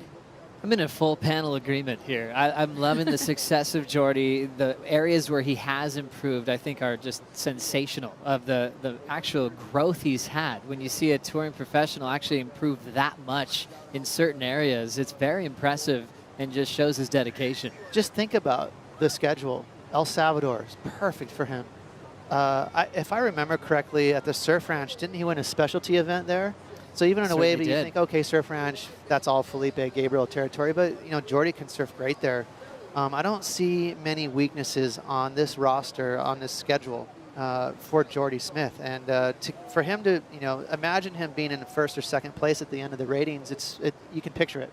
Yeah, it's so fun that the Surf Ranch is back on the calendar. It challenges competitors in different ways. And one man who's always a challenge for all competition is Caio Belli, who's on the glass with AJ. Yes, he is. Always a competitor. So, Caio, that heat in particular, it was one where it felt like you had to change your mentality, change your strategy halfway through. How did you attack it? Yeah, I was kind of like, I got here a little late.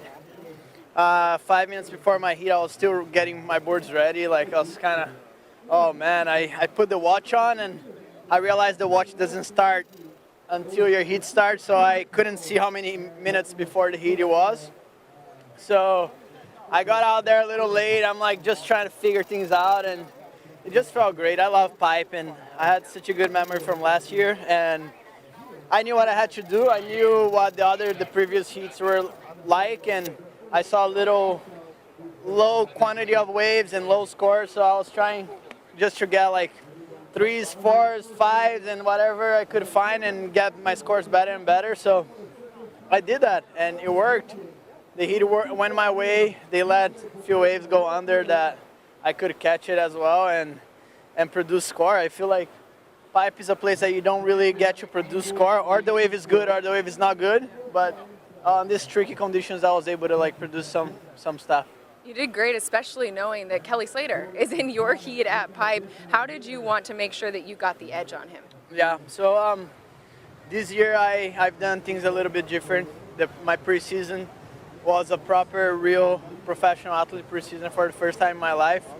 A few things changed in my life, and I just took the whole opportunity of being on tour this year, and I gave my all. So at that point, I got my foot in the water. I was just trying to realize that I worked all these months, or 4 months in a row, that I got ready for this moment here. And I was ready physically, I was ready mentally, I was ready with my boards, and I just want to surf. And I got to surf against Kelly first heat, and she win the first heat of the season against Kelly. I just feel good. Yeah, I like it.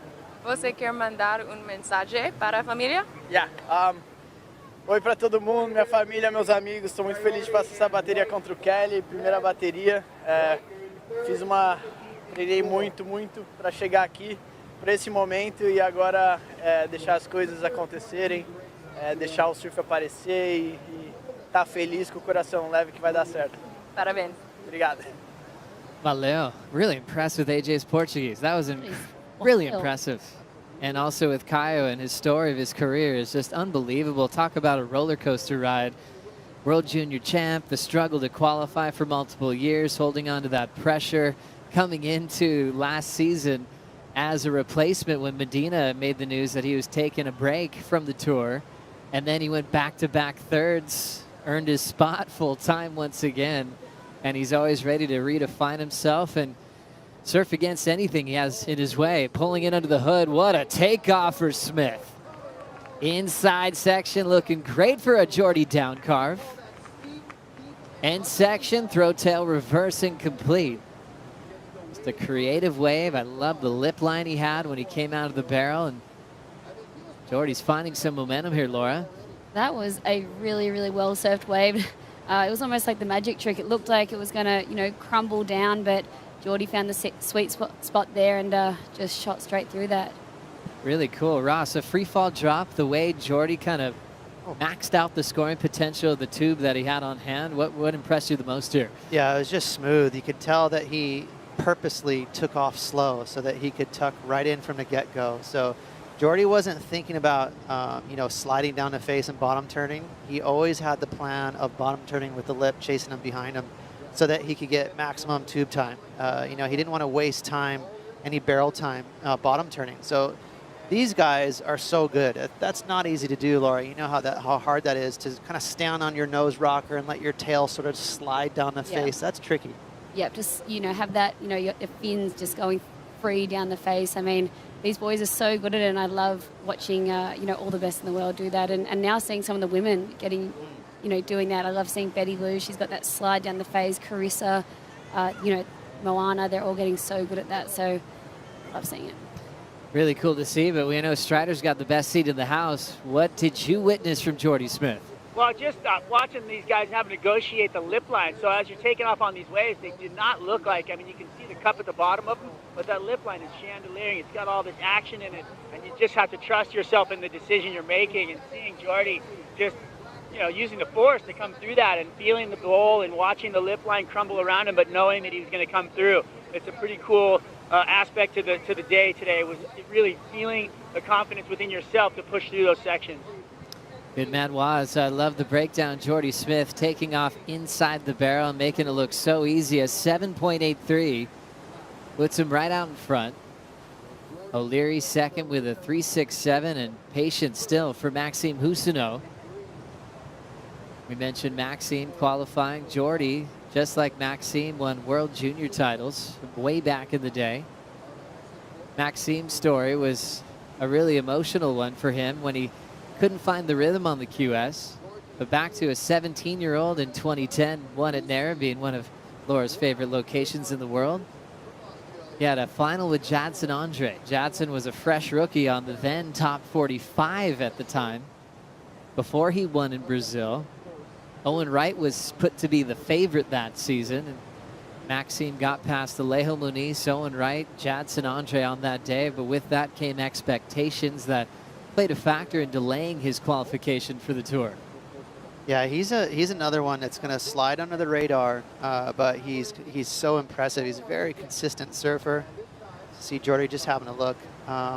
Makes great decisions, and as you said, Joe, he's been an accomplished competitive surfer since he was a grommet. So, he's not one of these big names everyone's used to, but don't be surprised to see this guy stack up a bunch of heat wins this year. Messy section and popping out at the end incomplete. Maxime Housineau falls on his opening ride as a rookie, but a great attempt there to get a decent score on the screen. Let's hear from Kelly Slater with AJ. 3, 2. Ellie, just a few weeks shy of your birthday. How did it feel? How are you feeling mentally and physically getting back out at Pipe? Not bad. It's the conditions are pretty tough. It's not what last year was, and I don't foresee it being a whole lot better in the next few days, but it does look like if the wind doesn't kill it towards the end of the period, there's some swell, so we'll see if that transpires and forms into something a little better than what the wind is saying. But the direction's not too bad. It's just really strong. It's going to get 30-40 miles an hour around the 6th or 7th, so that'll be tough. But it's yeah, it's just a tricky little day out there. You're not going out there looking for nines. You're going out there just trying to get a couple barrels, set a tone, set some kind of pace, and then get going. I mean, the best rides in that heat were on lefts, and we're really out there looking for little rights on days like this. You called the win last year the best one of your career. How are you feeling entering your 31st event here at Pipe? I love this event. I've just been a little, I don't know, this week I've been in a funk, so I'm trying to break out of that, and I just haven't felt really in sync in my surfs or anything, so I don't know, trying to shake that a little bit. But sometimes my free surfs, when I'm out of sync, I'm in sync in heats. That heat I didn't feel here or there. I actually had priority when Kaio got his good one, and I let him go because I thought the next one was a bigger wave, and it just didn't come together like I thought, so he got that other left that was nice, but there wasn't much in it between him and I. We were both kind of scrapping mid-range scores, and Carlos never got going. I'm sure you've been prepping for this event most of the day, but any chance you saw the news that Tom Brady retired? I did. I actually saw it. I sent him a message, and yeah, it's funny because his last retirement was on during pipe too. So, yeah, I think it was. You know, people need to just kind of feel it out. People have done something for a really long time that they love it. It's beyond the money they make. It's beyond. It turns into friendships and lifestyle and family and all that stuff. So it's not an easy decision to come to, especially when the skill is still there. I don't think there'd be a player in the league right now that wouldn't say that Brady can still win a Super Bowl right now. So that's probably that's a hard carrot to dangle in front of yourself and not go for. And I mean, I can relate to that after so long. But I love to surf, and this is the outlet for it right still. So, but I feel that candle kind of burning out for me, and that's been for a while. But I think I'm just going to surf until it's totally done, and I don't really care at all about surfing a heat and want to be somewhere else. Well, we'll enjoy every heat until then. Thank you. Yeah, and congrats to Tom Brady. There must be like a goat chat feed. If you're a goat, you get to talk to each other and you get to chat from Tiger, Tom Brady, you name it, you know. But it's really cool. I think he does find a lot of inspiration with his relationship with Tom Brady. It's a very small group of people that get to even be in that conversation of the greatest of all time, like a Jordan type. And Kelly is that for surfing. So I love that question, or even that statement from AJ to bring that up, because, you know, he feels that moment where you are letting go. They've been asking Kelly when he's going to move on since the early 2000s. I mean, yeah, probably since he was 35 years old, and now the dude's 51 almost. As we see lined up here, almost for Maxime. I like looking at the little tribute for world champions where they have the trophy and they have all the dots that symbolize a win. And Kelly's looks like a bowl of fruit. I mean, he's got 11 nuggets there on that trophy. It's just funny because everyone else is like kind of psyched to have one or two little nuggets, but Kelly's got a big bowl of fruit on his jersey. So cool. The jerseys are incredible. If you're a world champ, you got the cup right on your jersey. The world title cup dedicated to Duke Kahanamoku. From here on out to celebrate his legacy. 11:20 on the clock here. Jordy leads here in heat number 9 with a big 7.83. We'll see if he can hang on to it right after this.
So this is our first WSL Rising Tides Pipeline edition. For the women to be our pipeline and competing here on the North Shore is something that WSL is really proud of. It's a big deal for us to be surfing at that break, and I want these kids to see that this could be them. Now with equal prize money, equal tour stops, meeting some of their heroes, maybe it sparks more of a passion inside them to really pursue it for a living. It feels good. It inspires me to see them rip, and it makes me want to do it in the future too. A big part of what we're doing today is we want you guys to be able to come for a surf with us, also to meet everyone here. How's it going? Rising Tides! One of my hopes for Rising Tides is that one day we'll be looking back on the current crop of the Championship Tour, and we're going to have these photos of them here at WSL Rising Tide, meeting their heroes and interacting with the tour for the first time. It was such a great day for the WSL Rising Tides presented by Pura Vida before the start of the waiting period. And how about this pit? Getting nice and barreled as the tide rises in real time out front here at Pipeline. An absolute hammer of a finishing move for Connor O'Leary. O'Leary getting back into the seat with Jordy Smith, separating himself on the scale from Maxime, who's still just counting a 1.03 with 8:10 to go. But the WSL Rising Tides presented by Pura Vida, it's back for 2023, and it's such a great place for it all to begin right here on the North Shore of Oahu. As we take another look at this barrel, Laura, what'd you think here? Yeah, I love the way he took off so deep and behind the peak on this one. So we just knew he just had to, doggy door that section, and so much speed here for a nice slash, just maximizing the points. But I love the way he just got under the hood and just had to ride that and thread the needle there for Connor O'Leary. How about the finishing move, Ross? I really enjoyed it. You could see he was adjusting his feet. I think Connor wanted a little ramp there. With this wind right now, it's good for airs on the lefts, and he wanted that, but it laid all the way flat, and he just brilliantly adjusted his stance just enough to go for a layback snap. So well read there from Connor. We talked to Richie Porta this morning, longtime head judge, about turns and barrels, and it's always about the barrel, a pipe and back door. But what's in a finish? Because you have a lot of options there, like what Connor did, a classic hack at the end. There's big airs. Right. I mean, what can you do there, and how can you affect the score? You really have to abandon your typical event on tour where you're thinking about just a nice clean finish. Like at pipe, you're going to have to wow the judges to get an extra point on top of a barrel. But that being said, you can do it. If it's a right and you have this big, nasty closeout section and you nail it, they're going to give you some extras for that. Or if you can pop a big air on the left today, you can definitely add to your score. It's not impossible, but you're not going to get away with a safety float to finish like you can in a normal event. For sure, and those backdoor waves, it goes so shallow on the reef, especially right now. There's not a lot of sand there, and so doing a big critical end turn is, you could get a lot of points for that. 6:20 on the clock. Let's focus on positioning out there, Waz. What are you seeing? I see a lot of around right next to me. I'm over by this little crack in the reef where there's a section between off the wall and Aints Bowl, basically backdoor, and that's where the reef gets deep, and there's a left that comes off. They got Connor O'Leary. He's all the way over here looking at these waves. I mean, basically the pipe peak is 50, 60 yards over from where they usually are right now. So they're really close over here towards the backdoor area, really focusing on all the rights, and Connor O'Leary actually looking for a little left off of this bowl too. So a lot of water converging right here right now. The swell is peaking and getting that that 6 to 8 feet out of the 17-second period. So all that water is coming in here, but the direction has it kind of loading up, and all that sand in the channel is kind of denying the access for the wave to start flowing through on the left. Even though we did see Connor get a good wave over there, hopefully we'll see more of that. And I'm going to start paddling because we got a set coming. Sorry. Strider's on the move. Thanks for the insight. He's got a nice wall of water heading for him. He might get clipped. I think he might be dealing with some energy, but that makes him feel alive. Nice aerial view of our competitors, Connor in red, heading to the left of your screen. Priority is with Maxime in the white jersey as you see him from the sky. Strider almost got an interference then. I think we saw, was it maybe Abe Lerner or whoever's driving the ski now with Larry, kind of launch over that wave. So that set surprised everyone. And you know what it's like, Laura, to carry that big pack on your back when you're doing a water reporting job? Is it easy to move around quickly when you want to get somewhere? It is with the the microphone cord. It can get just stuck everywhere around your arms. You're flapping around like a bird. But it's all fun and games out there. The best seat in the house. Laura, I've been really enjoying your relationship grow with Pipeline, and it's really cool to see you absolutely charge, especially on the outer reefs as well. Congratulations for what you did recently here on the North Shore. One of the most monumental rides I think we've ever got to see, especially in that sequence. Thank you, guys. Absolutely stoked. And then focusing on pipe, what are the things you've learned? What challenges you the most about the place? Yeah, the last few years, I think, since we've been able to travel again, and I just really wanted to come in and put the time in here, obviously being off tour now and focusing on free surf, and I just wanted to really try and work on my barrel riding, and the best way to do that is to come down here and paddle out pipe or backdoor off the wall every single day, no matter how it is. Obviously, some days you don't want to go out there at all. It's just silly. But if it's good, if there's barrels and there's spitting, you just want to try and get yourself out there to know the lineup. And so many of those times I'd go out and not catch a wave, and that's just, you have to expect that. And when you're not catching waves, what are you doing? You're watching everyone else, what they're doing, their positioning, how they're taking off, their lineups. And so the best way you can learn is to be out there and really get amongst it.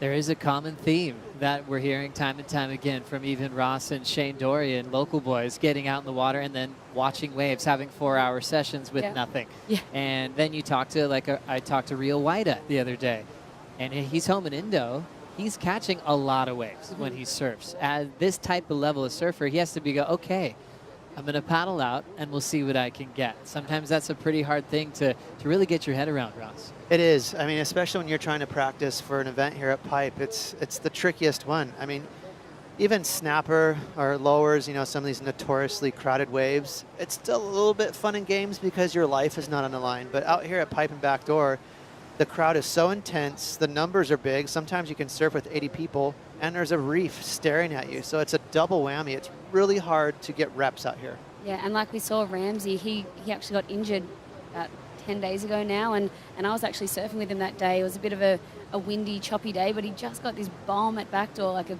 nice 6-foot tube, and came back out and then got a small one after and just, injured his foot. So it is really dangerous out there, and we've seen a lot of people wearing helmets now, and I've been so worried about getting a helmet tan since I've been here. That's a thing, isn't it? Yeah. I'm like, oh my God, I'm going to have a big white forehead. And great to see all the helmets that are now out there in the water these days. Joe, I want to join you real quick in giving Laura props too. The wave, if you haven't seen it on Laura's Instagram, I'm sure it's living elsewhere too, but it's huge left on the outer reef. It's one of the bigger waves I've ever seen a female on. It is, man, woman, doesn't matter. It's just a massive 20-foot wave. But congrats, that was an amazing ride. Thank you so much. It was so beautiful out there, and we were just going to go watch the Eddy that morning, and then decided I was second alternate in the Eddy event, so just decided I would go out when I knew all the women were there and ready to go, just for a quick surf down at the outer reef. And yeah, it was definitely, there was so much sea mist that morning that you actually couldn't see how big it was out there, and until you're out there and you're like, okay, this is no joke, this is the biggest waves biggest, most perfect, terrifying monster mountains I've ever seen. But yeah, I was absolutely rapt to get into one, and I didn't actually realize how big it was until I saw the images roll through about a week later. So yeah, thank you to all the photographers out there that sent through my little memory, I guess. But for a whole week, I just was walking around going, it was pretty big. I don't really know how big it was behind me, but I knew it was the biggest wave I've ever caught. So I was just stoked with that. So proud of you. That was absolutely insane. As we look at 25 seconds on the clock here, Smith has been managing his lead. He got the 7.83 at backdoor with that wrap, fell in the reverse, but still has plenty of room on the separation scale of Connor O'Leary's 5.6. Connor stays in second. Husino, the rookie, with priority, chasing an 8.24. And that'll be Connor shutting down the last wave of the matchup and riding his way into the round of 32. Jordy Smith picks up a solid heat victory to kick off a brand new season, his 16th year on the championship tour. We're going to take a quick break. When we come back, Samuel Pupo takes on Matthew McGillivray and Rio Waida.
So many great things in the life of Rio Waida. It was so special to see his form through the Challenger Series in 2022 was unbelievable and in fact unstoppable when it came to competing at the high level. Back-to-back wins from Manly, Sydney, Australia, all the way over to Ballito, north of Durban in South Africa, picking up 10,000 points apiece for both of those wins, and was able to put himself in a qualification spot early before the last event of the season, as we were able to join in the celebration. The first ever surfer from Indonesia officially on the championship tour. Rio, an incredible person, incredible athlete with a lot of dedication, has been on this stretch of sand for a very long time, spent the holidays here, said he's not going anywhere because he's focused on this wave right here, Pipeline. Joe Turpel, Ross Williams now welcoming in DJ Shimmy Disco. Surfing world knows her as Dimity's Toil as well, who was a part of that Challenger Series just this past season. Yeah. That must have been special to see Rio in that kind of form. Oh my gosh, it's so exciting to watch him. It's so exciting to watch him here finally on tour. It's somewhere he belongs. He's got it all. He's grown up in Indonesia, filled with reef breaks, and just watching him dominate on beach breaks as well in the Challenger Series is so he's got it all. Full package guy. He's really proud of where he comes from as well. Chose the number 45 as his jersey number to honor Indonesians' independence back in 1945. And he knows he's carrying a proud country with him everywhere he goes. And it makes so much sense, Ross. It's surfer's paradise. Every surfer in the world has to get to Indonesia at some point in their life. I mean, what a training ground. What a place to cut your teeth. You know, it's... And actually, he's got to, you know, throw a little shout out to Halfway, the Legion, because that's a pretty great beach break that you don't go to Bali for necessarily, but it's a great place for the locals to train and compete because it is a sand bottom. But if you look at all of Rio's highlights, a lot of it is from the East Coast there in Karamis and or even Canggu and stuff. He's just such a good surfer. He's had the best canvas to learn how to carve and hack and do airs, and it's good to see someone representing Indonesia on tour. Really cool. Ross's pick for Rookie of the Year this year, 23-year-old, setting up his first heat on the Dream Tour full-time. We saw him as a wild card back in G-Land, where he was very impressive. Let's now hear from Jordy Smith with AJ. 9. 9, very nice. All right, sorry, we were just getting caught up on some personal stuff. We'll get to that in a minute. But Jordy, with the strategy coming into this heat, what were you thinking with how the conditions were changing? Yeah, it's difficult. There's a lot more backdoor waves that are on offer. You know, that there's a lot of sand just at the end of the reef. I'm sure we've heard that pretty much throughout the day. But my strategy was just to try and stay as close to that as possible and pick those teepees when they came. Yeah, it was difficult. I think I only started out with like a 2.5 or 2.6 or something. But kind of looking at, you know, the data of the day, that wasn't such a bad score. So yeah, I was fortunate enough. I saw a TP coming. I kind of forced Maxime inside on the wave before. He probably could have gone. And then I knew he was going to be thinking in his mind, you know, if he still had priority or not. And so I was kind of playing two games. You know, I was watching him. You know, I thought he might have still had priority, but I was deeper on the wave, a better position. And then, yeah, I just thought, oh, well, you know, let me try and go. I can straighten out if he decides to go. But he pulled back, and then sure enough, that was my opportunity to get a good wave. Let's talk about that good wave. What were you looking for that you knew that score was out there? You're kind of looking for a bend enough on the reef, one that's going to kind of throw over, especially with this wind. Feel like the swell's going the same direction with the wind, so it can get away from you sometimes. But on that wave particularly, there was a few little chandeliers that kind of, you know, kind of hopped it up a bit. And if I knew if I just kind of picked the line and hold the wall, I'd make it out. And now let's bring everyone in on the little personal news that you were sharing with me. Yeah, no, I just want to say happy anniversary, 9 years wedding anniversary to my wife. Love you guys so much and miss you. Happy anniversary, congratulations. Thank you. Thanks so much, AJ. That was a special moment at the U.S. Open in Huntington Beach. Took Lyndall surfing, Jordy did, his wife, and he had the ring in his wetsuit, and then did it right there on the beach before a special event in front of thousands of people. I think they had a kind of a private moment. Everyone was kind of going, wait, did that just happen? What a beautiful place and a total surprise. now 9 years, a beautiful baby boy. He couldn't be happier. Hey, lucky you didn't lose that ring. Taking a ring down on the beach. Have you ever dropped a dollar coin in the sand? Well, you guys don't have dollar coins, but. Something about Huntington Beach. Didn't Sebastian Zietz ask his wife to marry him there as well? Certainly did. It was like an airplane one when it's like. Was it really? Yeah, it was. That one was amazing. I saw that one was really cool. He was up on the pier. The airplane flies by. So good. Really Iconic. Cool stories. Yeah. I mean, this is their life on tour, and it's such a special journey to find a place that really connects with you.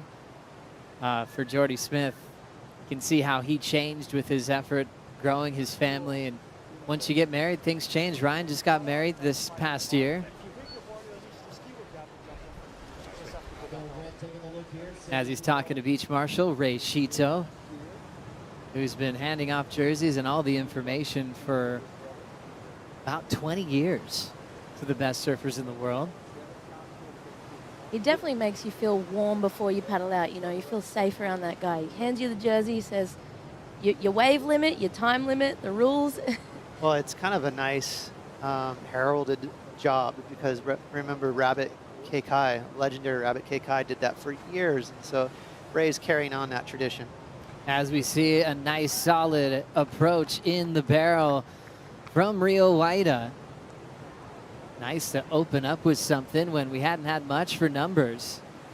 He's been putting in the time out there, working on his equipment, working on his approach, getting what he can on this reef. So he's prepared to the best of his ability.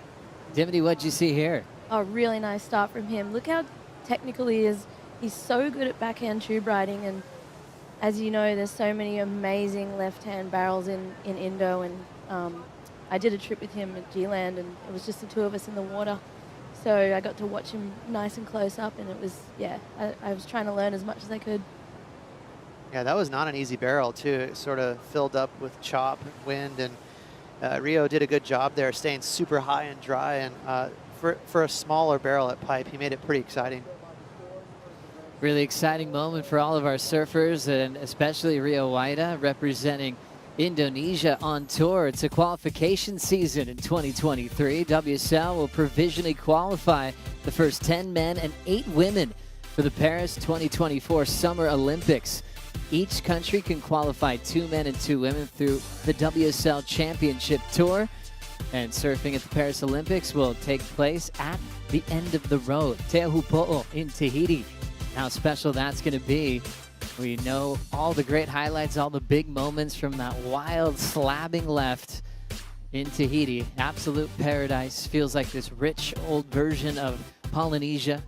When you look up at those green pyramid mountains and you get the wave of your life or the wipeout of your life all in one go. I mean, you think about the impact and the energy and the excitement that the Olympics brings. That is a really good fit, having an event there in Tahiti at such a life-threatening career highs, career lows, everything at risk there. I mean, you talk about drama. That is the perfect venue for the Olympics with surfing. It's going to be so exciting to see a gold medal crowned at such a heavy wave like that. Really looking forward to it, along with all of our surfers this year. We'll keep you up to date with this qualification season. But now Rio Waida, 4.33, rewarded for that short yet challenging left-hand pit. Samuel Pupo, the Rookie of the Year from last season, has a 0.5 to start. He was looking at Pipeline last year, a pumping swell, and him and his brother talked about it. He knew it was going to be his biggest challenge, but then he felt what he was worth when he was challenged by something with not too much experience. He turned in maybe some of his best memories of his rookie season right here at Pipeline. It's kind of amazing because, again, we were talking about it before. You don't get a whole lot of practice time out here. You don't get a lot of swings at a bat, with catching a proper 8-foot perfect wave at Pipeline is really hard to get when it's crowded out here. So for Sammy, he was one of those surfers that sort of potentially surprised himself. Like, okay, I can do it. I can knife a late drop on 8-footer and get pitted. What, did he make the quarters last year? He did. Yeah, he did great, man. And the waves were pumping that whole event. And he absolutely charged. Great moments from last season as well. Dimity, what was your favorite 10? Felipe's full rotation in Rio, Griffin's crazy spin punt that he had at Super Tubos. I already know my favorite. Okay, yeah, I was kind of Maddie leading you. McGillivray. I think I had the best view in the house for that wave. I was on the boat in the channel, just watched him late drop, and the strength he had just to hold his rail through that whole drop and getting spat out. And I think I felt some barrel spit on my face in that in that moment. It was so cool. That wave was just so memorable. The kind of wave that gives you goosebumps watching, where it looks impossible, where his positioning was, I almost thought he was going to go upside down, but he was yet so controlled and calm to get the best wave he's had of his career. Yeah, he reminds me a lot of someone like Jack Robinson. When I think of Maddie McGillivray and how he surfs here on the North Shore, he's extremely confident. He takes off on any wave that comes his way. He doesn't shy away from big waves. He's really good and underrated, actually, on the rail. That guy could throw down some heavy carves. So, and heavy surf, and we got a lot of it on tour these days. Matthew McGillivray he's a weapon. Let's flash back to that moment in McGillivray's career. Ross, take us through. Well, I mean, just really confident and comfortable. Super late right there. You know, I think he didn't mean to detach that much from the wall, but it ended up adding to the excitement. That ended up adding to the emotions of the judges, and he just handled it. I mean, he could have let go of the rail, because that doesn't feel good. When you detach that much from the wall, you're thinking, okay, I'm wiping out. But he's headstrong, and he handled that drop really nicely. What a special moment for Maddie McGillivray. You don't get 10s all the time. Some great surfers retire without a perfect score in their career. Big news coming into 2023, 110 for a 10-point ride all season long. That means you score a 10, you get a Yeti Tundra 110 to take home. And that is sizable. You can fit everything you need for days on end. That's going to be a really exciting award this season for all those special moments when the judges deem it a perfect score. That's definitely going to be fun to check in at the airport. You know, here's your 110. Oh, yeah. So It's so cool. And let's see if Maddie's going to gain some confidence through all those ups and downs he did have over the last couple of years in this competitive lifestyle. He's grown a lot. He's really trying to understand all the ins and outs of the game. And he's holding priority now with 16:15 on the clock. Is there any ability to get a little bit more active at the moment here, Ross? Does he have options as you look up and down the reef? You have to be careful, because this happens at certain venues when you have this anticipation of a great ride, but you got to pay attention to the score line all day. You know, it's been around 10 points, has been advancing through a heat. So he's going to have to start lowering his standards just a little bit. Here comes Sammy Pupo, made a CT final last year. There's a big extended float. Nice clean wrap. Sam Well is going to just tap it shut over almost dry reef. Nice control for Pupo, getting his best score so far in the matchup. He's a big boy. That guy grew in the last year. He's, that's going to really help out his power surfing. He's much bigger than his brother Miguel, and it really helps him with those power turns. A couple nice little maneuvers here. I think it's exactly what we were just talking about. He's just trying to get on the board, even if it's a 3. He's realizing that, hey, this is a little grindy right now, and the heat's halfway through. Yeah, like what you said, Ross, when he's definitely looking a lot stronger, and I think he looks up to Felipe so much, and he's probably just seen what that did to Felipe's surfing, adding some more weight and just throwing so much spray, and he's just was unbeatable last season. Such a great comparison when you even just focus on physique of Sammy and Felipe. A lot of similarities there. Big, explosive moves, real light yet very strong at the same time. Strider, what did you enjoy about Sammy Pupo's Rookie of the Year season? And then lead me into more expectations on a rookie start of Rio Waida. Well, you know what? I think Sammy was making a statement when he came out here to Pipeline and made it all the way to finals day. It was one of the most impressive runs I've seen out of a rookie, and the fact that he was just head down charging on the biggest days out here of Pipeline through that event was super impressive. So that kind of wiped everybody's runway off and said, okay, this guy is here and he means business, obviously.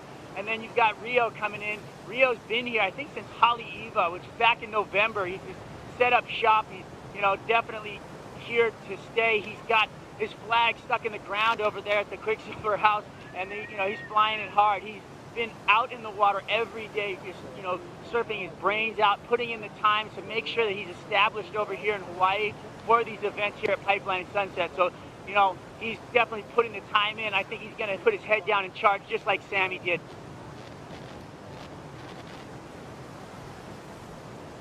Thanks so much, Strider.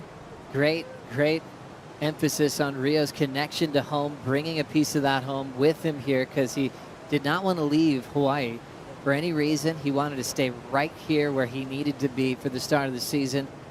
And yeah, Sammy Pupo, so explosive. Didn't have anything to prove. He hadn't done anything yet. And he just added to some special performances, adding to the support for Miguel Pupo, both turning in incredible seasons against the top 34. Sammy's got a 3. He's still second. Waida a 4.33. Those are the only numbers we have on board.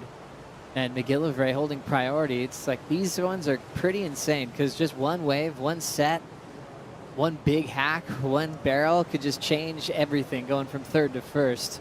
We'll see how Matty's headspace is when he gets a chance to dig into a wave at Piper Backdoor. We'll take a quick break. The opening round continues here at the Billabong Pro Pipeline right after this.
What was it like seeing her coming for you?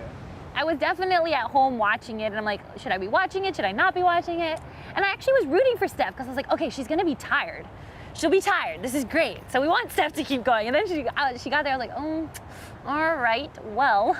Yeah. Well, she has a lot of momentum, and I'm jumping in the water like cold turkey. It felt like I was swimming upstream that day. One-on-one now live on WorldSurfLeague.com and also YouTube as we watch Matty McGillivray throw down a big first turn, trying to sneak in a second and finishing move. He loves dropping out of the sky, out of airplanes, and also out of big lip sections over a shallow reef. Incomplete on that effort as the round continues. Joe Turpel, Ross Williams, and Divity Stoyle. It was an honor to sit with Carissa the other day and have feature on one-on-one. And it was kind of just looming in the air that we might be able to talk about what was that crazy moment in her career, losing her world title at Lower Trestles. Obviously, the victory of Steph becoming the official GOAT with 8 and being on the other side of that for the first time in history of that format, of going from #1 in the world to runner-up in what felt for her such a quick period of time. Yeah, it's such an interesting dynamic with this format, with a one-day event, being on your game and being ready. And it sounded like for Carissa that was different for her, that she had to sort of gain that momentum right away. And with Steph, somehow mustering up that energy from heat 1 all the way through, that surprised everyone, including herself. So it's really interesting. It's so different from years past. Yeah, it's crazy. And Steph even admitting herself, you know, she had one of the worst seasons of her career and then comes out with a world title. But on the day, her rail surfing was just unstoppable. And the momentum was something else that Carissa couldn't compete with, you know. Like, as soon as Steph won that first heat, and I think she won it in the last minute or something, so that gave her the extra, you know, the extra zing. And then it kept rolling, and it was just a massive snowball. It's crazy how many stories can come from one day, from one monumental day. And we've only had 2 versions so far of the Rip Curl WSL Finals, as we look forward to lower trestles in September later on this year, where Carissa will be fighting for a 6th world title. And it all starts here at Pipeline as she has a crazy draw. She's got Betty Lou Sakura Johnson and also Alyssa Spencer, who got called up late to the contest. Yeah, that's going to be a great heat. And also, you know, potentially a great little rivalry between the 2 Hawaiians with Carissa and Betty Lou. So that I know Sakura will be trying to grab some energy from that little fresh rivalry there. And she has so much respect for Carissa because she's just a hammer. What a great person to look up to.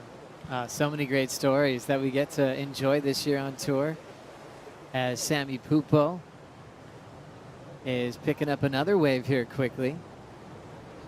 Has a 3, but not satisfied. You can be kind of feeling a bit vulnerable when you have numbers like this on the screen, Tiffany. Yeah, of course. And Rio, you know, he's just got to stay grounded because this is his first big CT heat for the year. He's a rookie, and you just got to remember that, hey, it's although I'm on the Dream Tour, you can get moments like this, and you have to just be smart and just remember that it's just like a Challenger Series. Just take that mental attitude and remember that it's a heat, and you may find yourself in moments like this, so be smart.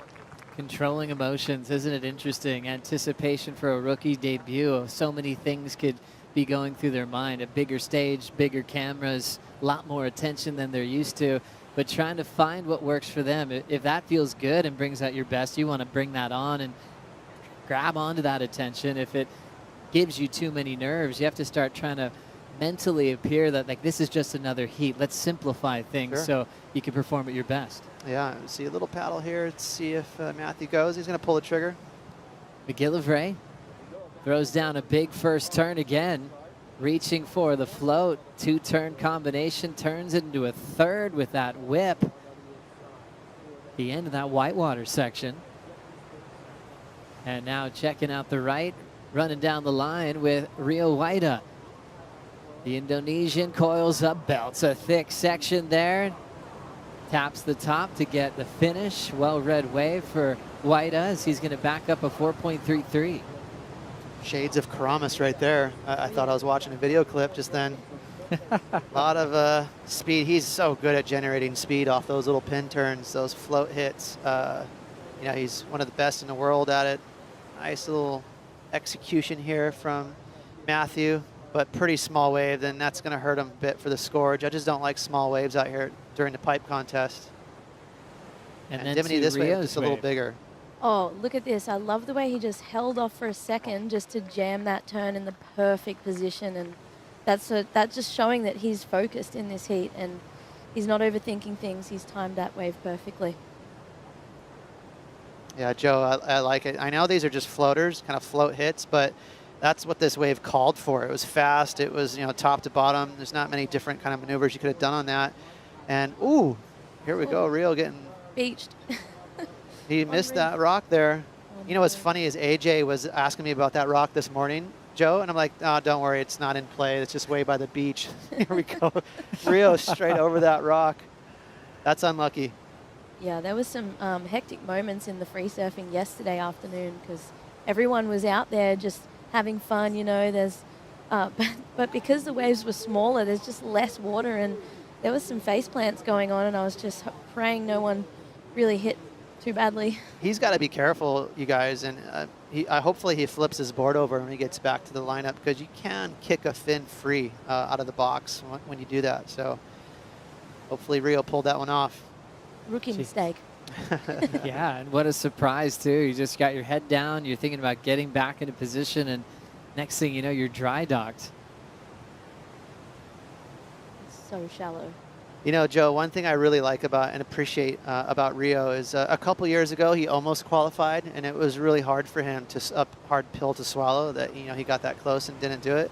Came back the next year in great fashion and qualified. But one thing I like about him, a lot of great surfers are from Bali, but they're so satisfied being home, and a lot of them are well sponsored. A lot of well-sponsored, companies from Japan support the Balinese surfers and kind of promotes them to stay home because the waves are so good. They love the food. They get, they're really attached to their culture. But credit to Rio, he's proven himself and really gone away from that safety net of being at home in Bali and committed himself to the tour. Spot on, Ross. There used to be this familiar interview read of a standout in Bali. It's like, oh, what are your goals to qualify? And they're like, well, they want to be there, but they get homesick. That was a common phrase you'd hear because you're leaving paradise. You're leaving perfect waves. You're leaving this amazing cultural and home. And Rio's kind of changing the mold of that. And he's been on the road. He hasn't been home since September. He's finding comfort with that now, and he's incredibly focused on his career. Yeah, he's acting like a true professional surfer. And another thing to note is that Indonesia's got such a different culture that a lot of them found it hard to travel. They would come over and be freezing cold, and anywhere else that wasn't really warm, like a lot of normal things that the Western world and Indonesia is so different with the food. And so that was another reason why there were less traveling pro surfers. And it's such a favorite. It's hard for any of us to leave once we're over at Indonesia. You're getting the waves of your life. Everyone's so friendly and welcoming. And Rio, proud to represent that on tour. There's some similar stories, too, for Japanese pro surfers. A lot of awesome... did it look okay, Dimity? Yeah, he's checking it. He heard you, Ross. Okay. Yeah, a lot of similar stories there from Japan. It's just hard to believe there hasn't been some, Japanese surfers on tour on the championship tour, but that's a frequent story where people get used to their culture. They have a hard time leaving their culture, their home, everything they're used to, different food, the way people speak, being out of that comfort bubble.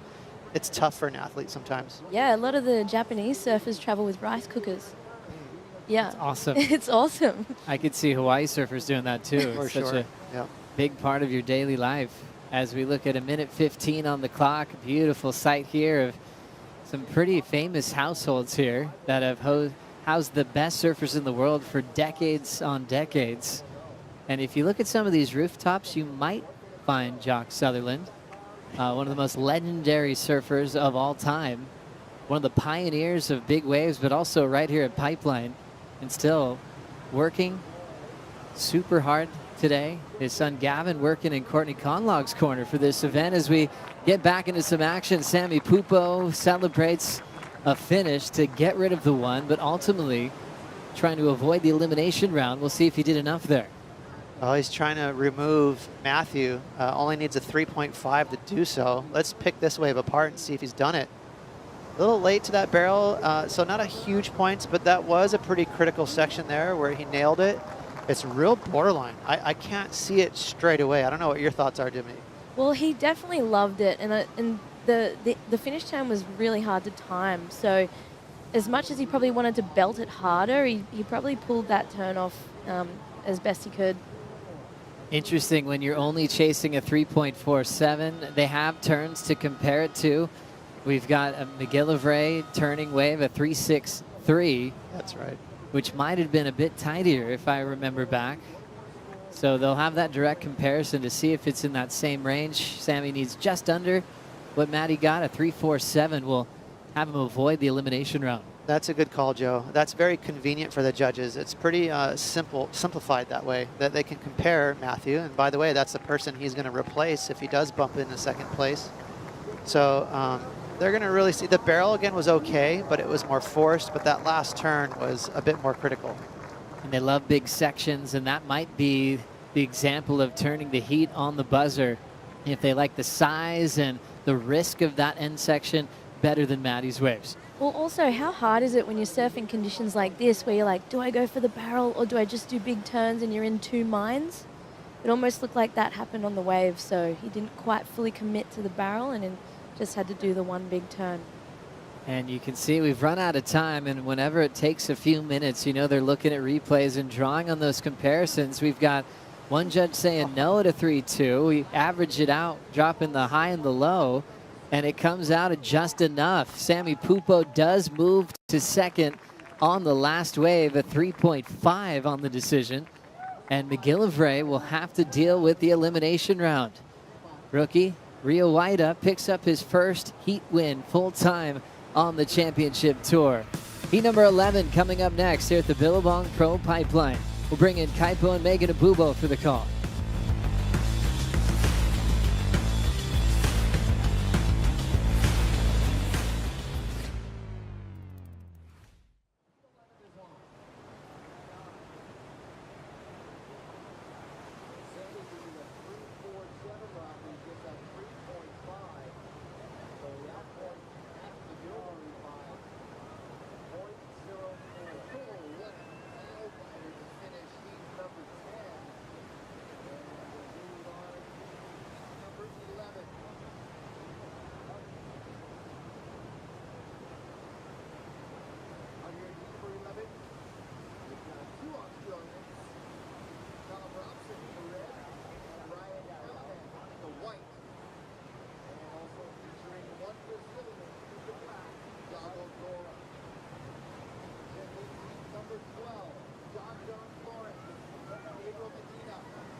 The Billabong Pro Pipeline is brought to you by Billabong, the official apparel brand of the Billabong Pro Pipeline.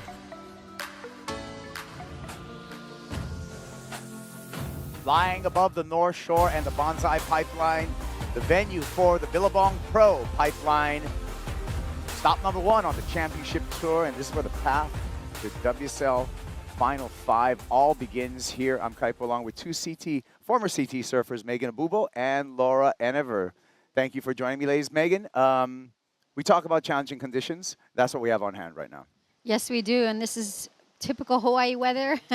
I just want to point that out. It can start off super glassy in the morning, come from the west, and then go back into trade. So, Laura, this heat with Callum Robson, Iago Dora, and Ryan Callanan, I'm going to call this the heat of rehabilitation in a way, because all three surfers in this heat are coming back from injuries that they sustained last year in 2022.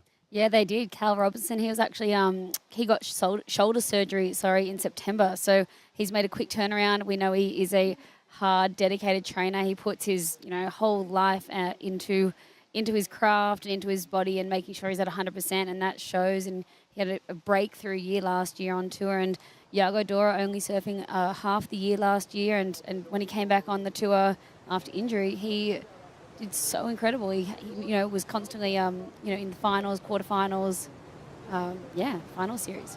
Yeah, Callum Robson nearly missing out on that Rookie of the Year award, finishing off number 11 on the championship tour. We're looking at Ryan Callanan, the Nova Castrian out of Newcastle, Australia. High knot huck the air. Ryan Callanan, as we're talking about injuries, Laura, had a broken hand last year in which he missed this event at Pipe at the start of 2022. Yeah, super sad. There was a lot of injuries that happened around the start of the year, and heartbreaking to just come into your year and have to forfeit it for injury, but just getting started quickly here. Unfortunately getting stuck behind this section, but so good to see Ryan back on tour. He had an awesome year on the Challenger Series. He made 2 finals, ended second on the Challengers, so just dominated that really. So he's back and he's ready to go. He's back. Well, we had our first view of a rookie on tour, Rio Waida. He took a win. Rio is with AJ. Rio putting everybody on notice. You might be a rookie, but this is not your first rodeo. How important was it for you to come out and establish what you wanted to do in this first heat as a rookie? Yeah, first heat, always nervous. before coming to the beach, I was at home super nervous. I watched a couple heats and I was like, okay, it's happening today, because there's the last few days it was like on hold, call it off, and I was like nervous every day. And then today, happening, I was like, okay, it's happening. I'm on a big stage, and then I was super nervous. But before the heat, I get to calm myself down, and I've been training for this to keep it calm, not to get super excited, not to get super nervous. And but when I got on the beach, there's so many people on the beach, and I got nervous again. And then, but yeah, stoked. First heat of the year, stoked to make it, and I hope more to come. What kind of training do you do to keep yourself calm when you are faced with such an event like this? I mean, I've been competing almost for 10 years. So I just keep learning and also just to know about myself, what I'm weak at. And then, yeah, there's a lot of process, you know. Of course, training, preparation is number one. Keep training and just to get comfortable and confident and strong. And then I'm on the CT, so I have to surf my best and then beat these guys, the best surfers. Well, and you started out very strong in pipe, which is not giving us the traditional pipe look. So how did you attack this heat? What were you looking for in the waves? Yeah, this morning was firing, and then I was super excited, but you know, I've been here like 2 months, and I've been practicing like perfect pipe and perfect backdoor. But today I actually never surfed wave like this at pipe. I got a little bit nervous. I was kind of confused what board I should ride, but I had good strategy. I watched all the heats. The last few heats it wasn't big total score. It was kind of around 10 points. I was kind of targeting about that, and then yeah, I paddled out. I felt the energy would be not much waves. So I just kind of start good, got pipe. It was a small one, but stoked. 4 points is kind of like big score for today, so I'm stoked. And then just after that, just play the game and follow the strategy. You want to say anything to friends and family back home? Hi guys, I miss you. I haven't go back home for 4 months or something, so I miss you guys and hope see you guys soon. And yeah, thanks for support. Congratulations. We'll see you in the round of 32. Thank you. Rio Waida, a rookie on tour and representing the entire surfing nation of Indonesia. So we added another flag, Laura, to already a international field we have on the championship tour. Now Indonesia with a representative. So cool. And, you know, everyone at home watching in Indonesia and around the world would be so proud of Rio. You know, he's been here for 4 months. We've been away from home for 4 months. Just listening to that interview, I just felt the emotions, the nerves, the butterflies that you experience when you know, working up to this moment, working up to the biggest moment of his life. He's been here charging before the event, getting up some amazing waves, and then today, obviously adapting to the conditions, which everyone has had to do. So talking about those different boards, everything that you would have to do to really try to make yourself feel the most confident out there. Yeah, it's 7:20 a.m. in Indonesia, so everyone there in Bali, everyone's there's waking up to some good news. Rio Waida winning his first championship tour heat of the year, and that is a good signal for Rio. And Rio's actually just one of those tenacious competitors where even after he qualified for the championship tour via the Challenger Series, Megan, he still did not back down, still wanted to surf every single event, wanted to win more. Yeah, and you know, what I really like about him is his raw honesty as a competitor. And it sounds like he's worked on a lot of different things to like calm his mind down, but he's not scared to show the world that like being on this world stage, it is nerve-wracking. I mean, I think he told us all how nervous he was, but you don't hear a lot of surfers like really let you see their skin and say, oh, I'm nervous. So it was really good interview from him, you know, the rookie on tour, hearing from him how he feels in his first event on the CT tour. You'd have to be made of rock if you didn't feel nervous on your first CT. Flying from above, Laura, on the screen right there, we can see the separation of reef and sand here at Pipeline and the surfers' positioning. Talk to us a little bit about that. Yeah, that's so cool. I guess Megan could probably touch on that a bit more, but there's more sand there that's you know, making Pipe close down at the moment. But how many people do we need to get shoveling that to make pipe regular again? Yeah, you know, you see that in Australia. No, we don't have the man-made pumps to make our waves perfect, but Mother Nature does its job. And every year, and in the summertime, if you come to the North Shore, you'll see waves lapping along the shore. And the water's a lot deeper, so we have a lot more sand that is filled in over the reef, as Kaipo mentioned earlier today. But the really cool shot, I know we can't see it now, but if you look down towards sunset, there's so much beach, and that's really helping a lot of these homes that are on the North Shore that have been struggling. I got our man in the water, Strider Wozlewski, got a little bit of information of the Novocastrian, Ryan Callanan. What do you got, Strider? Well, I just wanted to touch on Ryan Callanan and his headspace and his physical stature. You know, he had to pull out of this event last year. Right now, he's looking and feeling as good as he's ever. And he's so strong and so mentally stable that it's just, you know, he's been through a lot in his life, and now he seems to be the best he's ever been. When I caught up with Richard Dog Marsh at Haleiwa at the Challenger Series, and he said the same thing. That's where I'm getting the information, is from his coach. And basically the headspace, the physical aspects, and his whole life has seemed to come together for him this year. And I'd love to see him in the top 5 at the end of the year. So my hat's off to Ryan Callanan, and I can't wait to see him perform this year.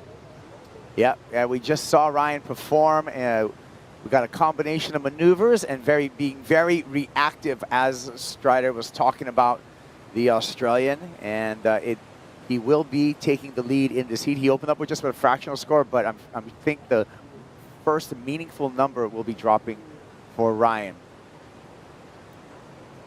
Waiting for the replay. Your thoughts of this wave right here, Laura? Yeah, Ryan, he's obviously got that, just trying to find something to put on the board. I mean, loved the way he just wanted to get that second turn in there and just try to get some more points, but taking off a bit deeper down the peak. Yeah, Megan, just being able to ping pong through this wave, gets in the barrel and then has to skip over a section to meet that oncoming section. Yeah, you can see it right there. He kind of bunny hops over that little swell. And beautiful re-entry, actually. And then, again, he has a .77.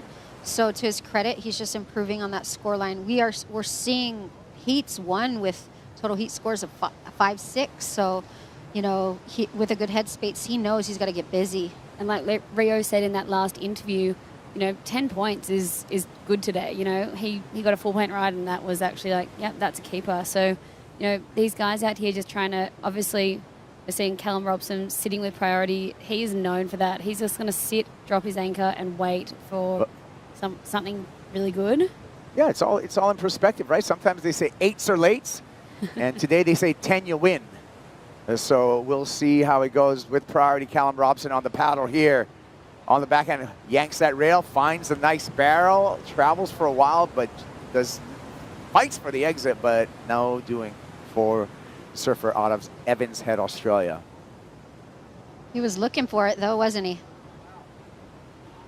This is a great matchup. You know, I love, especially at Pipeline, with Ryan Callanan and Iago Dora. To me, is like such a style master. I'm excited, you know, to watch him if it does get bigger out here as well, because he's one of my favorite goofy footers out here. Just love his natural style on land. Laura and I were talking earlier, and in the water, you know. He just has that almost Jerry Lopez-esque-ness to him in this day and age. New age, Jerry. It's so good to see him back on tour, especially, you know, just watching him come alive at the end of the last year. So, you know, just putting up incredible scores, going to the air. He's actually stayed here all through Christmas and New Year's. He didn't go home. He's been here with his family. His sister, his dad, and his mum were all here, and they all got to go to the awards the other night. And the WSL awards are actually really, really fun. There was some incredible speeches, and all of the guys were dressed up very well. Like, the style was great. Yeah, it was good to see everyone with shirts on. Iago Dora, you know, his extended family, actually, Dad Leandro is obviously his coach, but also the coach for Jack Robinson, too. And I feel like that entire interaction, they travel as one big family. And Megan, to me, what I see is the support that these surfers, Iago and Jack, give to each other elevates both of them. Yeah, to your point, Kaipo, that's really important in this day and age. I know everyone has their entourage behind them, but it's also important to have good camaraderie on tour. It reminds me of the days when we used to do the tour. We didn't have a lot of coaches, you know, traveling or family with you, so you really relied on your fellow surfers that you travel with to like tell you how your boards looked. You had to trust them a bit. You know, I'm sure Ross knows what that's all about. You do too, Laura. You have to trust in your camaraderie and your friendships on tour. Dora having to just pull out there, and then we saw the buildup of sand towards the channel at Pipeline, causing that wave to close out right there. You could actually see the wave's color change as that closeout section approached. That's something we're going to have to get through. This swell does have a bit of a west element to it, however, Laura, so hopefully it's slowly but surely eroding some of that sand. Yeah, and like you just said, the west swell is what will move that sand and dislodge it and give us that reef, as we see Ryan Callanan. That was a sneaky barrel for Ryan Callanan. Already has a 2.83 for the forehand barrel with the ricochet after that. Now just found his way into a little backdoor bubble, Megan. That was impressive to seek that wave out. Here we go with Callum Robson under the curtain. Callum lip glide to disaster there, but nice barrel for Callum Robson. We'll be waiting for scores for both Ryan and Callum. Yeah, that wave by Ryan was a pretty unassuming wave when he took off, but then he kind of sneaks into that thing and gets a gem out of it. Beautiful. I love how he stayed in that, you know, and I think wise decision to not go for that closeout maneuver on that wave. And as you can see, both of these waves from Ryan and Callum just coming from that north peak, you know, they've been focusing on the lefts most of the heat, but Callum, we're used to seeing him make these, so that was a bit of a missed opportunity, but two nice rides, two nice cover-ups, and backdoor coming to life right there. That's that end section, Laura, where you go up for a turn and you actually don't realize how shallow it is. You almost see him look down, and then you realize, oh, it's like not even a foot deep. And Callum's wave was pretty foamy, so he would have been up there and then looked down, and then you probably just see a rock just starting to hop through the ocean and realize, okay, yes, this is going to be tough. Ryan again. Little barrel there, just trying to squeeze his way through. That is going to be a no-make, but we're still waiting for the previous ride. As we wait for those scores, let's check in with AJ McCord. AJ. I am in the Turtle Bay VIP lounge at the Billabong Pro Pipeline, and it's the perfect place to watch all the competition. Pipe is right out there, backdoor is right there, so everyone's having a great time. And of course, I'm just lounging because that's what one does in the VIP lounge, and it's a perfect spot to it. They've got the competition up on TVs. They've got cold water, all you could ask for right here at the Turtle Bay VIP lounge. Yeah, no better place than Turtle Bay. Lots of stuff to do over there, and beautiful accommodations. Score comes in for Ryan as we see him on the paddle back out. 4.5 for the backhand barrel. At backdoor, Ryan Callanan in the lead. Callum on his last ride. Little shampoo-y barrel for Callum Robson. That was a 3.5, Meg. Yeah, he's just building his score line as well. I really liked in that shot that they showed Ryan paddling out. I want to just touch upon that. Did you see how calm he was paddling back out? You know, you could see how focused he was, not using any extra energy to get back out into the lineup. And on days like today, when you're catching a lot of waves, it's really important to keep that energy within and not overextend it. For sure, especially when you're pulling the trigger as much as these guys are in this heat. We've had a lot of waves ridden compared to other heats. Set on the way, priority with Yago Dora, and here comes the lines. Dora looking to position himself as he scratches, has to make a decision whether he's going to go left or right. He's going to go pipeline left on this one. Yago Dora. Easy drop for the goofy foot out of Brazil. Big air. Bones it out and needs to fight the white water to get in front, and unfortunately that will not count as a completion, but I like the intent. That was a lot of amplitude, Laura. That was big pop on that air. Yeah, we always knew we were going to see people go to the air, especially as these trades come in this afternoon, but Yago, he can do some pretty impressive stuff up there, so it's nice to see him pull it out of the bag. Yeah, well, 11 minutes remaining. We'll be waiting for the score for Yago Dora. See if it just changes the situation. More from Pipeline right after this.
I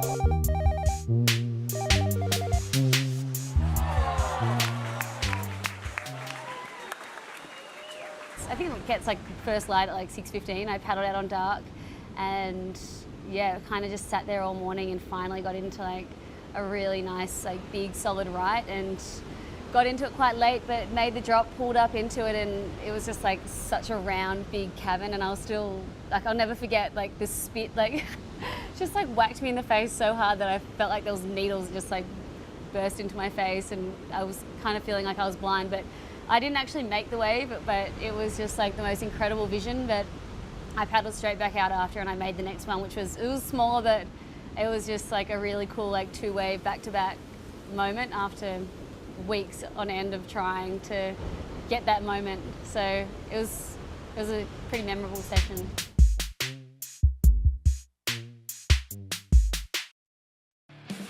Thank you, Billabong. Best one ever, Laura. That was your best one ever. When did that happen?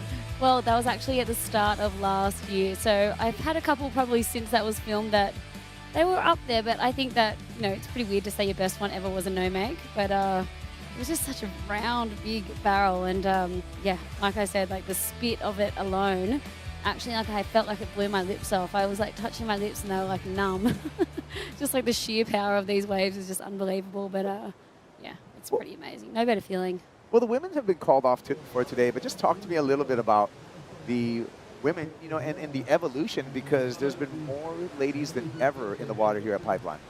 Seriously, I mean, just, you know, the first time ever the ladies competed here, we've seen, you know, the women here throughout the years. We've seen Rochelle Ballard, Megan, everyone out there, you know, in the past, Kiala, and now there's just so many women out in the lineup now that this event is on. It's so cool to see, you know, just the barrel rising level of the women. You know, And it really is, Megan. Rising day by day. Yeah, Megan, the evolution of the championship tour is now every single stop is both men and women. Oh, wait a minute. This happened during the break. In the barrel, and can Ryan come out? Yes, he does. Nice way to back up his score line right with that. But, you know, Ryan's sitting pretty. He has a couple of good scores right now. Yeah. Kaipo, to touch upon the evolution of women surfing at Pipeline. When I was younger, just watching, you know, Keala and Rochelle out at Pipeline. I mean, of course, I was out there, but not like them. I was here we go, Kaipo. We'll get back to that conversation. We saw that, an incomplete by Iago Dora, but the previous replay of 5.07 for Ryan Callahan. Ryan takes the lead. Here comes Callum Robson, way too deep on that one. Not going to factor into his 2-wave total. Down to 6 minutes and 15 seconds for the heat in the water. Nice to see that flurry of waves though come in for the surfers right here in the middle, or towards the back end of the heat. You're seeing the surfers just moving around the lineup right now. Ryan, I've just seen him move from, you know, where you get the north peak of those backdoor waves and trying to scoot down to try get a wave that might shift wider to the 8th section. We've seen a few of them come over there. You wouldn't really sit at the 8th section because this is not enough, but if you keep an eye on the lines coming through, you can sort of anticipate something moving over there. And for those of viewers who haven't been to Pipeline or seen this, what is the 8th section? Where is that So part? that's where Strider's been sitting, really, just that little bit wider. You know, you've got Pipeline backdoor and that whole area there, but if you shift over between backdoor and off the wall, which is up the beach a bit further, these big waves sort of just shift over there every now and again, and they can be really incredible. Yeah. It's called 8s because it ain't backdoor and it ain't off the wall, and it is not correct English either. But that's the name of that. That's the break right there. I ain't gonna make it. Most of them are closeouts, but you can doggy door the odd one. Well, under 5 minutes, Ryan out in the lead, Callum Robson in second, and Iago Dora here needs a 3.45. Dora on the move. And that will do nothing, so just trying to find one appears to be difficult right now for Iago Dora. Yeah, this is a scrappy heat for sure. I mean, you know, he's got the 4.5 and the 5, so he's probably feeling pretty confident right now, but I feel like we're going to see Iago look for an air section again and actually just rely on his ability in the air to get a score at this point. Yeah, you could almost see it. That's what he's hunting for right now. You can see it with the way he even almost stalls on the takeoff, you know, or he's just waiting for that section. Uh-oh, who's coming up?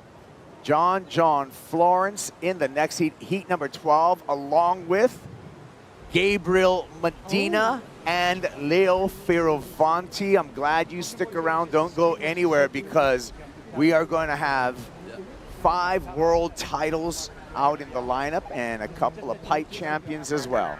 We noticed Gabby's still on sand and John's getting his feet in the wax out there, so some different approaches already. He, you know, as a local boy, it's always good to talk story with all the water patrol. You like to feel the vibe. You're at home. I mean, this is his backyard. Yeah. But I know for myself, when I used to paddle out at home, I just loved sitting in the lineup and talking to the water patrol and all the local boys that I grew up with. Good. They give you tips that you don't see from land too. I mean, John doesn't need tips, but you know what I mean. Give you that energy. Totally. The energy. That's all it takes. Just that little pump up. We saw Yago take off on that wide shot. He's still searching for a 3.45 or better in his score line to avoid that elimination round. Callum Robson went right. Yeah, nice opening turn there. I love that last turn. You know, he stuck it. Beautiful. You can see all his fins. And then almost kind of lands on that inside little rock area. It tends to move when the sand moves. But almost everybody, when they get that far in, they get stuck on it somehow. Yeah, love seeing that wave from Callum. You know, he's just known for that, stomping those big critical end section turns. So he obviously just needed to back up that 3.5 to, you know, move closer to Ryan and further away from Yago. So that was a smart move, just going to turns there with 2.5 minutes to go. Yeah, he has that powerful back foot, doesn't he? Yeah. Still on the paddle, Ryan Callanan with heat control. He has the lead in this heat. He also has priority. So Callanan with that control as we see the machine. Gabe Medina enter the playing field. And I'm telling you something right now, Laura. Gabe Medina is looking, and my scouting report on Medina, he's looking fierce for 2023. He is looking like a samurai, and I think we're going to see an air show next heat. I hope so. Yeah, I agree. I think we are. Even looking at that last score from Callum Robson, that was his best score yet, a 4.4 on turn. So, you know, the judges showing that if you can do something critical and hit those end sections and put it all on the line, they'll give you, a mid-range score. Yeah, just as the surfers adapt to the conditions, the judges adapt to the surfers and what they're doing on the waves as well, Laura. Good point.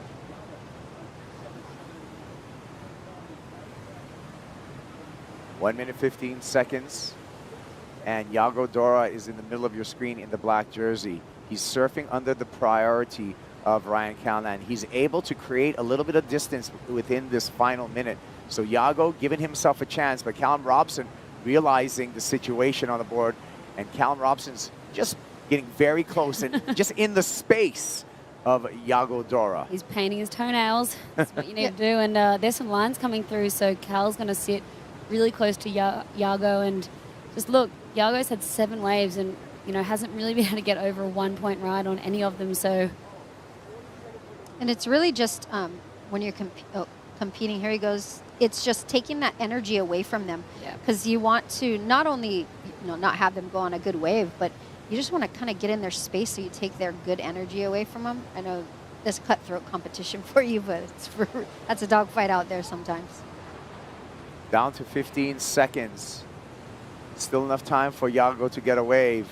He recognized it here. Priority with Ryan Callanan. Ryan's going to let him go.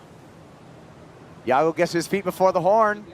Gets in the barrel, travels in the barrel, tries to fight for an exit, and Yago will be going to the elimination round. Well, that's it. Ryan Callanan, Callum Robson go to round of 32. Yago Dora to the elimination round. Stick around. John Florence, Gabriel Medina, Leo Fioravanti when we return.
For me, pipe, it's home. It's this wave that I've grown in and around from being young and just wanting to sit out there in the channel. Eventually paddling to the peak and starting to get some waves to now battling for the scariest wave. It's an evolving life challenge for me. As a kid, it's scary because you want to be out there, but you don't really want to be out there. Then there was my mom who really inspired my brothers and I. We'd always check pipe from our house, and we had this little tree house that would look straight into the barrel. The days that I didn't want to go out, she'd paddle out on her longboard. And I'd be like, I don't want to go. And she'd be like, no, you should go. Pipe is kind of the apex of it all. We still check pipe from the tree house at my mom's. Nothing's changed.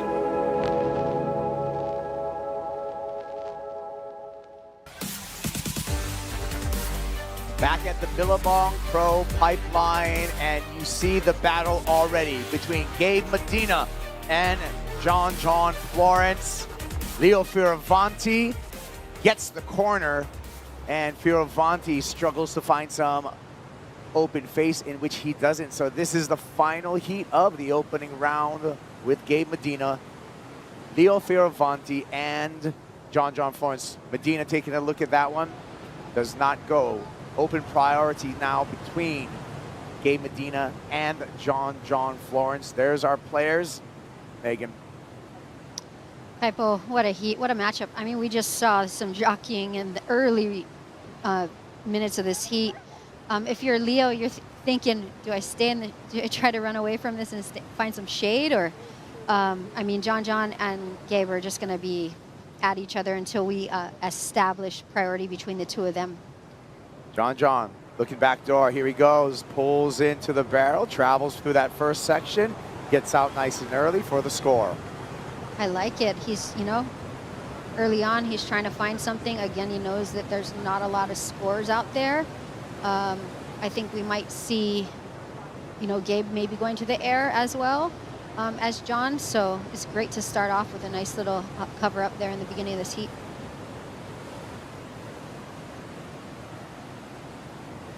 One more look at it. Yeah, see, he just stalls his hand there, stays in the barrel. I like it. It wasn't a perfect wave, but he's solidifying his position out there, getting his feet wet out there, just feeling his board, shaking off the nerves.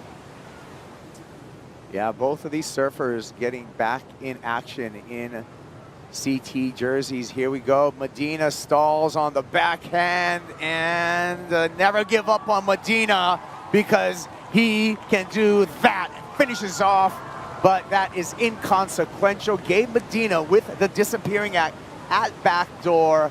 Never give up on the machine, Gabe Medina. Right, the machine. I love it.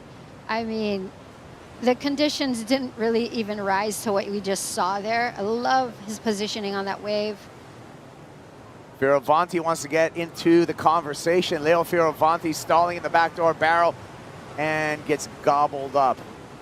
Incomplete, but Gabe Medina, perhaps the best goofy foot ever to surf backdoor, with consistent performances on the backhand in the barrel. Here's a look at it. Yeah, look how he slows down. I love how he just inches his way up to the nose of his board as well. Not easy to do on your backhand. Stays in as long as he could and then finishes like that. Although he didn't make it, we see his intention right here. See, dragging his arm. But look how he just kind of inches his feet up, almost like he's on his front side, how you can kind of wiggle up to the top of your board. He does that on his backhand.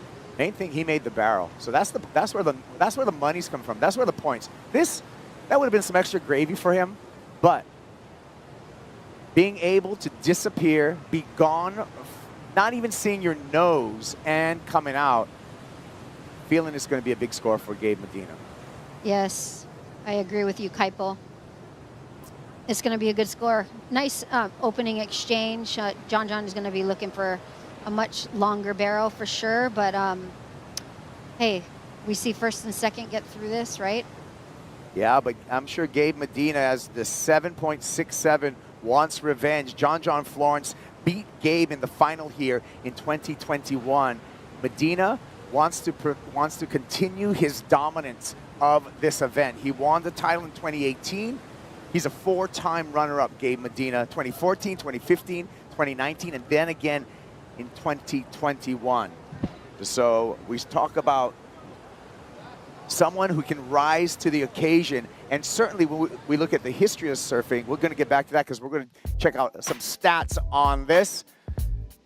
Pay attention to the bottom number. Days since being in a championship tour jersey, 243 days for John, 222 days for Gabe Medina. But that number is a little deceiving because John and Gabe won stop number 6 on the Challenger Series in Saquarema, Brazil, where he was keeping the blades sharp and preparing for his return to the championship tour. John won stop number 7 on that Challenger Series at Haleiwa. Again, John keeping his weapon sharp as well for this return back on the championship tour. Yeah, and I think a lot that helps with John's success too, he loves being at home. He feels really comfortable. He's got, you know, his entire team around him to give him that support, and he just surfs every day here, no matter what the conditions are, you know. 22 minutes counting down here, and the scores are in. A 3.67 for John Florence. Again, that 7.67 for Gabe Medina. And Leo Fioravanti, you can see him in the white jersey there, still searching for his first meaningful number. Priority with John Florence in the red jersey. And you can see the positioning of all of our surfers in the lineup. What do you think about the positioning right now as the set is coming through here, Megan?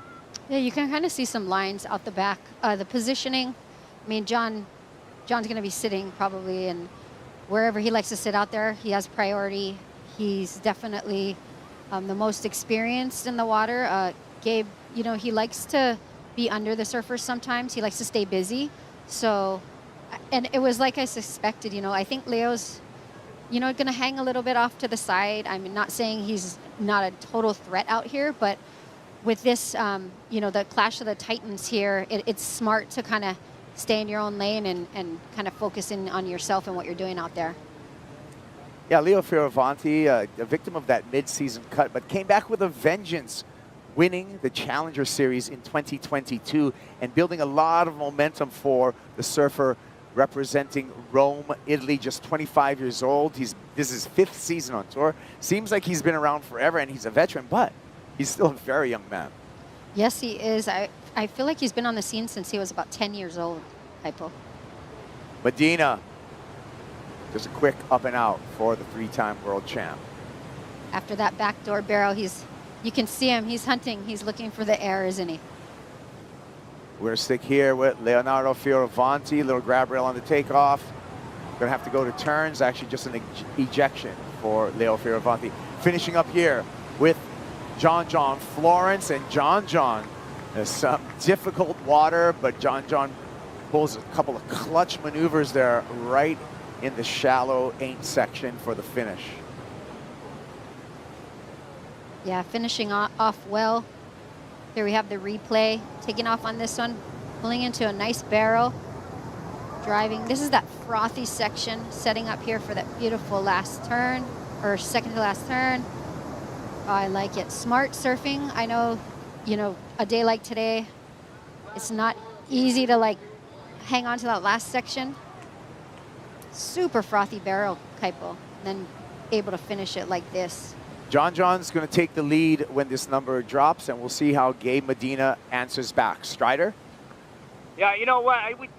Over here off the wall backdoor area, and the amount of water that's moving through here, and the focus of all of the swell has, you know, pushed through this side of the reef. So, you know, they're finding those open moments on these right-handers, and they are just intense and kicking out of the wave, paddling back out. There's a lot of punishment going down over here. It's pretty fun to watch. Love to also touch on, you know, Gabriel Medina and John Florence. I feel like there is a rivalry there. I feel like there's obviously some, you know, people aren't wanting to talk about it, and I don't think either surfer will say, yeah, there is, but nobody wants to lose on either side of that fence. And I love the just intensity that these two surfers bring to the World Championship Tour. And I love that John's back healthy. I love that Gabriel's 100% healthy, and I can't wait to see this year play out and watch those guys go head-to-head this year.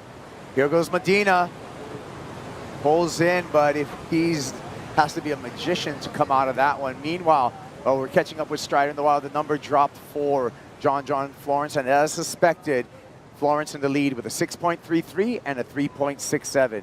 Attention focus is back on Gabe Medina, who needs just a 2.33 to retake the lead off of John Florence. And let's not forget about Leonardo Fioravanti. He has priority right now, so he can get his name right back in the mix because he is in that pole position and plenty of time on the clock, Megan. 17 minutes, 45 seconds. Yes, he can. He's fully capable of that. And we're seeing the top waves for both John and Gabe. We're seeing, you know, great scoring potential out there. A little change from the previous heats. So I'd love to see Leo get on a good wave and, you know, make this a three-person heat really strong. Let's take a look back at 2021, in which John Florence was able to take a title here at Pipeline, defeating Gabe Medina in that final. Medina just threading through barrels, no problem. But John and his intimate knowledge and relationship with Pipeline was not to be denied this time, Megan. No. I mean, look at this. Just perfect positioning. Beautiful. I mean, how he stayed in that for so long. Look at the respect there, too, Kaipo. They have a lot of respect for one another. Long overdue for John Florence to get that Jerry Lopez trophy and be on the list of pipe champions. Yeah, everybody knew he was going to do it. It was just a matter of when. And now it's a matter of how many.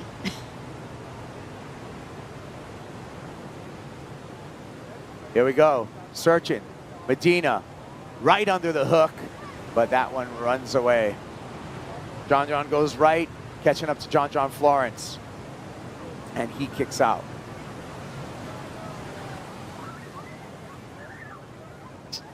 See Strider there has got a great view. Be interesting hearing his perspective too, because he was out in the morning when it's super glassy. Now there's a little bit of wind, but we're seeing some of the best scores of the day right now, Kaipo. Look at how quickly John's able to identify and just turn and burn on that wave.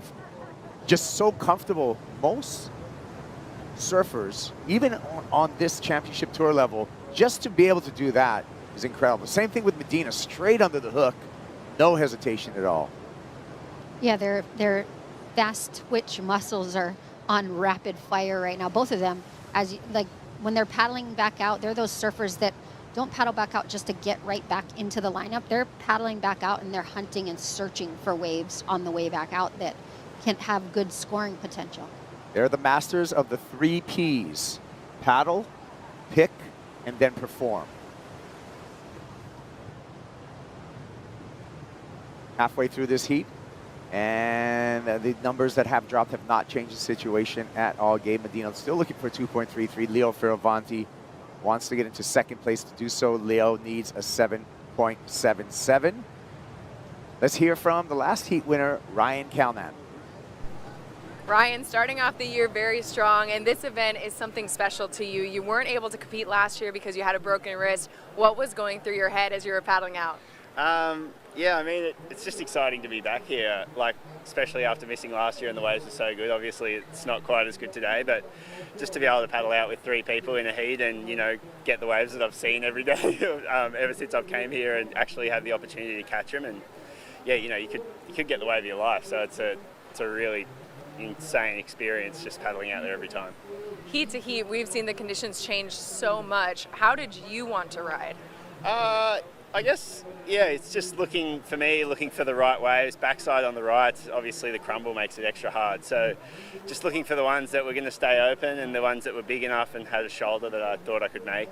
There's a few I went that I definitely couldn't, but you got to try. And just yeah, wave selection was really high on my priority list today. Well, priority list accomplished. We'll see you in the round of 32. Thank you very much. Ryan Callahan, yeah, that's a good way to start off the season and momentum builder. Meanwhile, the John fans are happy with what's going on in the water as he has a lead over Gabe Medina and Leo Fioravanti. But it's a slight lead, and we got 13 minutes, 25 seconds coming down. The conclusion of Heat 12, John Florence, Gabe Medina, Leo Fioravanti, right after this short break.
It was overcast, it was a little bit rainy, really gray day, really clean, light offshore winds, and really big pipe. And this wave came and it was just such a double up. When those big double ups come at pipe, you have to start paddling really early. Like you want to be as under it as you possibly can. It just has so much water moving behind it. And so I remember just paddling my hardest and it was just doing that big suck out double out thing. Blanked out a little bit on the drop. I don't really remember too much there, but I just remember kind of getting down into it and then just getting up and standing in it. And I wasn't super deep. It definitely like wasn't my deepest barrel or anything like that. It was just the wave itself was so incredible and it was so cool. The wave spit so hard. I think it got like 2 or 3 covers even maybe, that single wave. Like, I don't think I've ever had that before.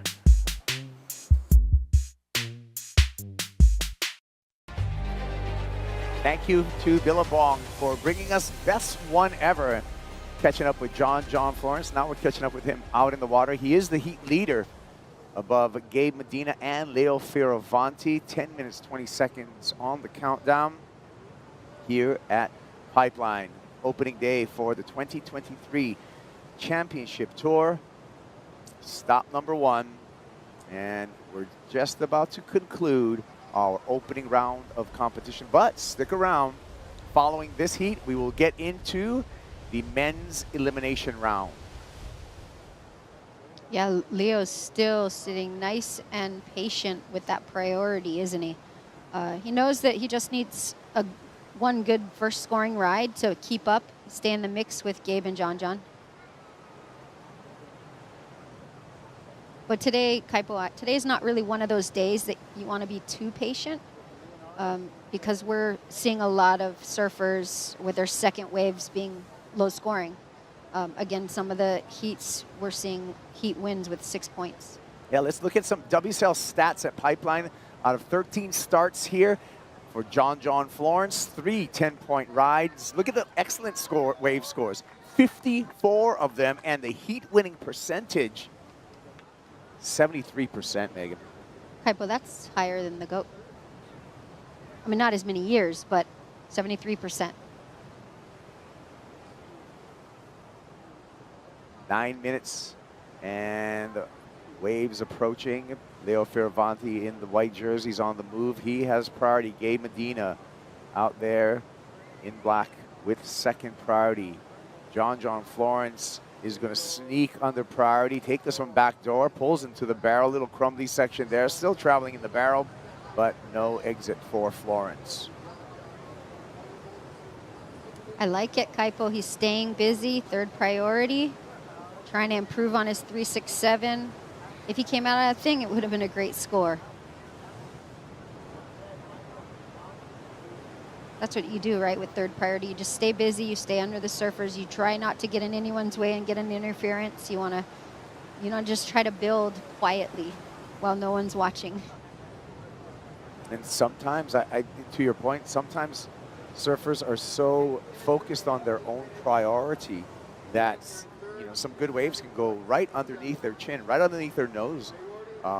And we've seen a number of times where the excellent scores would come from the surfer with third priority because of how free that surfer is, Strider. Excuse me? It's you. You're on, Strider. Hey, Kaipo, how you doing? Good. Well, we're checking it out here. I was just, been watching this, and I kind of was feeling like, Medina was going to be coming from behind in this heat. And, he's such a fighter and a scrappy surfer, so I wanted to jump on the watch and check out what he might need. And he only needs a 2.3, it looks like, at the moment. So, I mean, he's got a lot of time left. He's got over 7 minutes, so I feel like he's in a good space out here. But when you're against somebody like John, it's almost impossible to give away a heat to Gabriel. But I think the highest scores that we're seeing through the day are coming through right now because the best surfers on tour are out in the water right now. And these guys are just animals, and they can take any wave and make it look good. So my hat's off to these guys for getting these kind of scores, because Megan was talking about the conditions and how much it's changed already. And, it's really, the wind's up, a lot of swell overloading over here and kind of folding in and closing out. So these guys making great numbers out of mediocre surf. Strider, we're talking so much about John Florence and Gabriel Medina. What about Leo Fioravanti? He's got priority right now. We love Leo, and he's obviously a staple and somebody who's back on tour, and we love to see him here. But he's just out of rhythm, and he hasn't found that position that he needs. So we'll see if he can get into this heat here towards the end and battle through and get a couple of solid scores, because it doesn't need just one big number. He can stack up a couple and get to where he needs to be. Thank you. John in the barrel, traveling through there, ends up in a body surf position. But again, just surfing under priority, really freed up and looking to improve upon his 3.67. Yeah, he's looking to build upon that, as we see Gabe Medina right here taking off. Medina nice. In the barrel, comes out. He had to fight for that. Just needs a 2.33, Megan. Did he turn the heat? He may have. I'm not a judge, but that was close. Didn't need a big number. You could tell he really had to force an exit on that wave. We'll see what the judges think about that forced exit. It wasn't a big wave. He did get into the barrel. He did disappear for a while. This is going to be an interesting score. We get to look at it one more time, Eggs. Yeah, slow it down here. Pull straight into it. He's in there for a little while. But it's not, as you said, it's not a clean, pretty exit. So it really is going to depend on how much emphasis the judges are going to put on that exit, Kaipo. Down to 5 minutes, and Medina on the paddle back out. Interesting, Kaipo, with Leo, when you were talking earlier about priority. I feel like having priority can give a level of nervousness and actually make you think way too much in your heat. And you're looking at waves, and Leo let a couple of waves go by that both these two surfers got, and maybe could have capitalized on his score line. But again, you have that position. You're allowed to catch any wave in the lineup. You want to make sure you don't make a mistake. But with not wanting to make a mistake, you end up making mistakes. Yeah, sometimes the priority anchor. Number in for Gabriel Medina. He turns the heat with a 3.17. Gabriel Medina, not just an incredibly talented surfer, has one of the highest heat IQs in the game. Knows how to surf a heat, knows how to take advantage of the rules, knows how to perform for the number that he needs. He just did that. Yes, he did. And you know what else he does? He knows when to peak in a heat at the right moment. That's what a lot of world champions know how to do. I've seen Gabe not only do that within each individual heat, but at an event, so that he doesn't peak too early, so he actually peaks in the finals. Looking at our play clock, with the countdown. 3 minutes and 45 seconds for John Florence to answer back to Gabe Medina. But Medina also has, because he has such a high heat IQ, Medina has priority above John Florence as well. So he has the lead. He has second priority. Just smart heat surfing by the 3-time world champ. Yes, very smart. And that's what we're going to be looking at. He has priority over John. John's a very great offensive surfer and defensive surfer. So it'll be interesting to see what happens at the end here. Usually, when you hear that 2 minutes remaining, there we see John's camp sending their good vibes, good energy to him. Yeah, wife and mother on camera, and the rest of Hawaii is watching as well. So I want to give a big mahalo to Spectrum Surf Channel, John Florence. That is not going to do it. So again, thanks to our whole crew over at our local surf channel, Spectrum, Greg Fujimoto and the crew. You can find them on local TV at channel 20 and in high definition on channel 1020. 2 minutes and 35 seconds on the countdown. Medina in first, John in second. Leo Fioravanti quietly sitting with that priority. And Megan, you talked about sometimes the priority anchor, or the fact that it seems so valuable that you don't want to squander it, but at the same time, you can sit yourself out of a heat. Yeah, I like that, Kaipo, the priority anchor. It can bog you down out there because you're thinking too much. That's saying that when you're in the zone, you're so in the zone, you're not thinking. Sometimes your heat runs more smooth when you're just like going with the flow of the ocean, as opposed to like constantly looking at each wave when it comes and going, should I or shouldn't I? Should I or shouldn't I? Here comes the sets for Avanti with priority. Needs a 9-point ride. Has to duck under that first one. Second wave looking much smaller with a little forerunner in front of it. Not as much opportunity. That was a sneaky one. Yeah, it was. I think they all looked back and went, oh no. You know, again, positioning, if you've been sitting for a while, there hasn't been a good set in a little while. It'll tend to make you come in a little more on the reef. You know, from this shot, you can see some of the boily sections out there. You know, I'm sure they all have their own reference points, but when you're waiting for so long, you know, you're not going to be exactly where you started the heat sitting further out. You're usually going to come in a bit.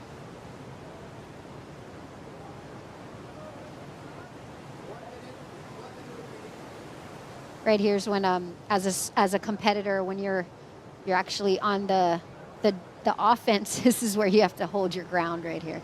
Yeah, Gabe Medina on the defense. He's got priority over John Florence. He's not going to let him go anywhere. You can see him on your screen. Medina staring him down, making sure, keeping John Florence honest in these last 35 seconds.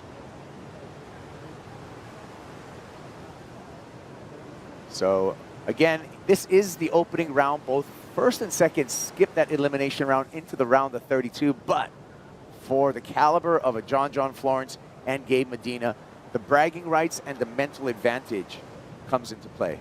Yes, it does. And, you know, coming into the year, you want to start off strong with a win against one of the other all-time greatest surfers of your generation as well. Well, this could be the battle throughout this entire event when we look at these two surfers. That's going to wrap it. Horn sounds, and Gabe Medina in first, John Florence in second. We'll see Leo Fioravanti in the elimination round. And speaking of elimination round, we're going to step away. When we come back, we'll be back with Heat 1 of the elimination round.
I'm Kelly Slater. I committed my life to this, all of this. There is so much pressure now. It's really do or die. He's not coming here to participate. He's coming here to win. Her career is at stake. You want to perform in the big stage? This is the biggest stage you can have. Oh my goodness. This is sport history.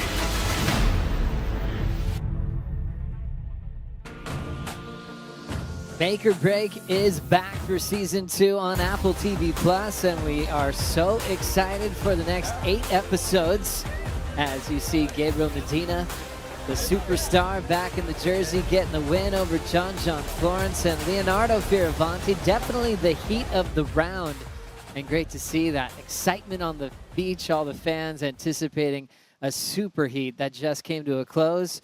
Medina got the win, and John moving on in second to the round of 32, sending the Italian into the elimination round. So it's a quick turnaround for these guys because the elimination round is on right now. Joe Turpel, Ross Williams, Laura Enever here for the call. Got Josh Moniz, Kanoa Igarashi, and Michael Rodriguez trying to avoid that scary 33rd result of the opening event of the season. Yeah, what is it? 250 points for basically finishing last place. So it's just it's essentially a 0. So they have to avoid it like the plague. Kanoa Igarashi, he is going to be our definitely the favorite in this heat. But Josh, man, that's Emrod, Brazilian guy, coming into Hawaii. He doesn't get tons of free surfs out here, so you'd think, okay, that he's the underdog in this heat. But he's a really smart competitor. So, Josh is going to have to, put together a couple scores to take out Michael Rodriguez and Kanoa. What a great clash. 3 great competitors representing different parts of the planet. There's Joshua right there.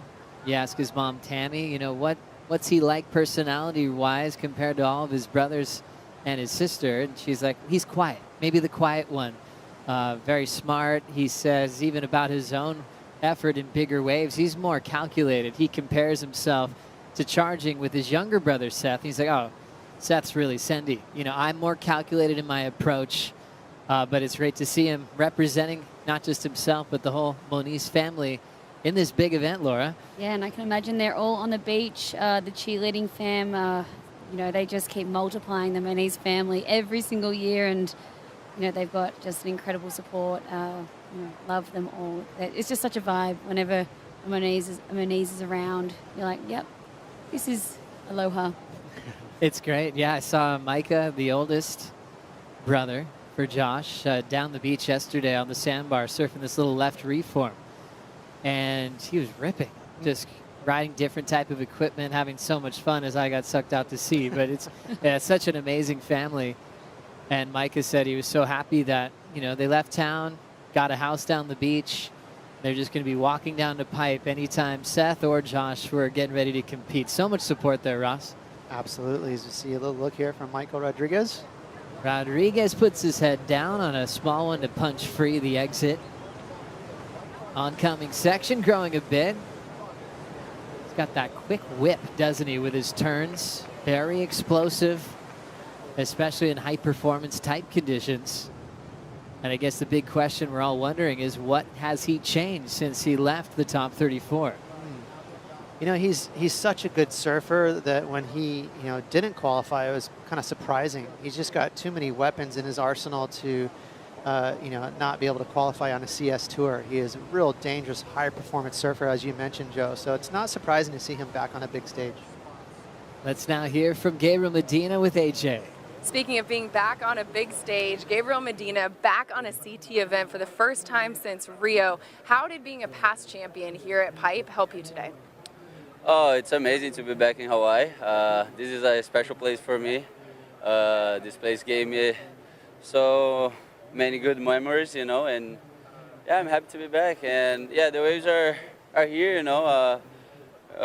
that's what we have for today. Hopefully it gets better for the next round, and yeah, I'm happy with the win. You found one of the gems of the day with that barrel that I don't know that anybody thought you were ever going to come out of. Talk us through that wave. Yeah, that was a fun wave. That was a long one. yeah, when I was paddling, Leo was looking at it, and I saw like he going like all the way to the channel, so off the wall channel. So I kind of give it a go, you know. It's hard to pick the right ones, but that one felt really good, you know. I could see when I start paddling, and then I could read well, you know. So I didn't pull in the beginning. I got a little speed, and then I pull in, and then I was a long gun, and yeah, I mean that was pretty much it. And the other one, look, I made that little barrel. I was near like a 2, but yeah, just to be in the heat against John and Leo, they both surf really good this wave, and to get the win is amazing.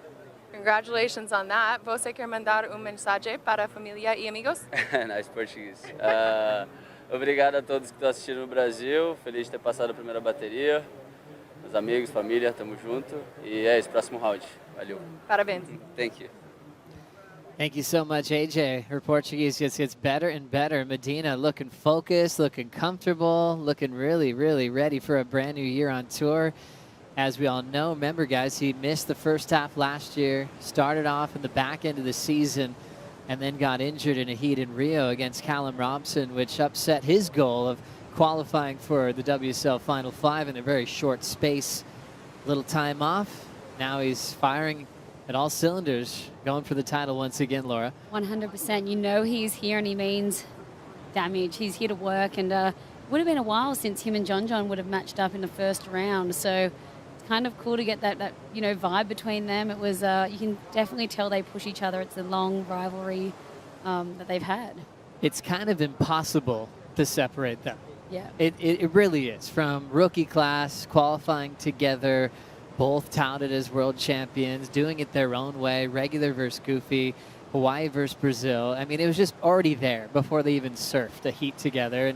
And then actually hearing about their respect for each other. They shared some podiums, and how they motivate each other has been really cool to dive into. Yeah, that's the interesting part about the dynamic between John and Gabriel is they're actually friends. You know, they talk sometimes, you know, even away from the tour. They have a lot of respect for each other. You know, Gabriel is so healthy for the tour because he keeps everyone on notice. You see a paddle? And now lunging into the first section, Joshua Moniz gets the exit quickly into a float, and he'll step off. Definitely the best wave so far for Josh's campaign in the Billabong Pro Pipeline. Just into his second heat, as he had one earlier this morning. The Billabong wild card getting a nice vision there.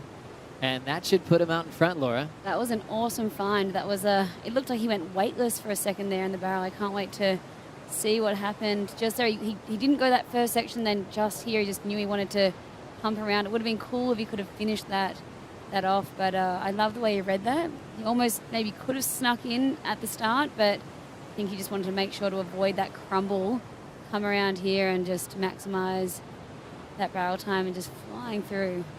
Yeah, he had 2 pumps there, Laura. Well spotted. You know, I think it was a good call though. He had to make sure he made it through that second section. That was he was a little bit deep on that one, and so he was ensuring himself that nice speed generating pump to get through that section there. And Josh, you know, he's a danger man out here. He's just so familiar with getting barreled at pipe and backdoor. I mean, it's a tough wild card, and we always talk about over the years. Out of all the events, Pipeline is the trickiest wave to pull a wild card because the guys are just hammers out here. And today it's so hard. It's so different to what everyone would usually expect. But smart work by Josh, like you just said, then to just make sure he finished that wave. He would have known that there was such an opportunity to get, you know, mid-range to even, you know, near. We'll see what it comes in as. But he knew the opportunity was there, and he had to just complete it. Let's dive into the elimination round. 4 heats, 3 surfers. Third place out of the event with a 33rd, and more pressure on surviving the mid-season cut this early in the season. We're already into the first. We've got the second one coming up next. Iago Dora takes on Maxime Husino and Imai Kalani DeVault. Then Matthew McGillivray lost on a close decision. He has Leo Fioravanti and Carlos Munoz. And we'll wrap it up with Kolohe Andino, Jadson Andre, Ian Gentile. All these guys trying to finish in first and second to move on into the round of 32. And some big names in there, especially with Kanoa Igarashi in this first one. Wasn't expecting to see last year's world number 5 with a tough start this morning. Right, that's surprising. He's just, and these are the kind of conditions that, to me, suit Kanoa. Those grindy conditions where the scores are hidden. He's really good at crafting his own scores. So that was a bit of a shocker for him. But we talked about it during his heat. He was just out of rhythm. And as you guys have seen all day, there's kind of been one odd man out per heat that's just, hey, there's not enough waves out there. It's a little bit low tide in terms of how many waves are on offer today per heat. Yeah. Laura, when you feel that as a surfer, you know you're out of rhythm, but you've got to get back out there again on the same day. You know, sometimes on the CT, you have a few days to think about changing that momentum. What can you control as far as trying to rewrite the script in your next heat? Yeah, touching on what Ross said, yeah, there really has been that one surfer out of rhythm in a lot of the heats, and being that surfer absolutely sucks. So coming in and getting a total of 2, you know, in your first heat of the year, you're like, oh my goodness, like you just really have to try, you know, flick that switch and forget about it as soon as you can, because, you know, you're going out for that second round. You actually have to have none of those feelings or emotions from that first round attached to when you paddle back out again. Another great view from the sky. What are those caves like in the reef, Ross? Oh, they're sketchy, Joe. And there's a lot of stories of people getting legs caught in it, and twisting their knees, and yeah, they're unruly. And again, this reef is old and super sturdy. It doesn't crumble. It's like cement out there, so you just don't want to touch this bottom. Now making a move here, locking straight into the barrel. Josh Moniz actually had to slam on the brakes to get the vision, then belts it on the oncoming section as he'll go over the falls. But another great read.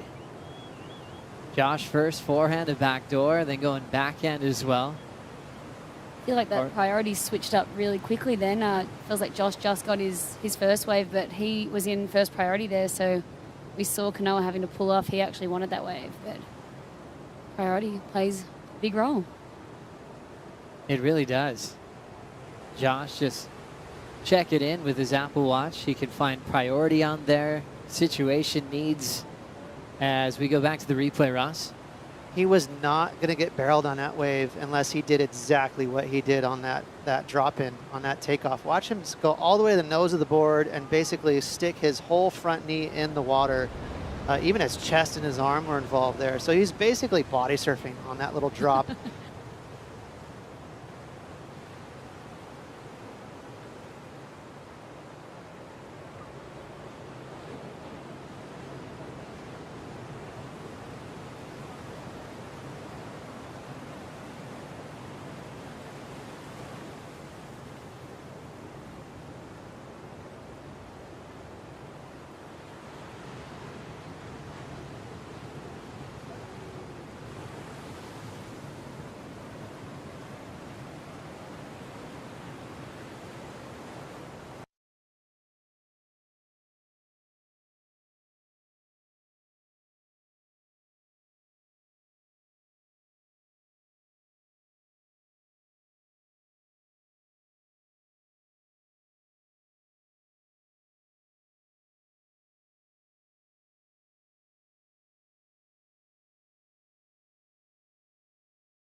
as well. But if you're explaining to newcomers to pipe who are world-class surfers how to take care of themselves, you know, to make sure they maybe can avoid injury at best, what are some of the great tips that you pass on?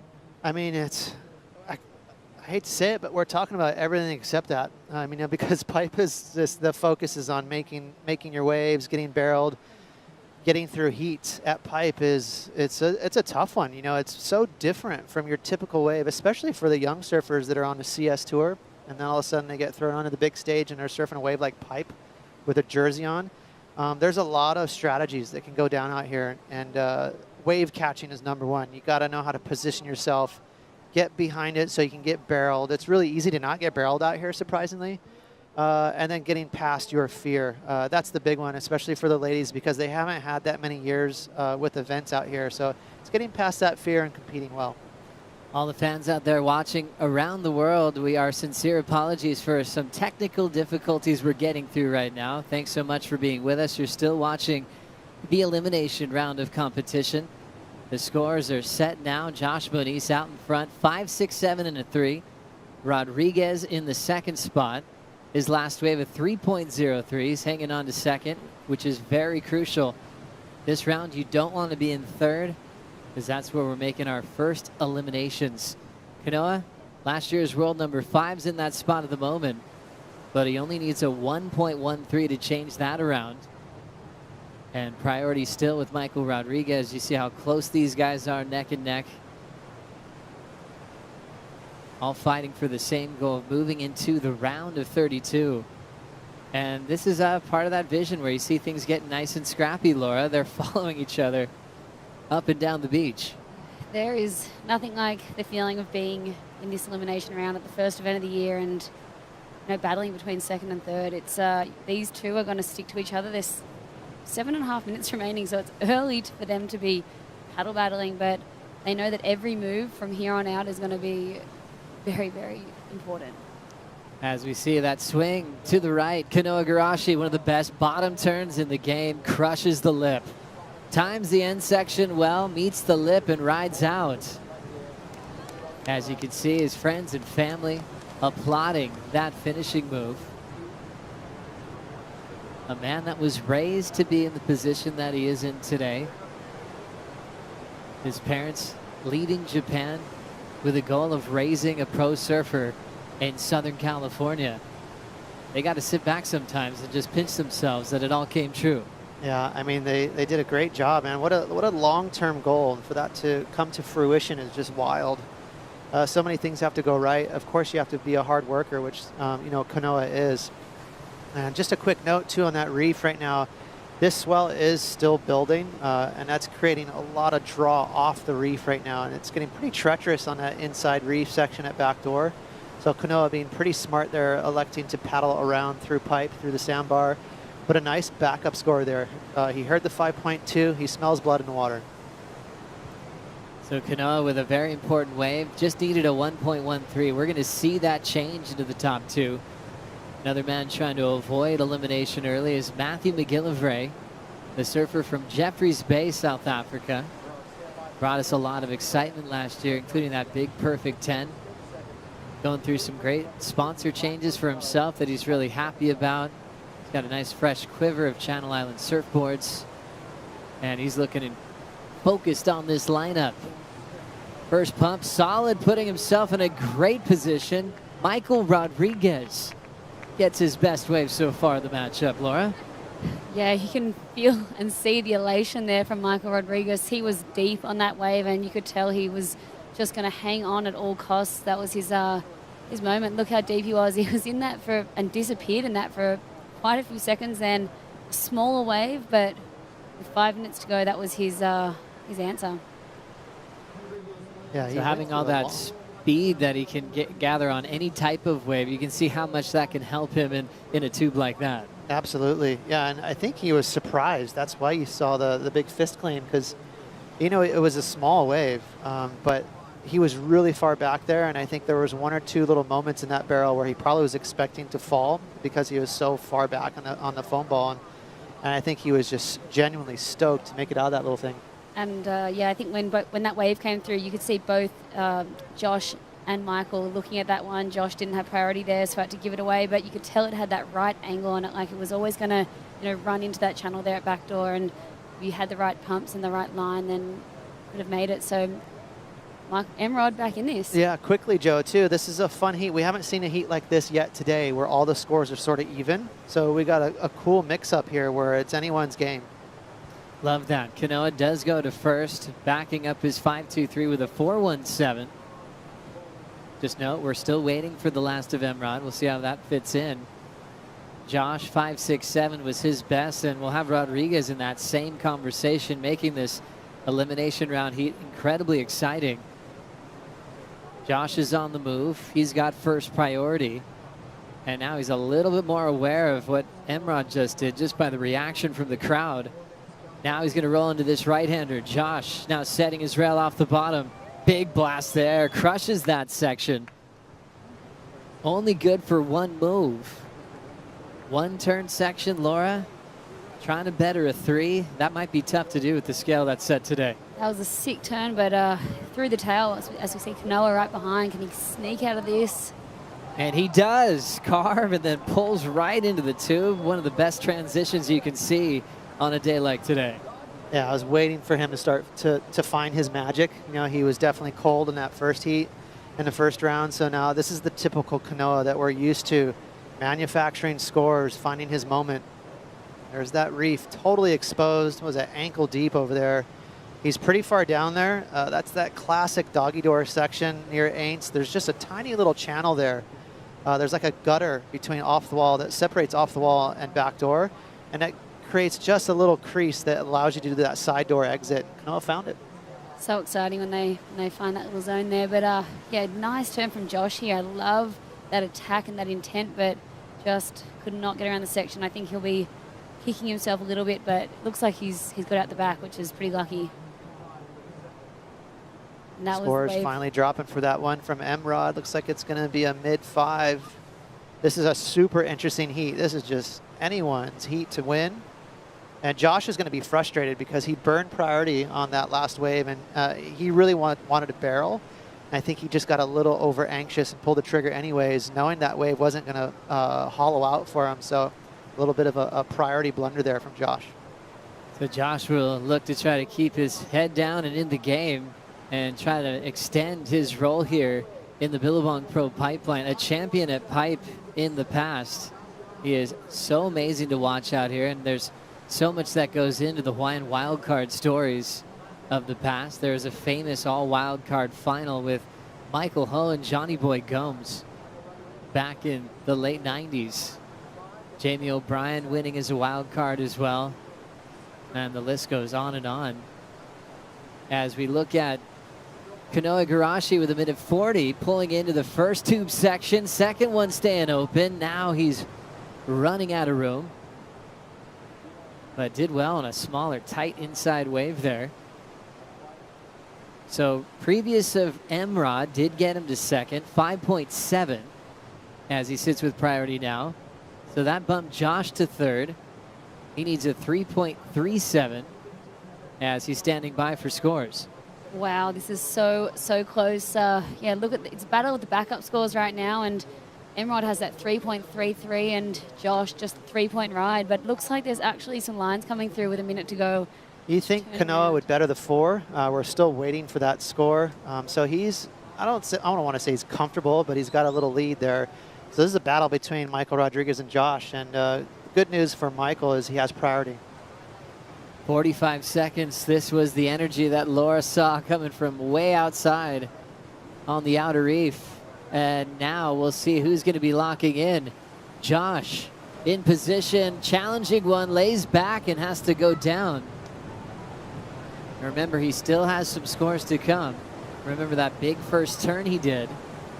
That's still yet to lock into the screen. Oh, wow. Yeah, that could factor in for sure. He was chasing just a small number. Right now he's chasing a 3.37. Kanoa looking pretty safe out in front, like Ross said. Coming down to Michael Rodriguez versus Josh Moniz as we're running out of time. Going down in a closeout effort. It's going to come down to the previous waves. That was Michael Rodriguez. Josh Moniz on the first turn that he had, a single turn, I should say. 3.2. So close. Not enough. Split decision from the panel on that one as he goes out of the event with an 8.87 combined total compared to the 9.03 for Michael Rodriguez. World number 5 recovers opening day as he has moved into the round of 32. Coming up next, Yago Dora headlines heat number 2 of the elimination round.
Kanoa Igarashi just did a great job in the water. Now he's doing a great job on land, spending time with his friends and family and people he's just meeting on his way back up to return his jersey to the Beach Marshals.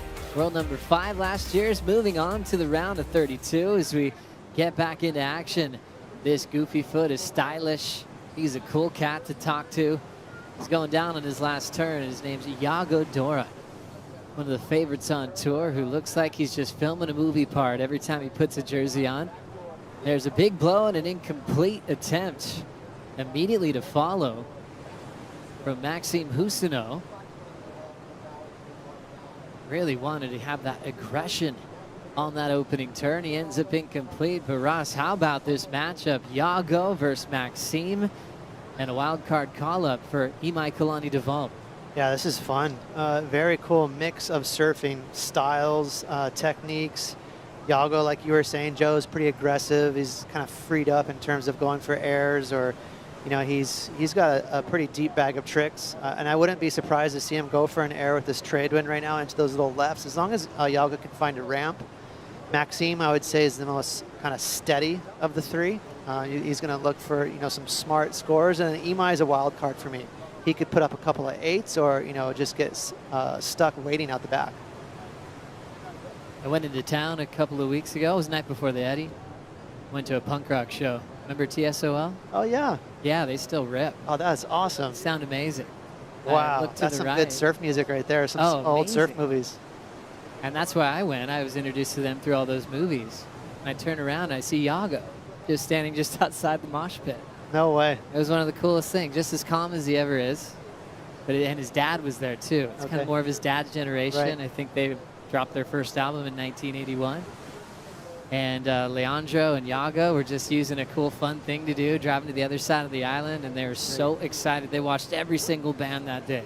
Wow, that is so good to hear. Yeah, that's and what a good advantage too for the fact that Yago's dad just happens to be a great coach, great mentor, and obviously a fun guy to be around too. So Yago's been doing great under his dad's tutelage. Let's catch up with Kanoa hanging out with Dimity. Kanoa, you had a taste of the Final 5 last year, finishing off the year in an incredible way. But so 2023 now, great start. You threw that tough heat in very challenging conditions. What's your plan for 2023? Have less heats like I did today. Honestly, it was so hard. I had a pretty tricky first tee. Like, you know, it was one of those days where if you're not on the right one, you're not going to make it. And you know, it kind of just really, you know, wave selection becomes a huge part of days like this. And I had a hard time finding the ones I wanted to find, but I guess my goals for this year is to, yeah, just catch good waves and surf good and not have to freak my parents out too much. Sounds like a great plan. And, you know, have you looked at the forecast much? And does your energy levels change when you get challenging conditions like this, or you're just straight to game plans and thinking of strategies? I mean, you know, first things first, I'm a surfer at heart, so whenever you see waves like this morning where it's just clean and you see a bunch of fun waves that, you know, you kind of get too excited. It's really hard to compete at pipe because of that, you know, when you see good waves in front of you, no matter what forecast you have, no matter what the conditions are, you still, you know, get good waves out here. And you just get so excited, and it's really hard to control yourself. But, you know, I mean, yeah, as a surfer, you look at the forecast every day, but you really never know. I can guarantee that, you know, there'll be more barrels in the contest, whether it's rights or lefts, big or small. You know, there'll be some barrels. So, yeah, I just want to, you know, find those moments and have fun and enjoy the first event of the year.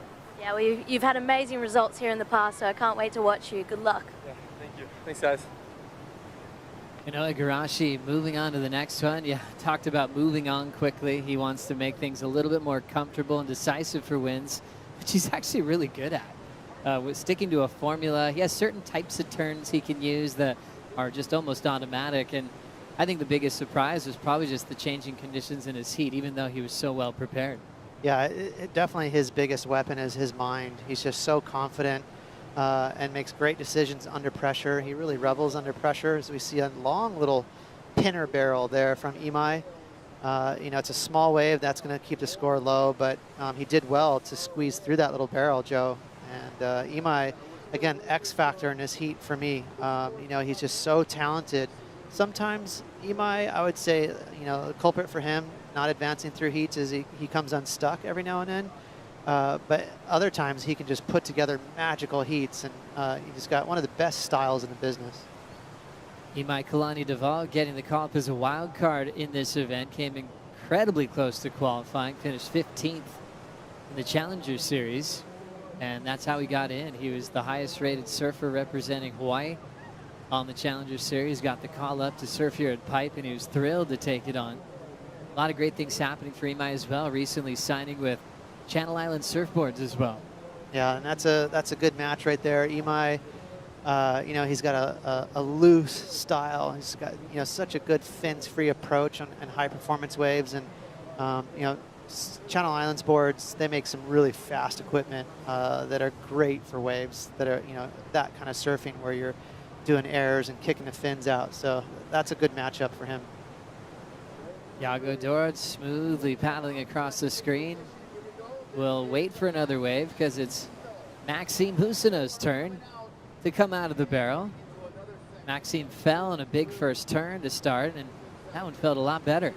We haven't seen many bigger barrels, and for today, that was one of the bigger ones at backdoor. It's, you know, well overhead there, a tricky barrel for you know, Maxime. That wave had a big foam ball that filled up the barrel, and he punched through it. So that's going to be a well-earned score. That's going to put him in the lead. Maxime's felt a lot of comfort traveling to the North Shore of Oahu for a long time. When you're on the QS and Challenger Series for years and years, you develop a bit of a routine where he stays with the same family, the same house over in Haleiwa. He said it can be a little bit stressful being close to Haleiwa town with the traffic that can happen on Kamehameha Highway. Maybe plan ahead sometimes when you got a heat at 9. Sometimes you might want to leave at like 6:30 in the morning, and that's no joke. Yeah, you know how it is, Joe. You live out here, and yeah, if you get caught slipping with this traffic, you could definitely miss your heat, especially on a weekend, sunny day, full of tourists looking for turtles and you know, getting their treats in Haleiwa. You know, you can get really frustrated with the traffic here, so you got to plan for it. Also plan your day wisely as well, coming out to this side of the island. A lot of times you end up cooking a lot at home, huh? Because there's not too many options. Yeah, absolutely. It's typical for local residents to just go heavy on the shopping and bring home their food and just stay put for the week. As we see a turnaround here. Now just stepping into this one and going straight down, Imai. Looked like almost an awkward fall there. He just slipped off. 0.23 for the effort. Priority with Iago, second to Maxime. And now DeVault will try to replan the next 20 minutes. The back of the line for priority. Iago now digging in on the left here at Pipeline. First pump, nice and steady. Maxed out the tube time well. Here comes a wrapping cutty. And he'll just spring off this inside section. Well-read wave for Iago. Looking to better at 2.67. Yeah, he found it, didn't he? And the waves are trying to get bigger, Joe. All day it's been pretty stubborn. I really thought it was going to jump, but it's been taking its time, this swell. And looking over my shoulder right now, it just seems like it's starting to slowly fill in.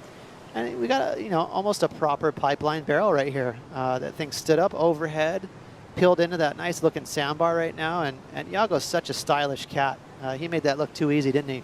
There's certain surfers on tour where you can't not think about how smooth they are when they stand up on a wave. You think of what Iago does, guys like Ethan, guys like Miguel Pupo. There's something in that fluidity that they have that really stands out. Yeah, absolutely. And he's so well-rounded. He reminds me of a goofy foot version of John John. He's really big in the air. He does some smooth carves and wraps. He's a great barrel rider. He really is one of my favorite surfers to watch on tour. You could even argue that he's a bit underrated. People know Iago, but in my opinion, he's a top 5 surfer. It's interesting because last year we got the news that he hurt himself pretty badly. Is that Liz Frank break that he had to suffer through? The painful part was just not surfing, and he was so well prepared for the start of a brand new year.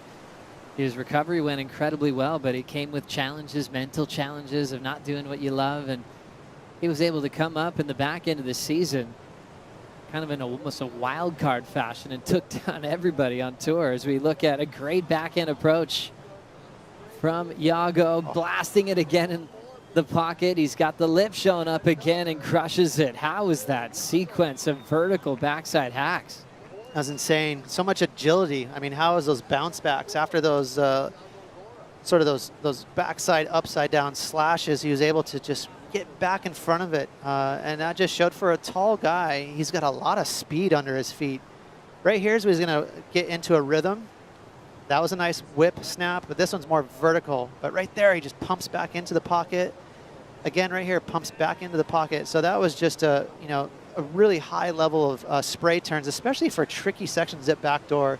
Backdoor is not an easy wave to throw spray. It's just kind of a weird section. It kind of goes out to sea and towards off the wall. And so those were not easy to perform, but Iago again made it look easy. As we see a quick up and out from Imai Kalani DeVault, as he's trying to avoid an elimination here in Heat 2 of the ER round. We did just lose Josh Moniz from the event as a Billabong wild card. And we'll see what Imai can come up with. He's had quite a few starts. He's played the wild card role. He played the full-time rookie role last season. He's had some near perfect rides. So Imai comes into this one with a big reputation. Yeah, Imai was, again, he could produce some big scores. And with the waves starting to get slowly but surely get better, you never know. You could see someone get a 10 this afternoon. Just a great A-frame backdoor, 6-foot wave could come through and someone could get spit out through off the wall. So that's the X factor at pipeline and backdoor. Let's hear from Josh Moniz with Dimity. Well, Josh Moniz, you've got so many family and fans all cheering for you. Unfortunately, the waves didn't come your way today, but still, it's amazing to have you in the event. And what are your plans for this year? Because I know you've come off an injury. You're surfing better now, stronger than ever. So tell us, are you going to do contests, and can we see more of you this year? This year has been pretty heavy for me. I'm just happy I get to surf out here again and surf in general. I wasn't really too sure there was a moment I wasn't sure if I was going to be able to compete again. But yeah, going into this year, I'm probably going to jump on the challengers. I think we have one more year before our region ends. I kind of in, so we'll see. If I'm in, I'll go for sure. Yeah. Well, is there anything you'd like to say to your family, your friends, or watching you here? Know this is such a special place for you. Yeah, I just want to thank Billabong and WSL for backing me and putting me in this event. Fortunately, we didn't get the best waves, but it was fun, and the contest is on, and guys are producing some pretty good surfing. So yeah, thank you to them, and of course, just my family and just my full medical team that's been behind me this entire year to just get me back to 100%. Thank you guys. Well, we're so happy to see you back in the water and can't wait to watch you this year. So good luck with everything. Thank you, Dimity, and thank you, Josh. Yeah, both referencing his recovery on what happened back in 2021 in October after losing in the Challenger Series. He went up and surfed Super Tubos and Paniche as these guys are getting smoked in this heat that's underway. Iago hits it under the lip, nice and clean, and steps off. More waves on the way. Maxime with priority. And Husino's going to reposition. Imai just chasing a 2.78. Maxime looking for a 5.51. But yeah, Josh ended up really hurting himself. It was a ruptured C6 and C7 disc, and also a big fracture as well that he had to recover from. Rio Inaba, Mason Ho, some of the heroes there that were bringing him into the beach that day, went into surgery in Europe, and it's been quite a road to recover. First seeing him surf again, I think all of us almost had tears in our eyes, and then let alone compete. So what a great road for Josh, heading the right direction. Nice setup there for a driving section to try to pump through, but just getting clipped on the effort. Tough one there for Maxime, but still in second with 13:55 to go. Wow, Joe, that was close to being an excellent score there. You know, he was really deep back in the barrel, but that wave stayed wide open. So we're seeing a little more energy now on the reef. We're seeing some proper barrels, both left and right. Just a touch too deep there for Maxime. Had he been maybe 6-8 feet further towards the channel, he had a chance to fly out of that barrel. There's been a lot of joy in Maxime. See him at the WSL Awards. You get to go to all these parties that you've always wanted to be invited to, and he's just so thrilled to tell his story. Let's have one more look at this effort. Again, great late drop right there, but you can see because he had that late drop, he kind of lost his steam and his momentum, and it was just a little too far stuck back behind it. But pretty proper little kegging barrel there. Hopefully a sign of things to come. Here we go, now right into an opportunity on his forehand. Maxime somehow hangs onto his line. Those aren't clear with your exits. You have to fight for it. You have to have a strong stance and ability to move on the fly, and he'll force a completion there.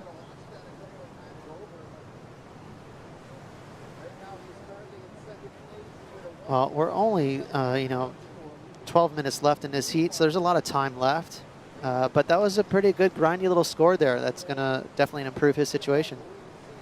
Yeah, really enjoyable to watch. Just the way he's picking off different parts of the reef. What'd you see here? Man, late drop, just a manufactured doggy door. That wasn't a doggy door. That was just a throw a stick of dynamite at a wall and break your way through it. So it's not going to be a huge score, but again, he's definitely going to get rid of that 1.27, and now Imai is up against it.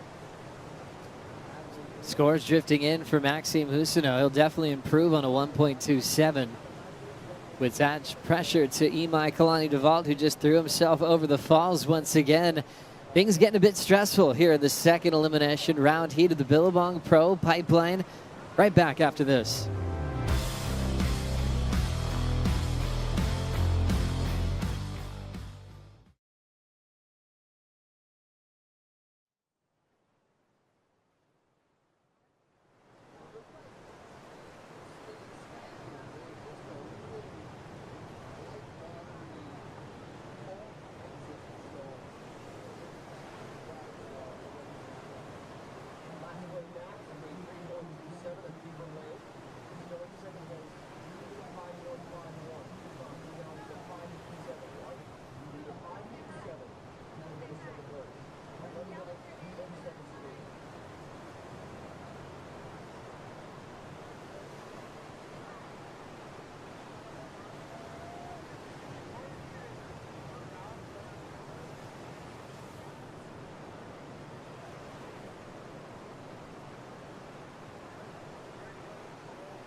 Anybody in their right mind would either not surf this day, and any photographer, if you're not the water camera guy, stick to the land. So we paddled out, and then we got out there, there's so much water moving. I somehow got this lucky one, and it allowed me to get in. I just got in the vortex of it, and I just kind of rode the wave out, and I could just feel the strength of the wave and feel the volume. Didn't really realize like how heavy the wave was.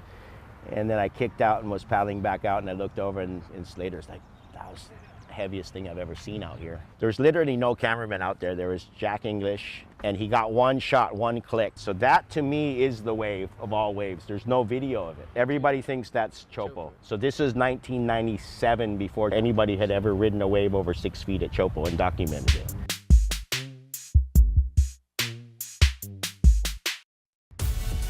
Best one ever with Liam McNamara, local here on the North Shore. He's got a shop, and he's had so many visions like this.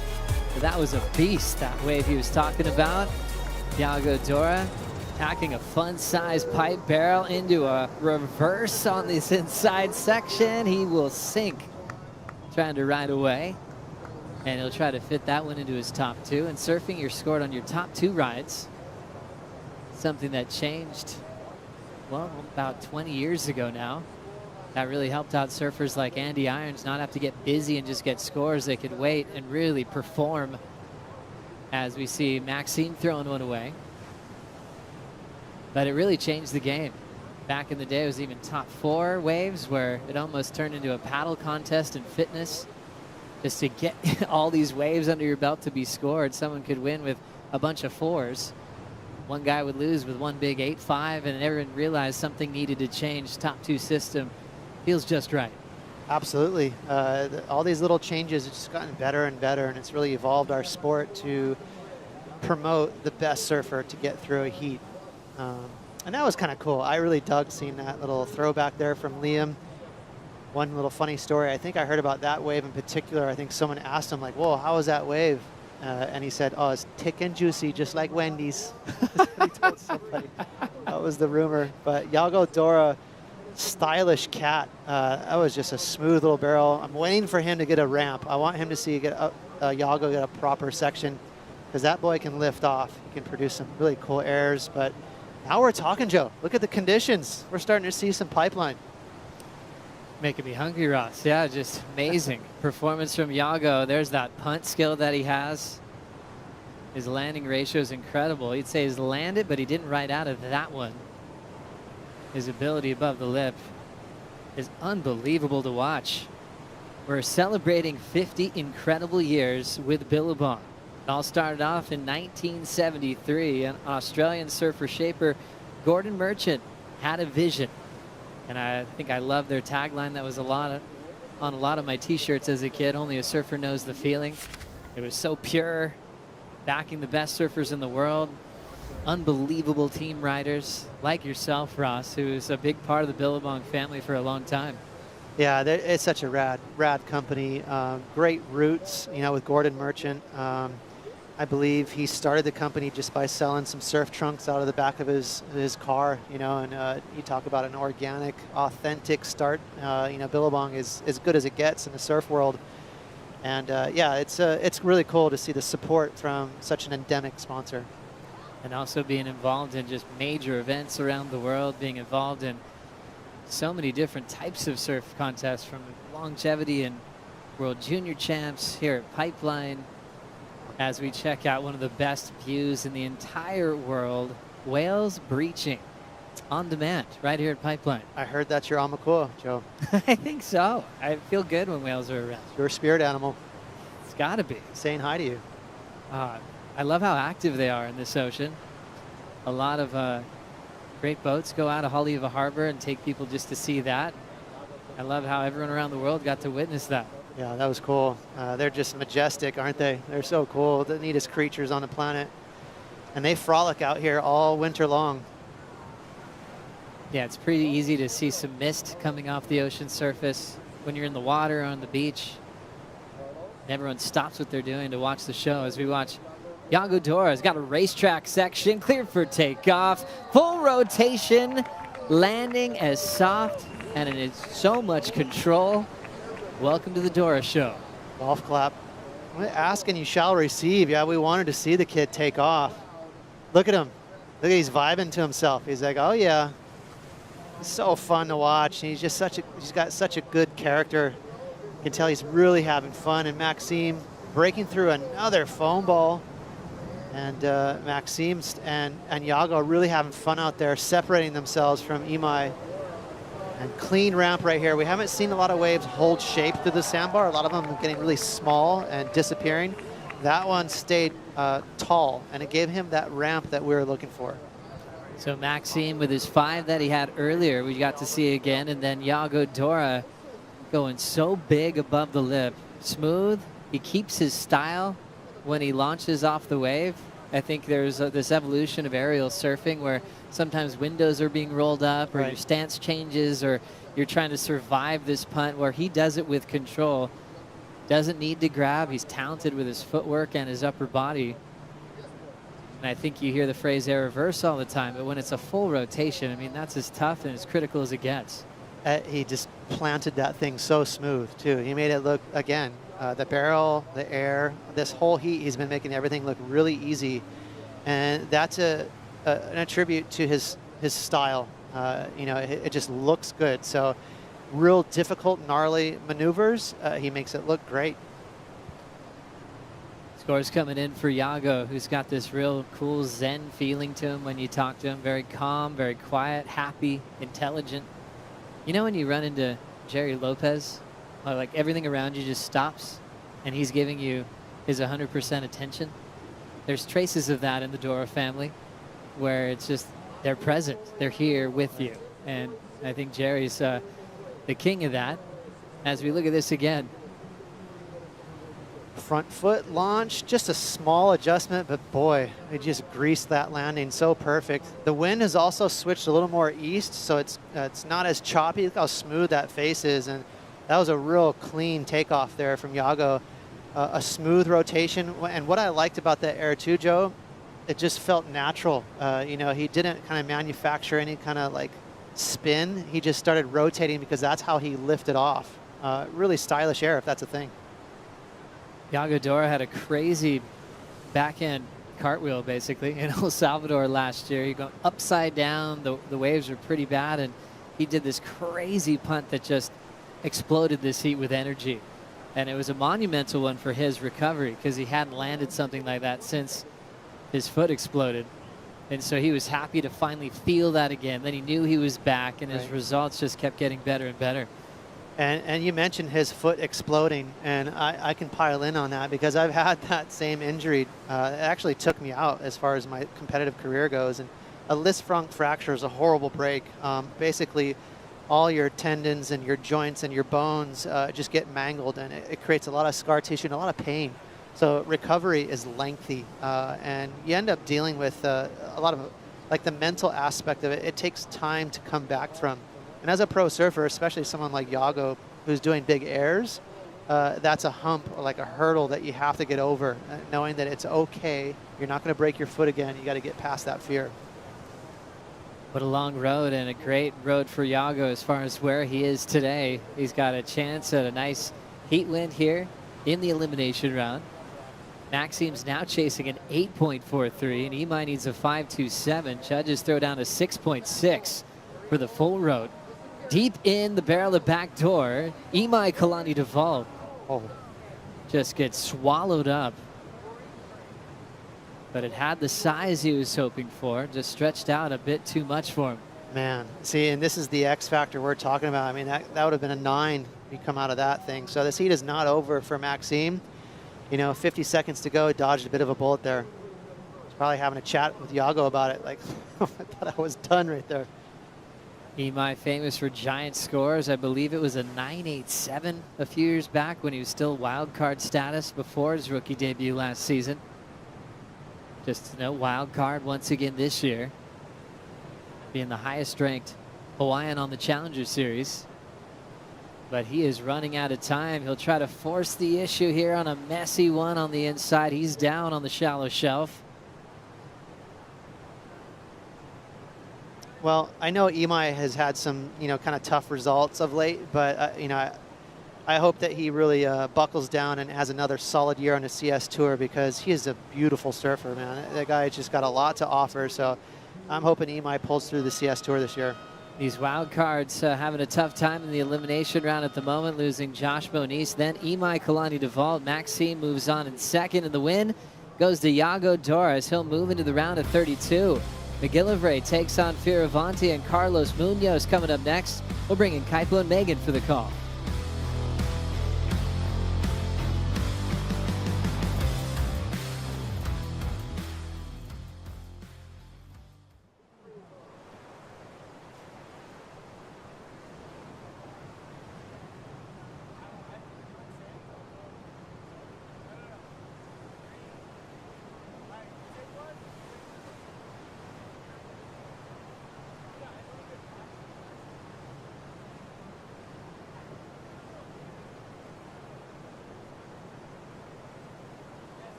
Aloha, everyone. Aloha! Today we're opening up the season for the 2023 Championship Tour, stop one here at the Billabong Pro Pipeline in loving memory of Andy Irons. This is where we're kicking it off on Oahu's North Shore. Welcome. Not only today, it's a blessing. In the island, we have so many different races, so many different cultures, so many different religions. Come. We call good. Come. Bless you. I don't think the Pipe Pro has had a ceremony like this in recent years. Just to bring that energy back to people visiting and showing them the Aloha spirit, bringing everybody together here on the beach. When you come to a new place, it's very common to ask, as if you're entering someone's home, you ask permission, may I come be in your home? It's very important in Hawaiian culture to give a ho'okupu, which is an offering, and it's with your good intentions. It's an emotional connection to something very deep to us, which is the ocean.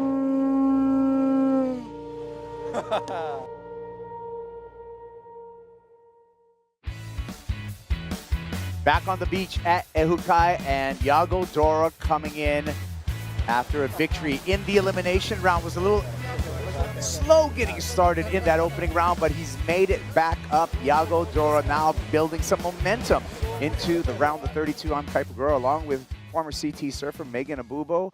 We're at the end of the day. We got 2 more elimination rounds, and sadly, Megan, that means we're going to lose 2 more surfers. Yes, we are, but the surf seems to be turning on right now. Iago putting together the best heat of the day so far. Catching up now with Matthew McGillivray on his second ride. Opened up with a 1-point ride. That's inconsequential. We'll see what the score comes in for McGillivray on that second ride. Heat 3 in this elimination round with Matthew McGillivray in the red jersey. Leo Fioravanti is out there in the black jersey, and in white, Carlos Munoz. Again, format reminder, 3rd place in this round, eliminated from competition and taking home a 33rd. Here's a replay of Matt. All right, stalling straight into that barrel. Not a lot on offer with that wave, but sticks with it. Great way to start. Just dusting off the cobwebs. He has a couple little scores now. I mean, it's hard after that last heat, right, Kaipo? I mean, that was one of the better heats that we've seen throughout the day today. Yeah, conditions improving. Let's hear from that last heat winner, Yago Dora. Yago, that was such a fun heat to watch. You were getting so barreled and doing big airs. The wind was perfect for you going into that left. What was your strategy going out into that heat? Yeah, I do not like being in the elimination round, that's for sure.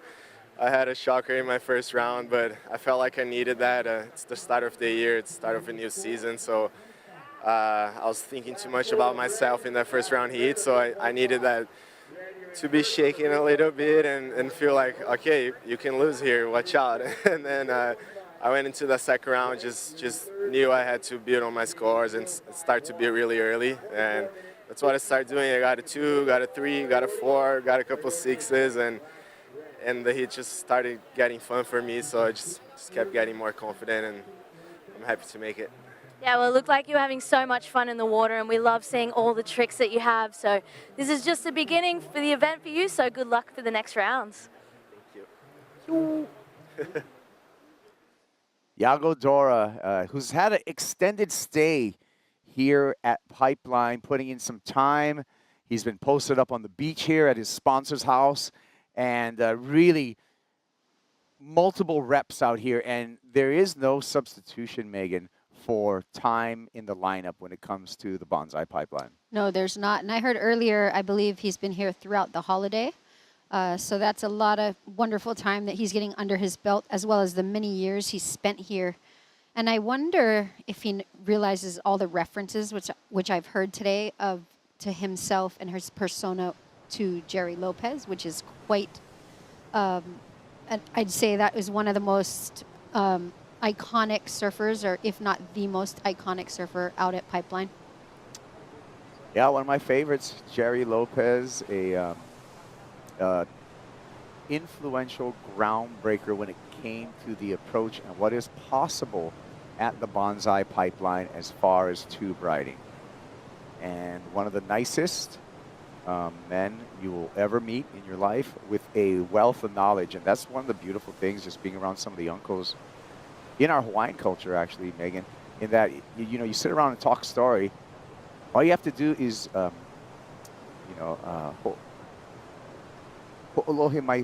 like, just listen with your ears, and, you know, just panikoa, like, don't talk. It's hard for me to do, but just listen. And the knowledge that gets dropped by legendary surfers like that is incredible. Yeah, and some of this stuff that maybe the viewers at home don't know about here, growing up in the islands, especially when Kaipo and I were younger, there's a real pecking order, respect in the lineup here in Hawaii. And when you're young, you don't really catch waves until the uncles tell you or the aunties tell you, oh, this one's for you, boy, this one's for you, girl, you got this. So again, growing up in the islands, you have a certain level of respect for your elders and those that came before you. And of course, you know, Jerry being synonymous with Pipeline and his style, just sit back, as you said, and just watch and listen. McGillivray pulling into a closeout there, trying to get things going. He does have a 3.5 to his credit, so a good number for Matthew McGillivray, the 26-year-old out of J-Bay, South Africa. Carlos Munoz representing Costa Rica. Just a quick up and down for Carlos Munoz. Excited to see Carlos open up his campaign. I know that last heat he had was kind of tough. He had equipment failure in the beginning of that heat, and it kind of rattled him. So it'll be nice to see him open up this heat and get a few more waves than he did in that last round. Yeah, talented surfer. You know, had an unfortunate year, his rookie year on the championship tour in 2022 with a shoulder injury. So he had to sit the season out after that injury at Pipeline. So, you know, and here we go, though. Live action. McGillivray attacks the lip there. And one more time, going to turns, and Matty hangs on for the finish. So, you know, sometimes you just got to surf what's in front of you. We know backdoor and Pipeline, primarily, you're looking for the barrel, but I like the call, the instinctual call of Matthew McGillivray to go to turns on that wave. I do too, Kaipo. I like how he didn't waste that wave. As you can see here, he takes off, and he's kind of light-footed right here. He realizes, he goes off the lip there, but realizes he has to keep up with his speed, and then just stamps it there on the end. Great way to utilize 2 different maneuvers. As you can see here, see how light he is up on his feet? So he keeps projecting his board forward and then stamps it, puts all that energy on his back foot, as we like to call it, the Larry layback. The Larry layback. Well, we talked about Carlos Munoz and how he's had to charge after 10 years on that qualification circuit. Finally made it to the big leagues. And right here, you can see last year, 2022, on the paddle, the shoulder becomes dislocated. And the pain right there, you can see. The agony of that. I mean, if anyone's ever been around someone who actually goes through that kind of pain, I one time saw Akila Aipa have to get his shoulder put back in by another surfer.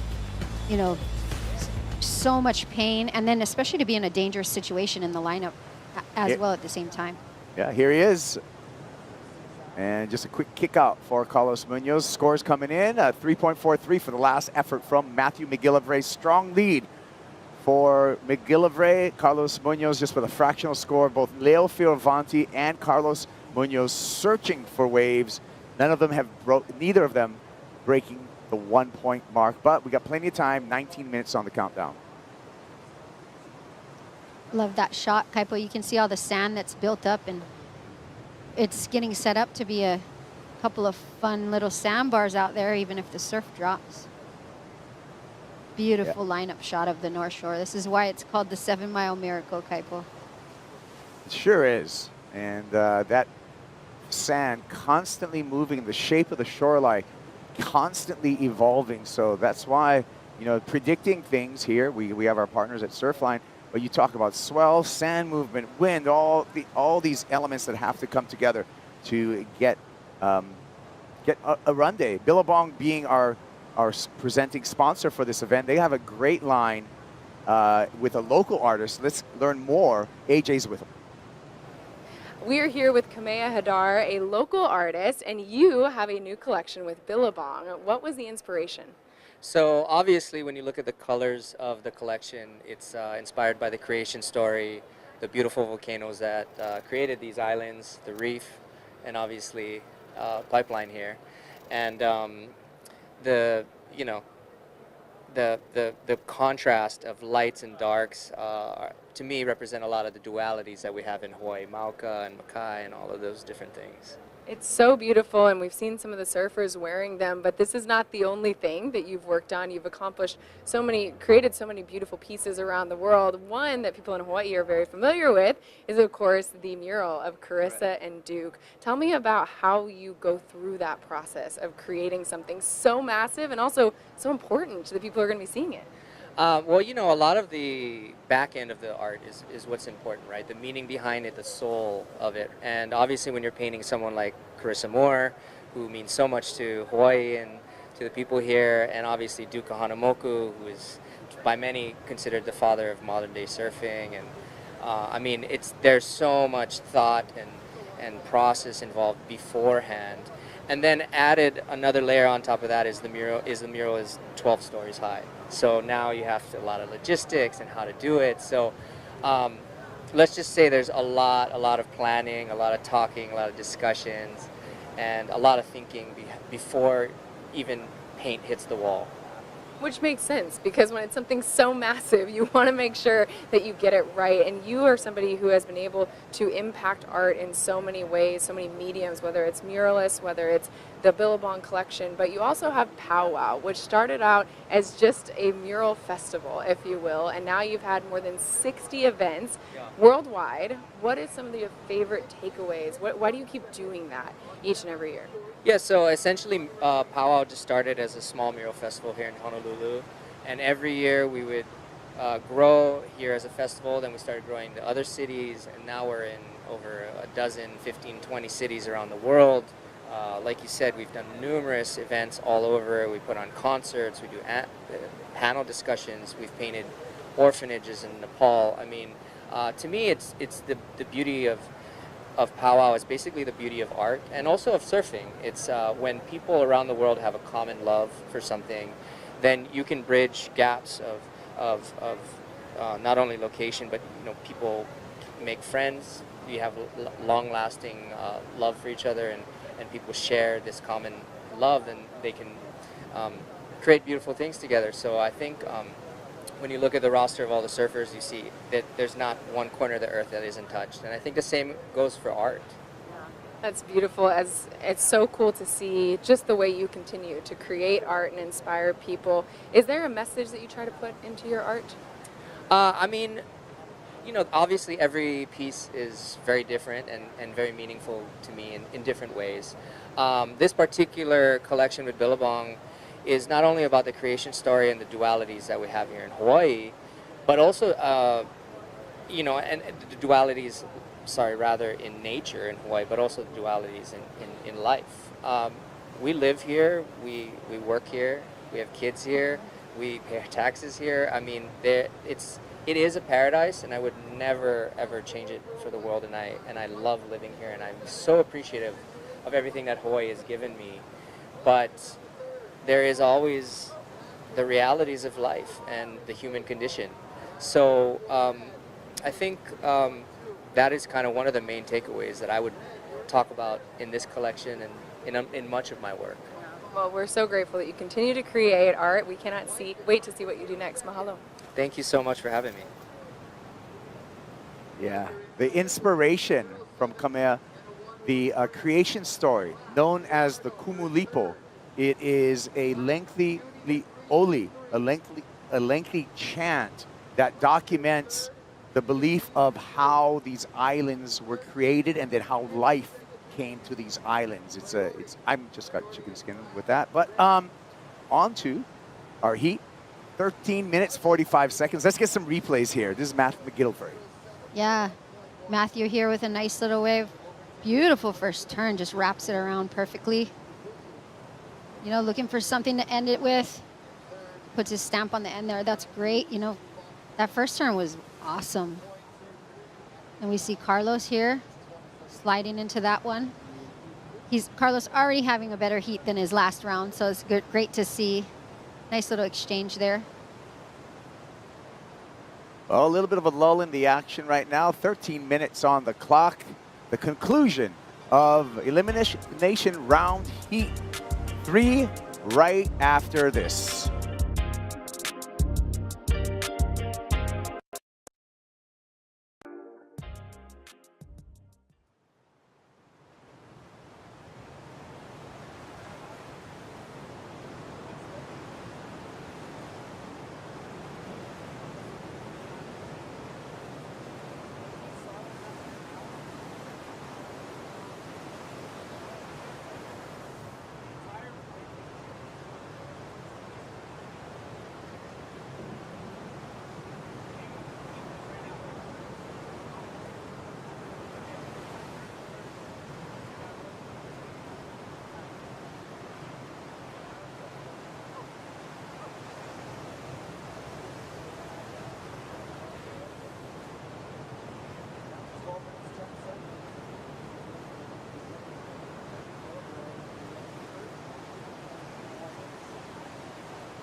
So this is our first WSL Rising Tides Pipeline edition. For the women to be our pipeline and competing here on the North Shore is something that WSL is really proud of. It's a big deal for us to be surfing at that break, and I want these kids to see that this could be them. Now with equal prize money, equal tour stops, meeting some of their heroes, maybe it sparks more of a passion inside them to really pursue it for a living. It feels good. It inspires me to see them rip, and it makes me want to do it in the future too. A big part of what we're doing today is we want you guys to be able to come for a surf with us, also to meet everyone here. How's it going? Rising Tides! One of my hopes for Rising Tides is that one day we'll be looking back on the current crop of the Championship Tour, and we're going to have these photos of them here at WSL Rising Tides, meeting their heroes and interacting with the tour for the first time.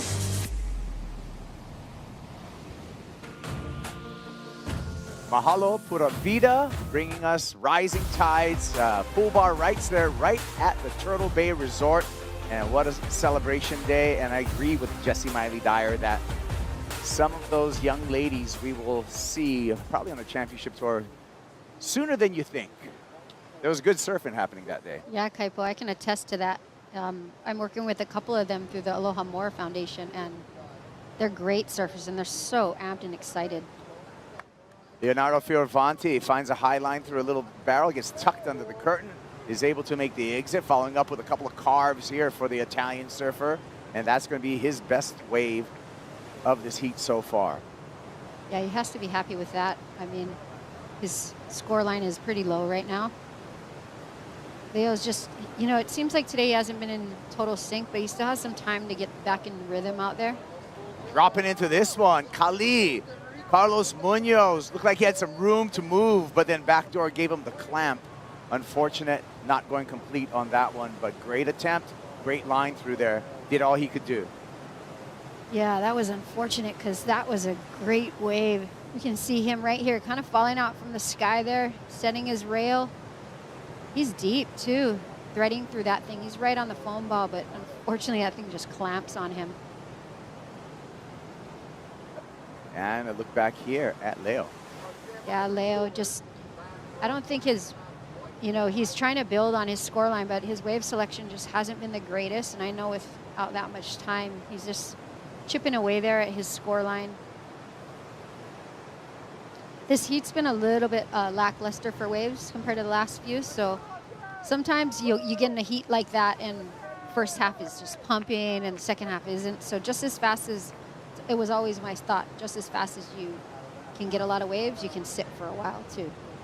Or here's Fioravanti putting in his effort. Nice close to that previous wave for Leonardo, a 3.1.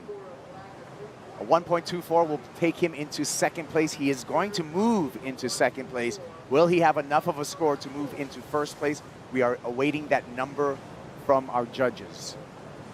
That was a nice turn, Kaipo. A lot of power in that maneuver. Pulls into the barrel here, stalls. He's setting up right here for a beautiful closeout re-entry. He knows it too. He's got that little fist pump. I'd be safe to say that's more than a 1.24.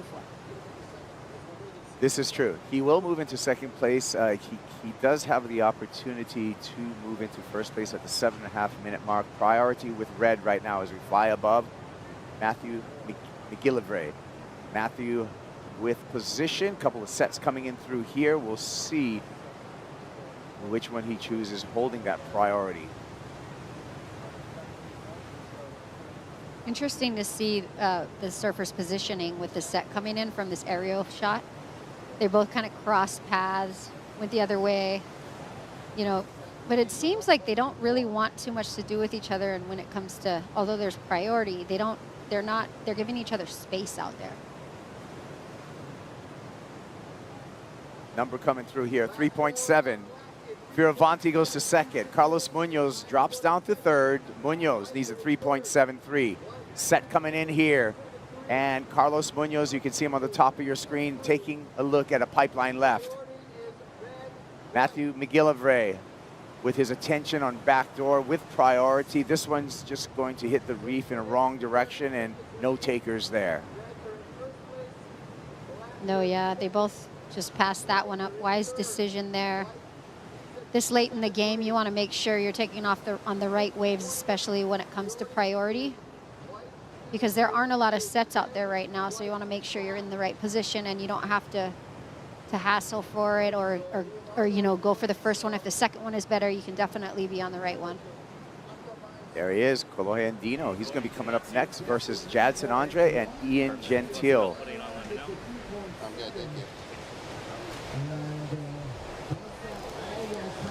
He's just getting his Apple Watch on there. What a break! What a change, right? The progression in surfing. know on your wrist. Sometimes you don't even want to look back at the judges' tower as well and, you know, put all that in your head and go, okay, this person's in that part. It's just literally you just look down. You can keep your focus. You don't have to look to the beach if you don't want to. Yeah, Kolohe, a veteran now, 10 years on the championship tour. Kolohe in Hawaiian means rascal, like you're a little rascal. Think he's still a rascal? No, Kolohe seems, he might have been, but no. He seems like he's grown up quite a bit. Here we go. You'd know about Kolohe, Kaipo. It wasn't even my name, but I got called it a lot as a child. 5 minutes on the countdown. Fioravanti in second place. Munoz with priority in the white jersey. 3.73 is what he needs. Last ride of Matthew McGillivray is not going to change the situation out in the water. We're under the 5-minute mark. Very, very close heat, Megan. Yeah, Kaipo, all these heats have been so close and come down to the wire in the end because of, you know, the scores have been so close. Like they'll have a good first ride and then not a backup ride. But this heat has just been a little slow when it's come to waves. A couple of pipe legends right here. Jamie O'Brien and Kalani Chapman checking out the action. Cutting to the action, Carlos Munoz, snap stall, gets in the barrel. That's going to change the situation. Yeah, that's what he was looking for.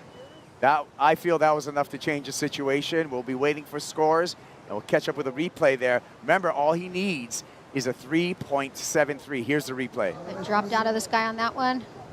Beautiful positioning there. He's confident. He's pumped. I was a little surprised he didn't go for that last maneuver, but I think he wants to get back out to get another wave. Leo Fioravanti on the answer back, sneaks under the lip, goes complete there, looks for more down the line, hits the lip with intention and brings it down. Fioravanti may have just answered back, and we might just see a flip-flopping of positions in this heat when these two numbers drop. Yeah, we might, Kaipo. That was pretty close. Carlos getting that wave, but Leo backing it up with that last wave. Be interesting to see this slow down a little. Here we go, Leo taking off. He gets in there for a second.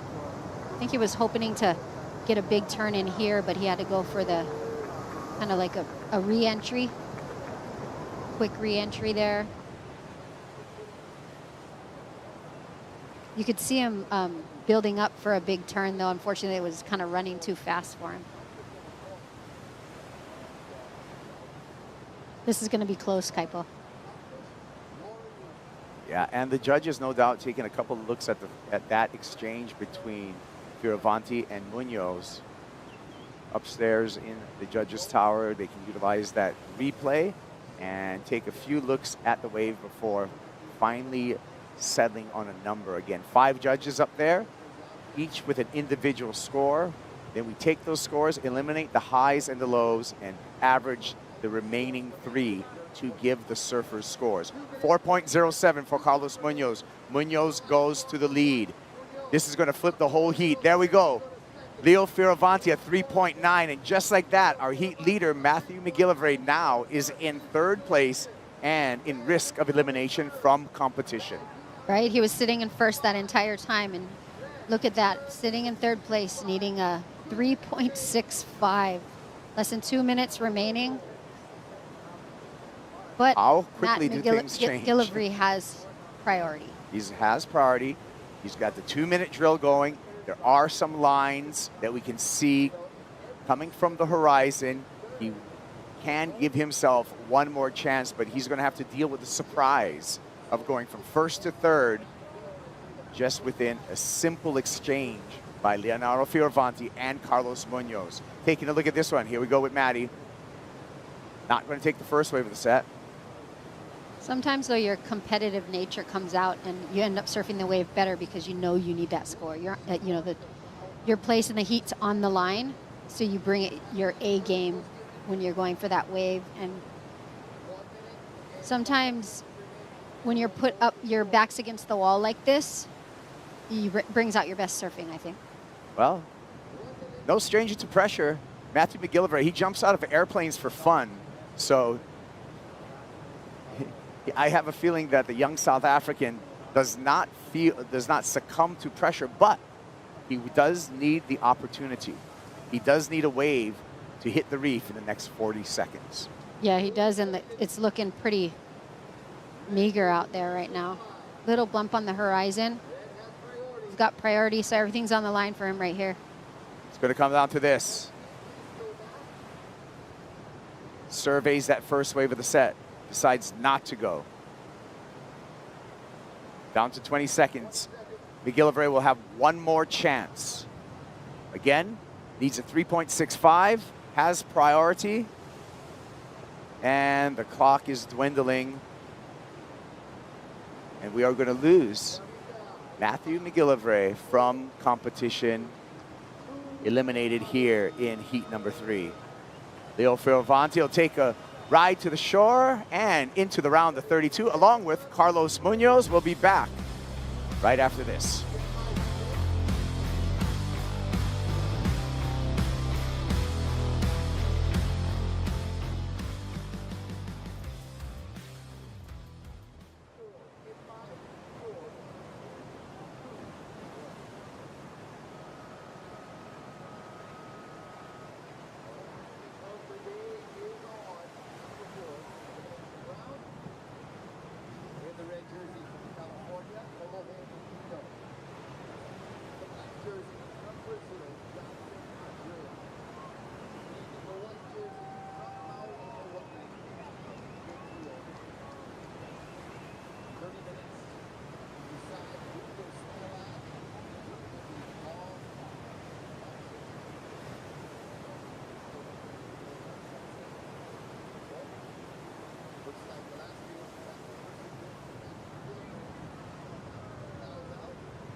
Back at the Billabong Pro, and bravo for Fioravanti as he survived the elimination round. We will see the Italian surfer in the round of 32. I'm Kaipo along with Megan Abubo, and I'd like to welcome to the set Strider Wazalewski. Thank you, Kaipo. How you doing? I'm doing great. I want to know how you're doing and what you think about the day today. I think it was a challenging day, to say the least, for the athletes in the water. And, you know, the conditions are some of the best that we've got to offer, actually, with what's on the forecast. So we're just getting going. We're making this thing happen. And you know what? The surfers have to do the same thing. And right now is a devastating moment for some surfers. We're going to lose another surfer in this elimination round. Let's take a look at the players. Strider, and your thoughts on this matchup. Kolohe Andino, Jadson Andre, and Ian Gentile. Well, I'm impressed that Jadson's even out there with the injury, right? And he had a big faux pas in his first heat where he got the interference, so hopefully he's going to bring that back around and find himself back into a better headspace, so to speak. Ian Gentile just didn't seem like he got the ball rolling this morning. And, you know, Kolohe, brother, he was very close to actually advancing through his heat, so he's probably actually feeling really good about his surfing. Yeah, and all these surfers surf really well out here. It's just one of those things today. You know, there weren't a lot of great waves. The heats that did happen was real close, especially came out to the end for all these guys. To your point, Strider, Jadson, I saw him get a great first wave, and then he got the interference. But honestly, his knee, although he's wearing that brace, he's still out there like a champ, like you said. Yeah, you know what? He's a fighter.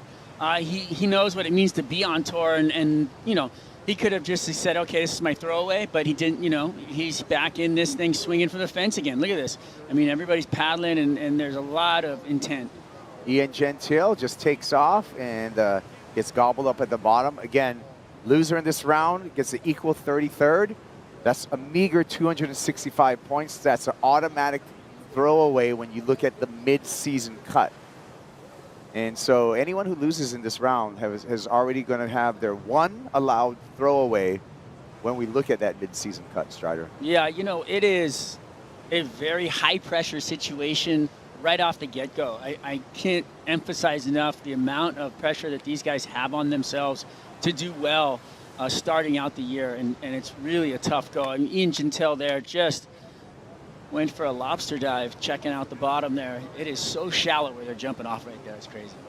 Yeah, and Ian Gentile, Megs, a rookie on the championship tour in 2023, certainly doesn't want to start his rookie year with his one given throwaway. Yeah, Kaipo, and especially on paper when you're looking at this event and Ian's skills, his skill set, pipeline backdoor would definitely be up there on his list for waves that he excels in. Taking a look at the championship tour schedule for 2023, we open up here at Pipeline, then we move down the beach to Sunset. From there, the chilly waters of Peniche in Portugal, onto the legendary Rip Curl Pro Bells Beach. Margaret River is where it's going to be a pressure cooker. After that, we have the mid-season cut, and that is going to definitely motivate some people. They're going to see some heartbreak at Margaret River, Strider. Yeah, it's going to be unfortunate, but those who move on get to go, you know, to the Surf Ranch and have a great time. El Salvador, perfect rights. You know, we're just going to keep on going through Brazil, South Africa, over to French Polynesia, and then to the finals. Mind you, after that mid-season cut, there are no throwaways. So when you look for your position in the final five, every result is going to matter. So that's going to make the back half of the year and anticipation in setting up that final five so exciting, Megan. Yeah, really exciting. Again, every event counting, it's gonna bring together the most the most well-rounded surfer, because you don't have that throwaway, you don't have that buffer to get rid of the event that might not suit you. And the variety of surf going from a man-made miracle over in the Surf Ranch to the long point of El Salvador, the tricky beach break in Rio, the legendary Jeffries Band, finally the end of the road, Taupo in Tahiti. So that makes for an exciting season. And you know what? You know who's ready for the season? Leo Fioravanti. He survived the elimination round. He's with Dimity. Well, Leo, Challenger Series champion, got you right back where you belong, on tour with the best. That was a very challenging heat, not the conditions that you might have expected, but tell us about it. For sure, the whole day. I mean, this morning it looked really fun, and then the heat I had with Gabriel and John, I mean, that was one of the most exciting heat I've ever been in, and I got a 1-point total. So just had to, you know, conditions are tough, and I had to come in, reset, and get my mind around that, you know, it's you got to really be patient and find those waves that aren't really there. And you're looking so strong. Your surfing's gone to another level. Do you think that falling off tour and then now getting back on and winning that Challenger Series really taught you a few things, and what's the plans for this year to step it up? 100%. I think, you know, falling off tour, not making the cut, last year was tough, but I was, you know, really grateful, stoked, and, you know, on the performance that I put in the Challenger Series. And I'm stoked to be back. You know, the first tee was a bit of a shock, you know, straight into a bad performance. I'm like, come on, Leo, like, reset and make it happen. It's so good, and your free surfing moments out here have been highlights. So just want to say good luck to the future rounds, and we can't wait to watch you. All right, so onward with 22 minutes remaining in this final heat of the day. Ian Gentile with the only score. It's been a very slow heat so far, so the pressure is building with our three surfers out in the water. Again, third place eliminated from competition with that equal 33rd. That's just a bone-shivering result right there. Oh, you just do not want to end up in this round, and then actually getting that last place is just detrimental to your requalification. Yeah. Here we go, and going down there, that was Jadson Andres surfing with the injury. But, you know, to the point, let me just paint a bright picture. Last year, Steph Gilmore had her throwaway right at the beginning of the season, didn't even compete at Pipe, and then went on to win, make the cut, and then win an 8th world title. So it's possible that your bad start at Pipe will not you can come back for that. And if you want inspiration, how to come back for that, you need to look no further than Stephanie Gilmore. Anything is possible. That was one of the most amazing things I've ever witnessed in sport at the WSL Finals. Watching her just stomp through the field. Stalling there. Gentile finds a bubble but can't get the completion. Catches that outside rail. Looked like he was on his way out, Megan. Yeah, he finds himself a wave here, but just a smaller one. Looks like he's signaling right here. Either board change maybe, Yeah, he needs to. or here he takes off. Pulls into little shampoo head dip right there. See but what happened with the fall. it is It was outside. very shallow right there.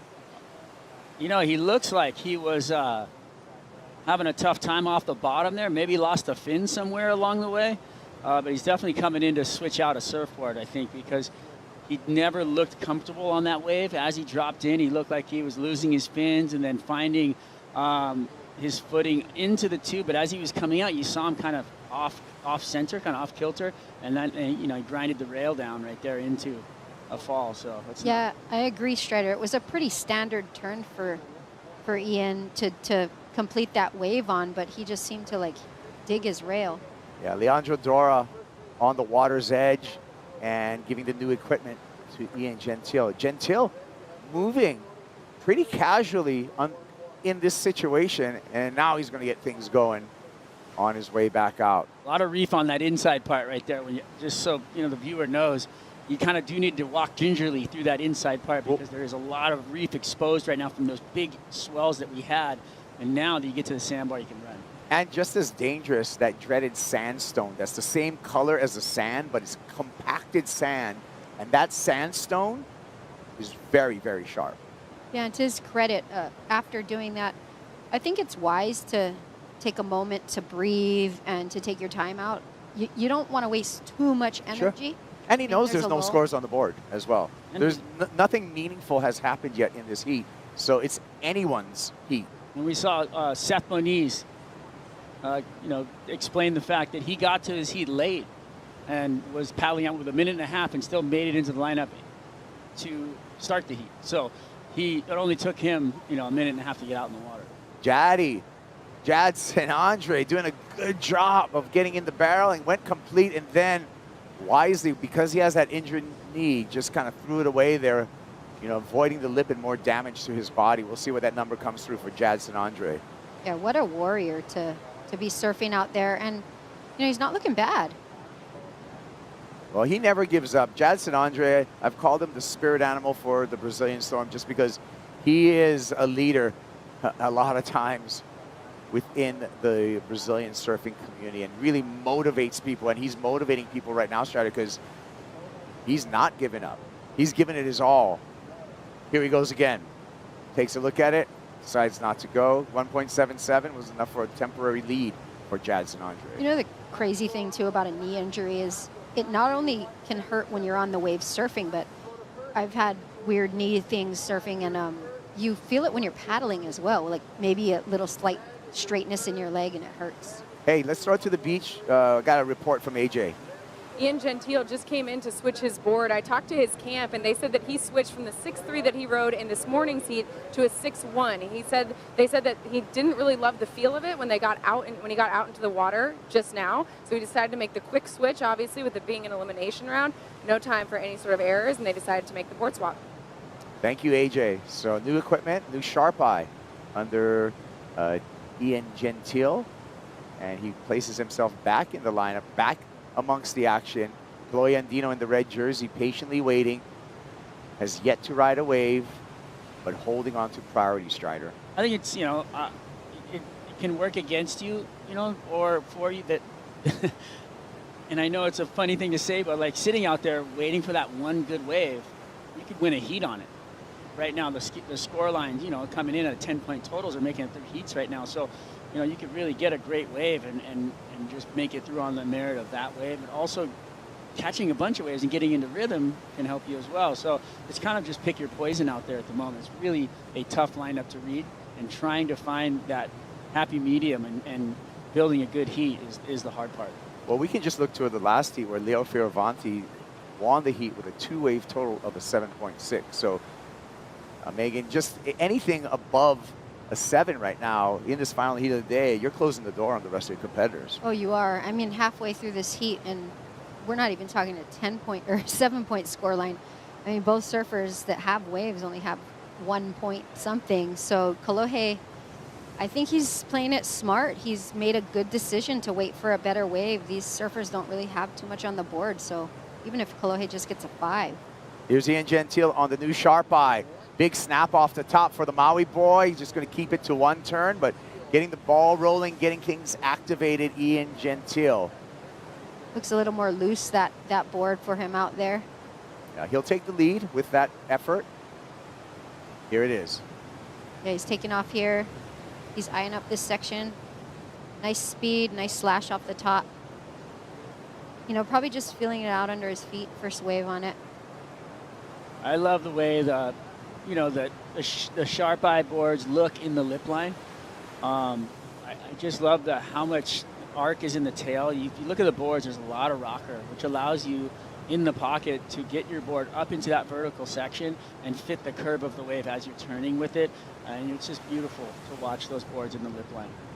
Last heat of the day here. You want to stay tuned for more action and the conclusion of the elimination round. We'll be right back after these messages.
I had my 9.6 Al Chapman single fin. I grabbed the board without hesitation, went out there. When I seen the wave, I instantly knew in my head that this was the wave. Like, it was calling my name. I had the board, I needed to catch it. I caught it from a place that nobody was sitting. Nobody could get there, nobody wanted to get there, and nobody had the equipment to get there except me. I drug my hand down the face, dropped straight down into this massive wave, and the wave was just starting to heave and throw. I made the wave, I was blown away. And you know, I've gotten deeper on waves and stuff like that. I've been deeper out there, but not as big. The wave was very big and very powerful. I remember when I walked up the beach, I yelled at everybody. I'm like, I forgot what I said. Like, is there anything more that I can do?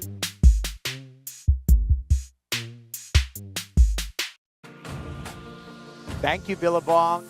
Best one ever, and we're going to keep on catching up on classic, game-changing, life-changing pipeline and backdoor waves in their series. You can see more on the series, worldsurfleague.com.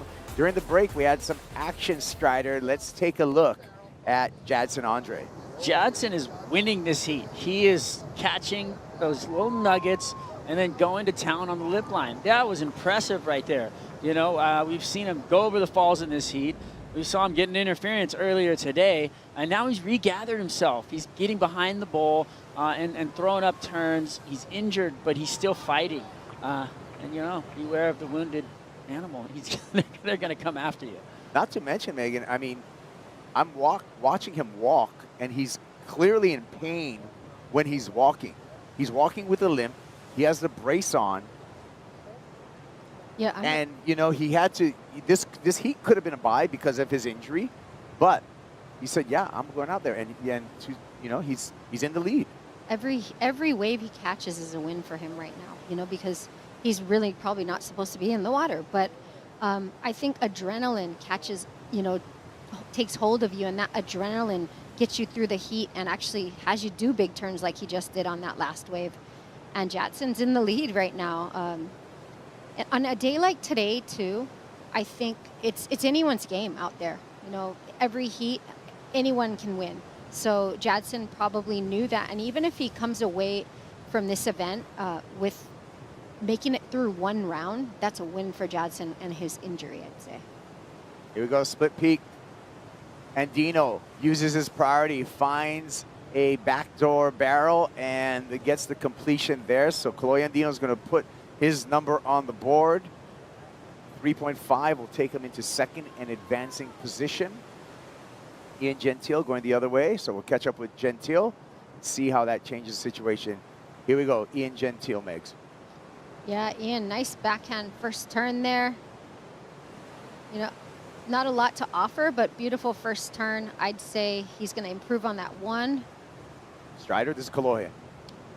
Finds a little cover up, but doesn't get very deep at all, at least from looking into it there. So the score is going to be, you know, below average, I feel. You know, it's I don't even know if it's going to be the necessary score, to be honest, because of the fact that you can see him the whole time. Okay. You know, I thought you'd be rooting for Kaloy Andino in that he's on your same I'm board. always rooting for Kaloy, but this year we're introducing the CT Shaper rankings. You know. I would think like in the same Mayhem camp that we would have had, you know, you got the same board builder, and it's going to matter this year because at the end of the year, we're going to give out, at the Rip Curl WSL Finals, we're going to give out the champ for the CT Shaper rankings. I know. I am actually just going off this heat and the scores that have dropped. And what did Jadson get there? He got a 3-point ride for his tube and turn. You know, it wasn't a very big score. 3.4 drops from Kaloy Andino. There you go. So he's on the board. 2.23 drops for Ian Gentile. Kaloy just needing a 1.3 now to move into second place and bump Ian Gentile out of that second place and advancing position. Jadson Andre, with the injury, out there holding priority and the lead, Megan. Yeah, not a loss, though, for Kalohe. Still the top scoring ride of the heat. I think that angle that we were looking at with the replay Strider, it didn't give it as much justice than the head-on angle. Brother up and out. Kaloy Andino searching under priority. We have seen a lot of heats flip right at the end just because of the simple fact that the scores are all super low. So it is easy to champion a heat on one wave at the moment. And we talked about that a little bit earlier. And I think that's what Kaloy has been looking for, but I think being active at this moment is very necessary. You got to find yourself some scores to chip away. You do, and you don't want to be in that position at the end of the heat where you're chasing a 1.5, because that's almost as stressful as needing a 6, you know. It's like Jadson got a little wave and took a lip to the chest. Pushed back down underneath for that one. So not going to factor into his scoreline. Jadson Andre remains in the lead. We're at the 7-minute mark. Ian Gentile in second, holding first priority, and Kaloy Andino. It's a tight heat, just needs a 1.3 to move into that second and advancing position. So close. It's one of the closest heats of the day, actually. It's tough too because as a competitor, you've been watching heats all day. You've surfed a heat. Now you're in an elimination round. You know, emotion and mental capacity comes into play. You've been, you know, drained by all of everything that's come down on you through the day, and now you got to get out there and perform. So these are the hardest heats you're going to surf, are the ones at the end of the day. Jadson Andre on the backhand. Nice little slash there. Little jumbled water towards the end. You can see a little backwash coming off from the bank on the beach. Jadson sticks with it and finishes. I like 1.77 is low, likely to improve his scoreline, Megs. Yeah, I like it. He's improving. He's going to improve on that 1.77. And again, you can see him nursing his knee a bit, but, you know, the warrior in him is just going for it. Ian Gentile smooth off the bottom, big arc off the top. He's going to settle for one turn for his number, looking to better a 2.23 and mix things up in the situation. Chloe Andino again with first priority, and here goes Andino in the barrel, traveling through the second section. One more section for Chloe, and he comes out. Brother on the move, he's going to take the lead. That's more like it. That's what we want to see. And that was the angle to see how deep you were, because you're looking in, and he was, you know, in and out of the frame there where he was disappearing. So that's obviously going to be the highest heat, or the wave of the heat, and he's going to just pull away with the lead right now. Yeah. One more look at it. I don't think he could have surfed this wave better. He's tucked straight into the barrel. Right here, that's the toughest part right there, because he had all that white water kind of coming around him, and it's not a big barrel. And he's a pretty tall guy, so right here he's on the foam ball. He gets through it really clean too. He doesn't even have to go through a doggy door. Electing to paddle back out through the gauntlet. It is violent in there. It is so shallow. You're duck diving, dragging knuckles on the reef, and you know, then you just kind of, if there's too many waves, you just have to elect to go back around. And it's not that long of an escalator ride back around, because the current's going that way, so it can just take you along. But you have to be careful along the way if your fins aren't screwed in, because you catch one piece of reef, it's gone. And there's all those, there's a few fun rocks and boulders around too on the inside, isn't there? Yeah, there's all kinds of stuff that you got to look out for. And you can sometimes submerge, you can't see them, but you can just, you know where you are by looking at the trees on the beach if you know where those rocks are lined up with. So local knowledge or just time in the water will help you out here quite a bit. Yeah, I love that wave from Kolohe. Real technical surfing that he showed us all. Got a 6-point ride for that. Chloe Andino goes to the lead. There's all the judges' numbers. One judge went up to a 7. Got the high and the low, and a flat 6 for Chloe Andino. So game changer, situation changer, Ian Gentile now in second with first priority.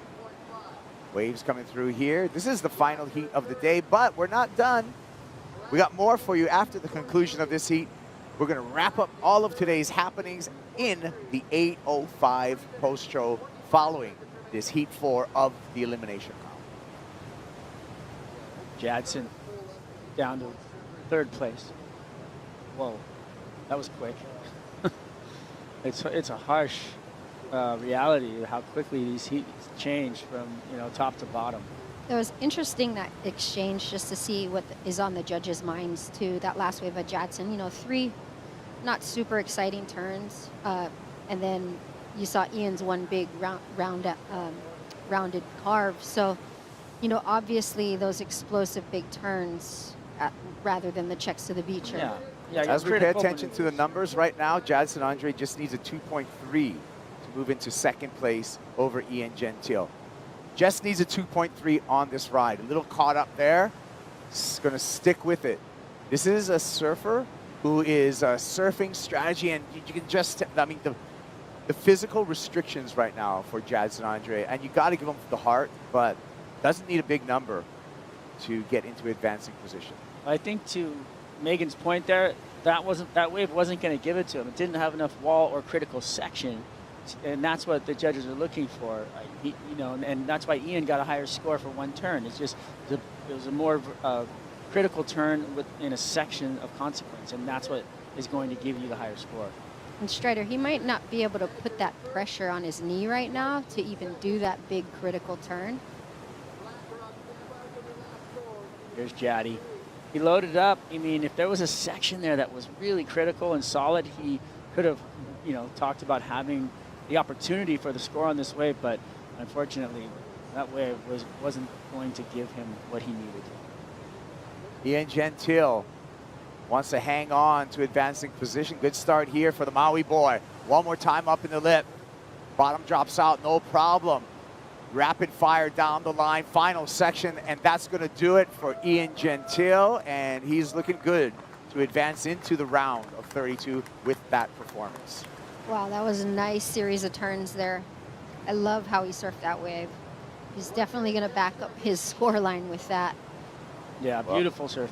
A 6.63 takes him to first, but more importantly, anything better than a 2.5, in which he's going to get much better than that 2.5, will extend his lead over Jadson Andre and not give Jadson the opportunity to answer back. One more time, Megan, talk us through this replay. Yeah, here takes off on this Right here, this first turn straight up off the lip, textbook off the lip, and another one. I love that second explosive maneuver there. And a third setting up here for this last turn. Beautiful. And that's not an easy section to make because you have water coming from both angles, and it's totally frothy. Look at his camp. They're all stoked for him. 1 minute, 10 seconds. Yeah, that's going to close it out as Ian comes in. Really confident that he's going to be in the round of 32 along with Kolohe and Dino. You're right, Strider. Those boards look really good in the pocket for him. Yeah, beautiful placement on the lip line for him. And then the wounded this, warrior. the pain, but the effort of Jadson Andre. So eliminated from competition, but all heart, Jadson Andre. Kolohe Andino, Ian Gentile, moving on to the round of 32.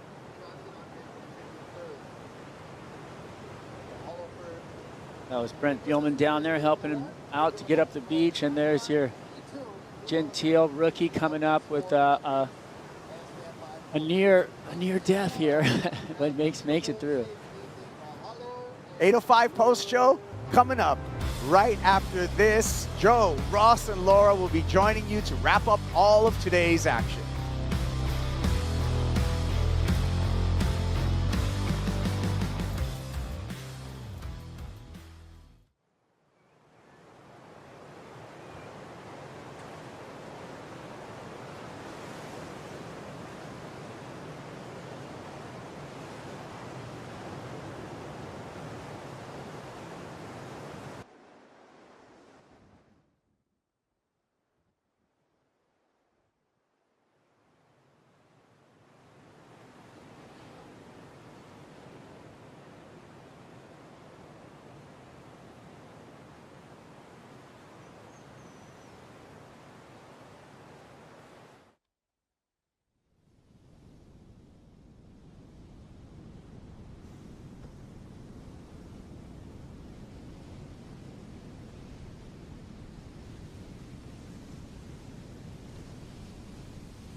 What a day, and welcome to the 805 Post Show to break down all the action of the opening day of competition for the World Surf League Championship Tour 2023. We're off and running, made 4 eliminations. Tough to see our wild cards get knocked out like Josh Moniz, Imai Kalani DeVault as well. Jadson Andre tried to push through the pain. We lost him, and also Matthew McGillivray to set up the round of 32.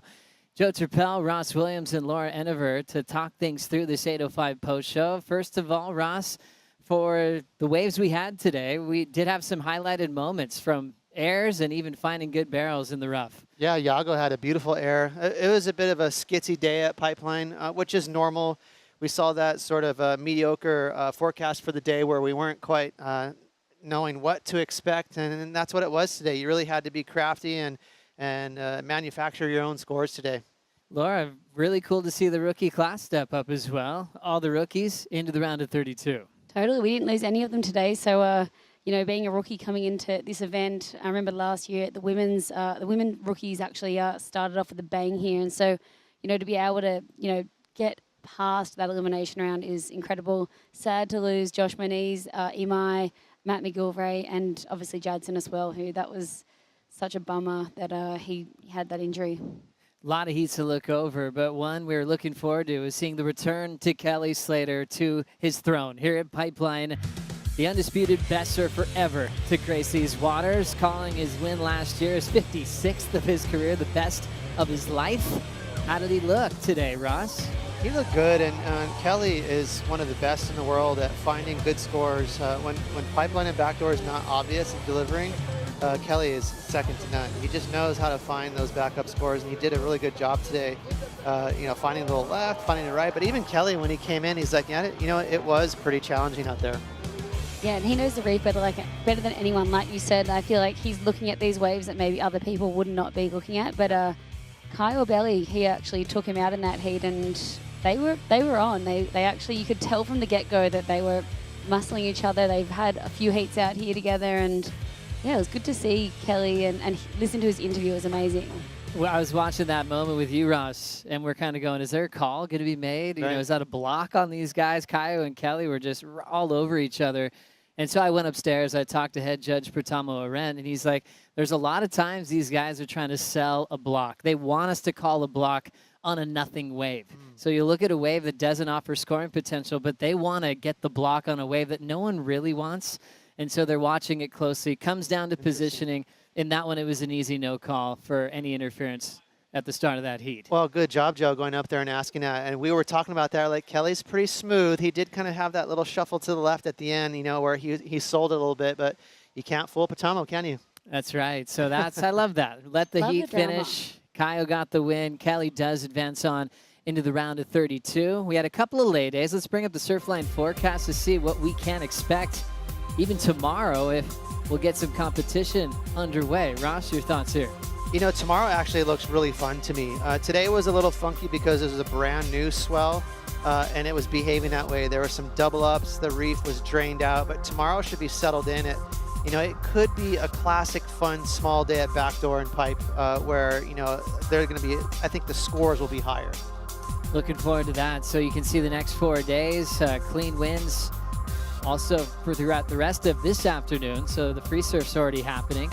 And it'll drop in size, but still could be very contestable. Remember, we have the opening round for the women on deck and also the round of 32 for the men. A lot of great firsts that you can have for a rookie on tour. First, you want to make the top 5 on the 805 Post Show. Rio Waida accomplishes that, getting his first heat win for Indonesia.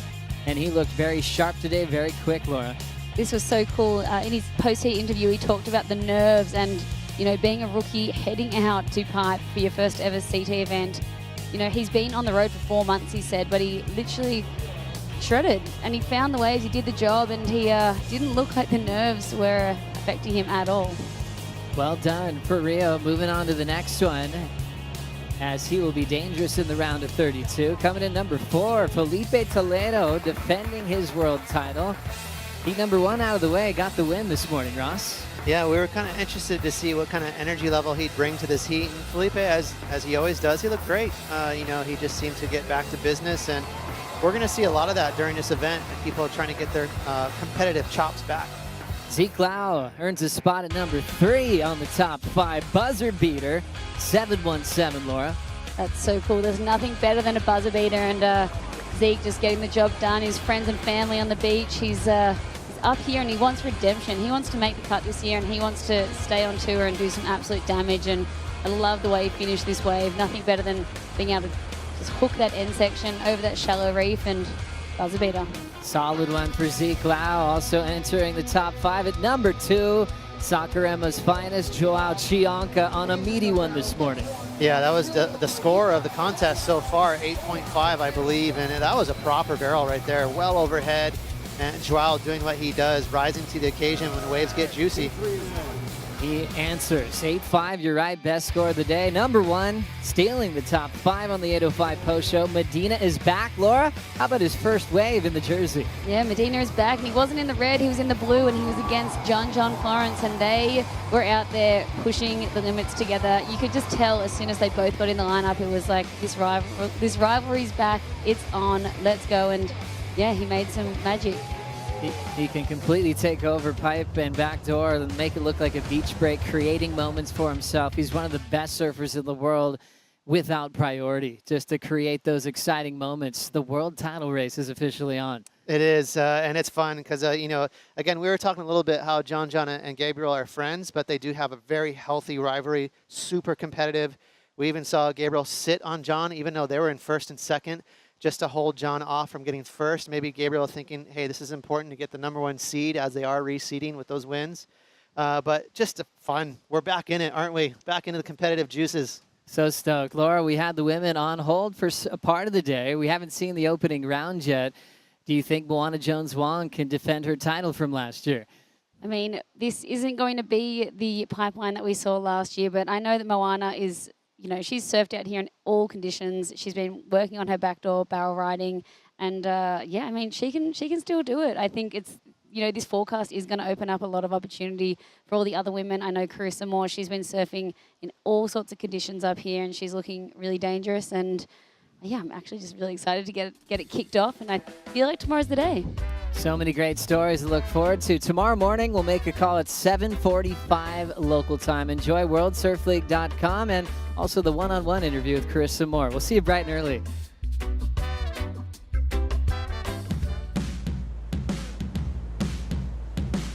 Aloha, everybody, and welcome to the Billabong Pro Pipeline in memory of Andy Irons. The opening day of competition is upon us for 2023. The waves finally looking nice and clean.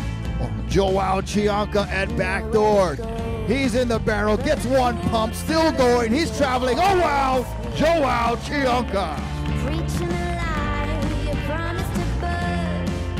It's written in our Here we go, Jake Marshall in a backdoor barrel of his own, still going, and he's coming out.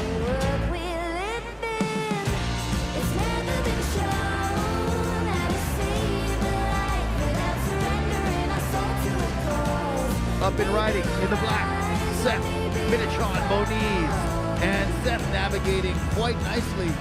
This is Kelly's 31st appearance at pipe in competition on the championship level. Griffiths finding the exit, throwing the tail.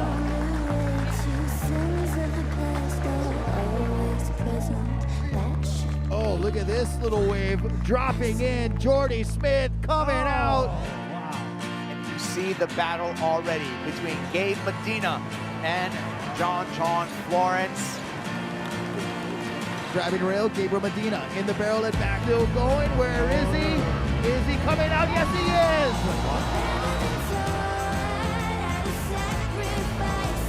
Looks like it'll be red. Yago Dora at pipeline disappearing and coming out. Abracadabra. Yago Dora's got the racetrack section clear for takeoff. Full rotation. Welcome to the Dora Show. This copyrighted event broadcast is produced by the World Surf League for broadcast around the world and may not be retransmitted, reproduced, rebroadcast, or otherwise distributed or used in any form without the written consent of the World Surf League.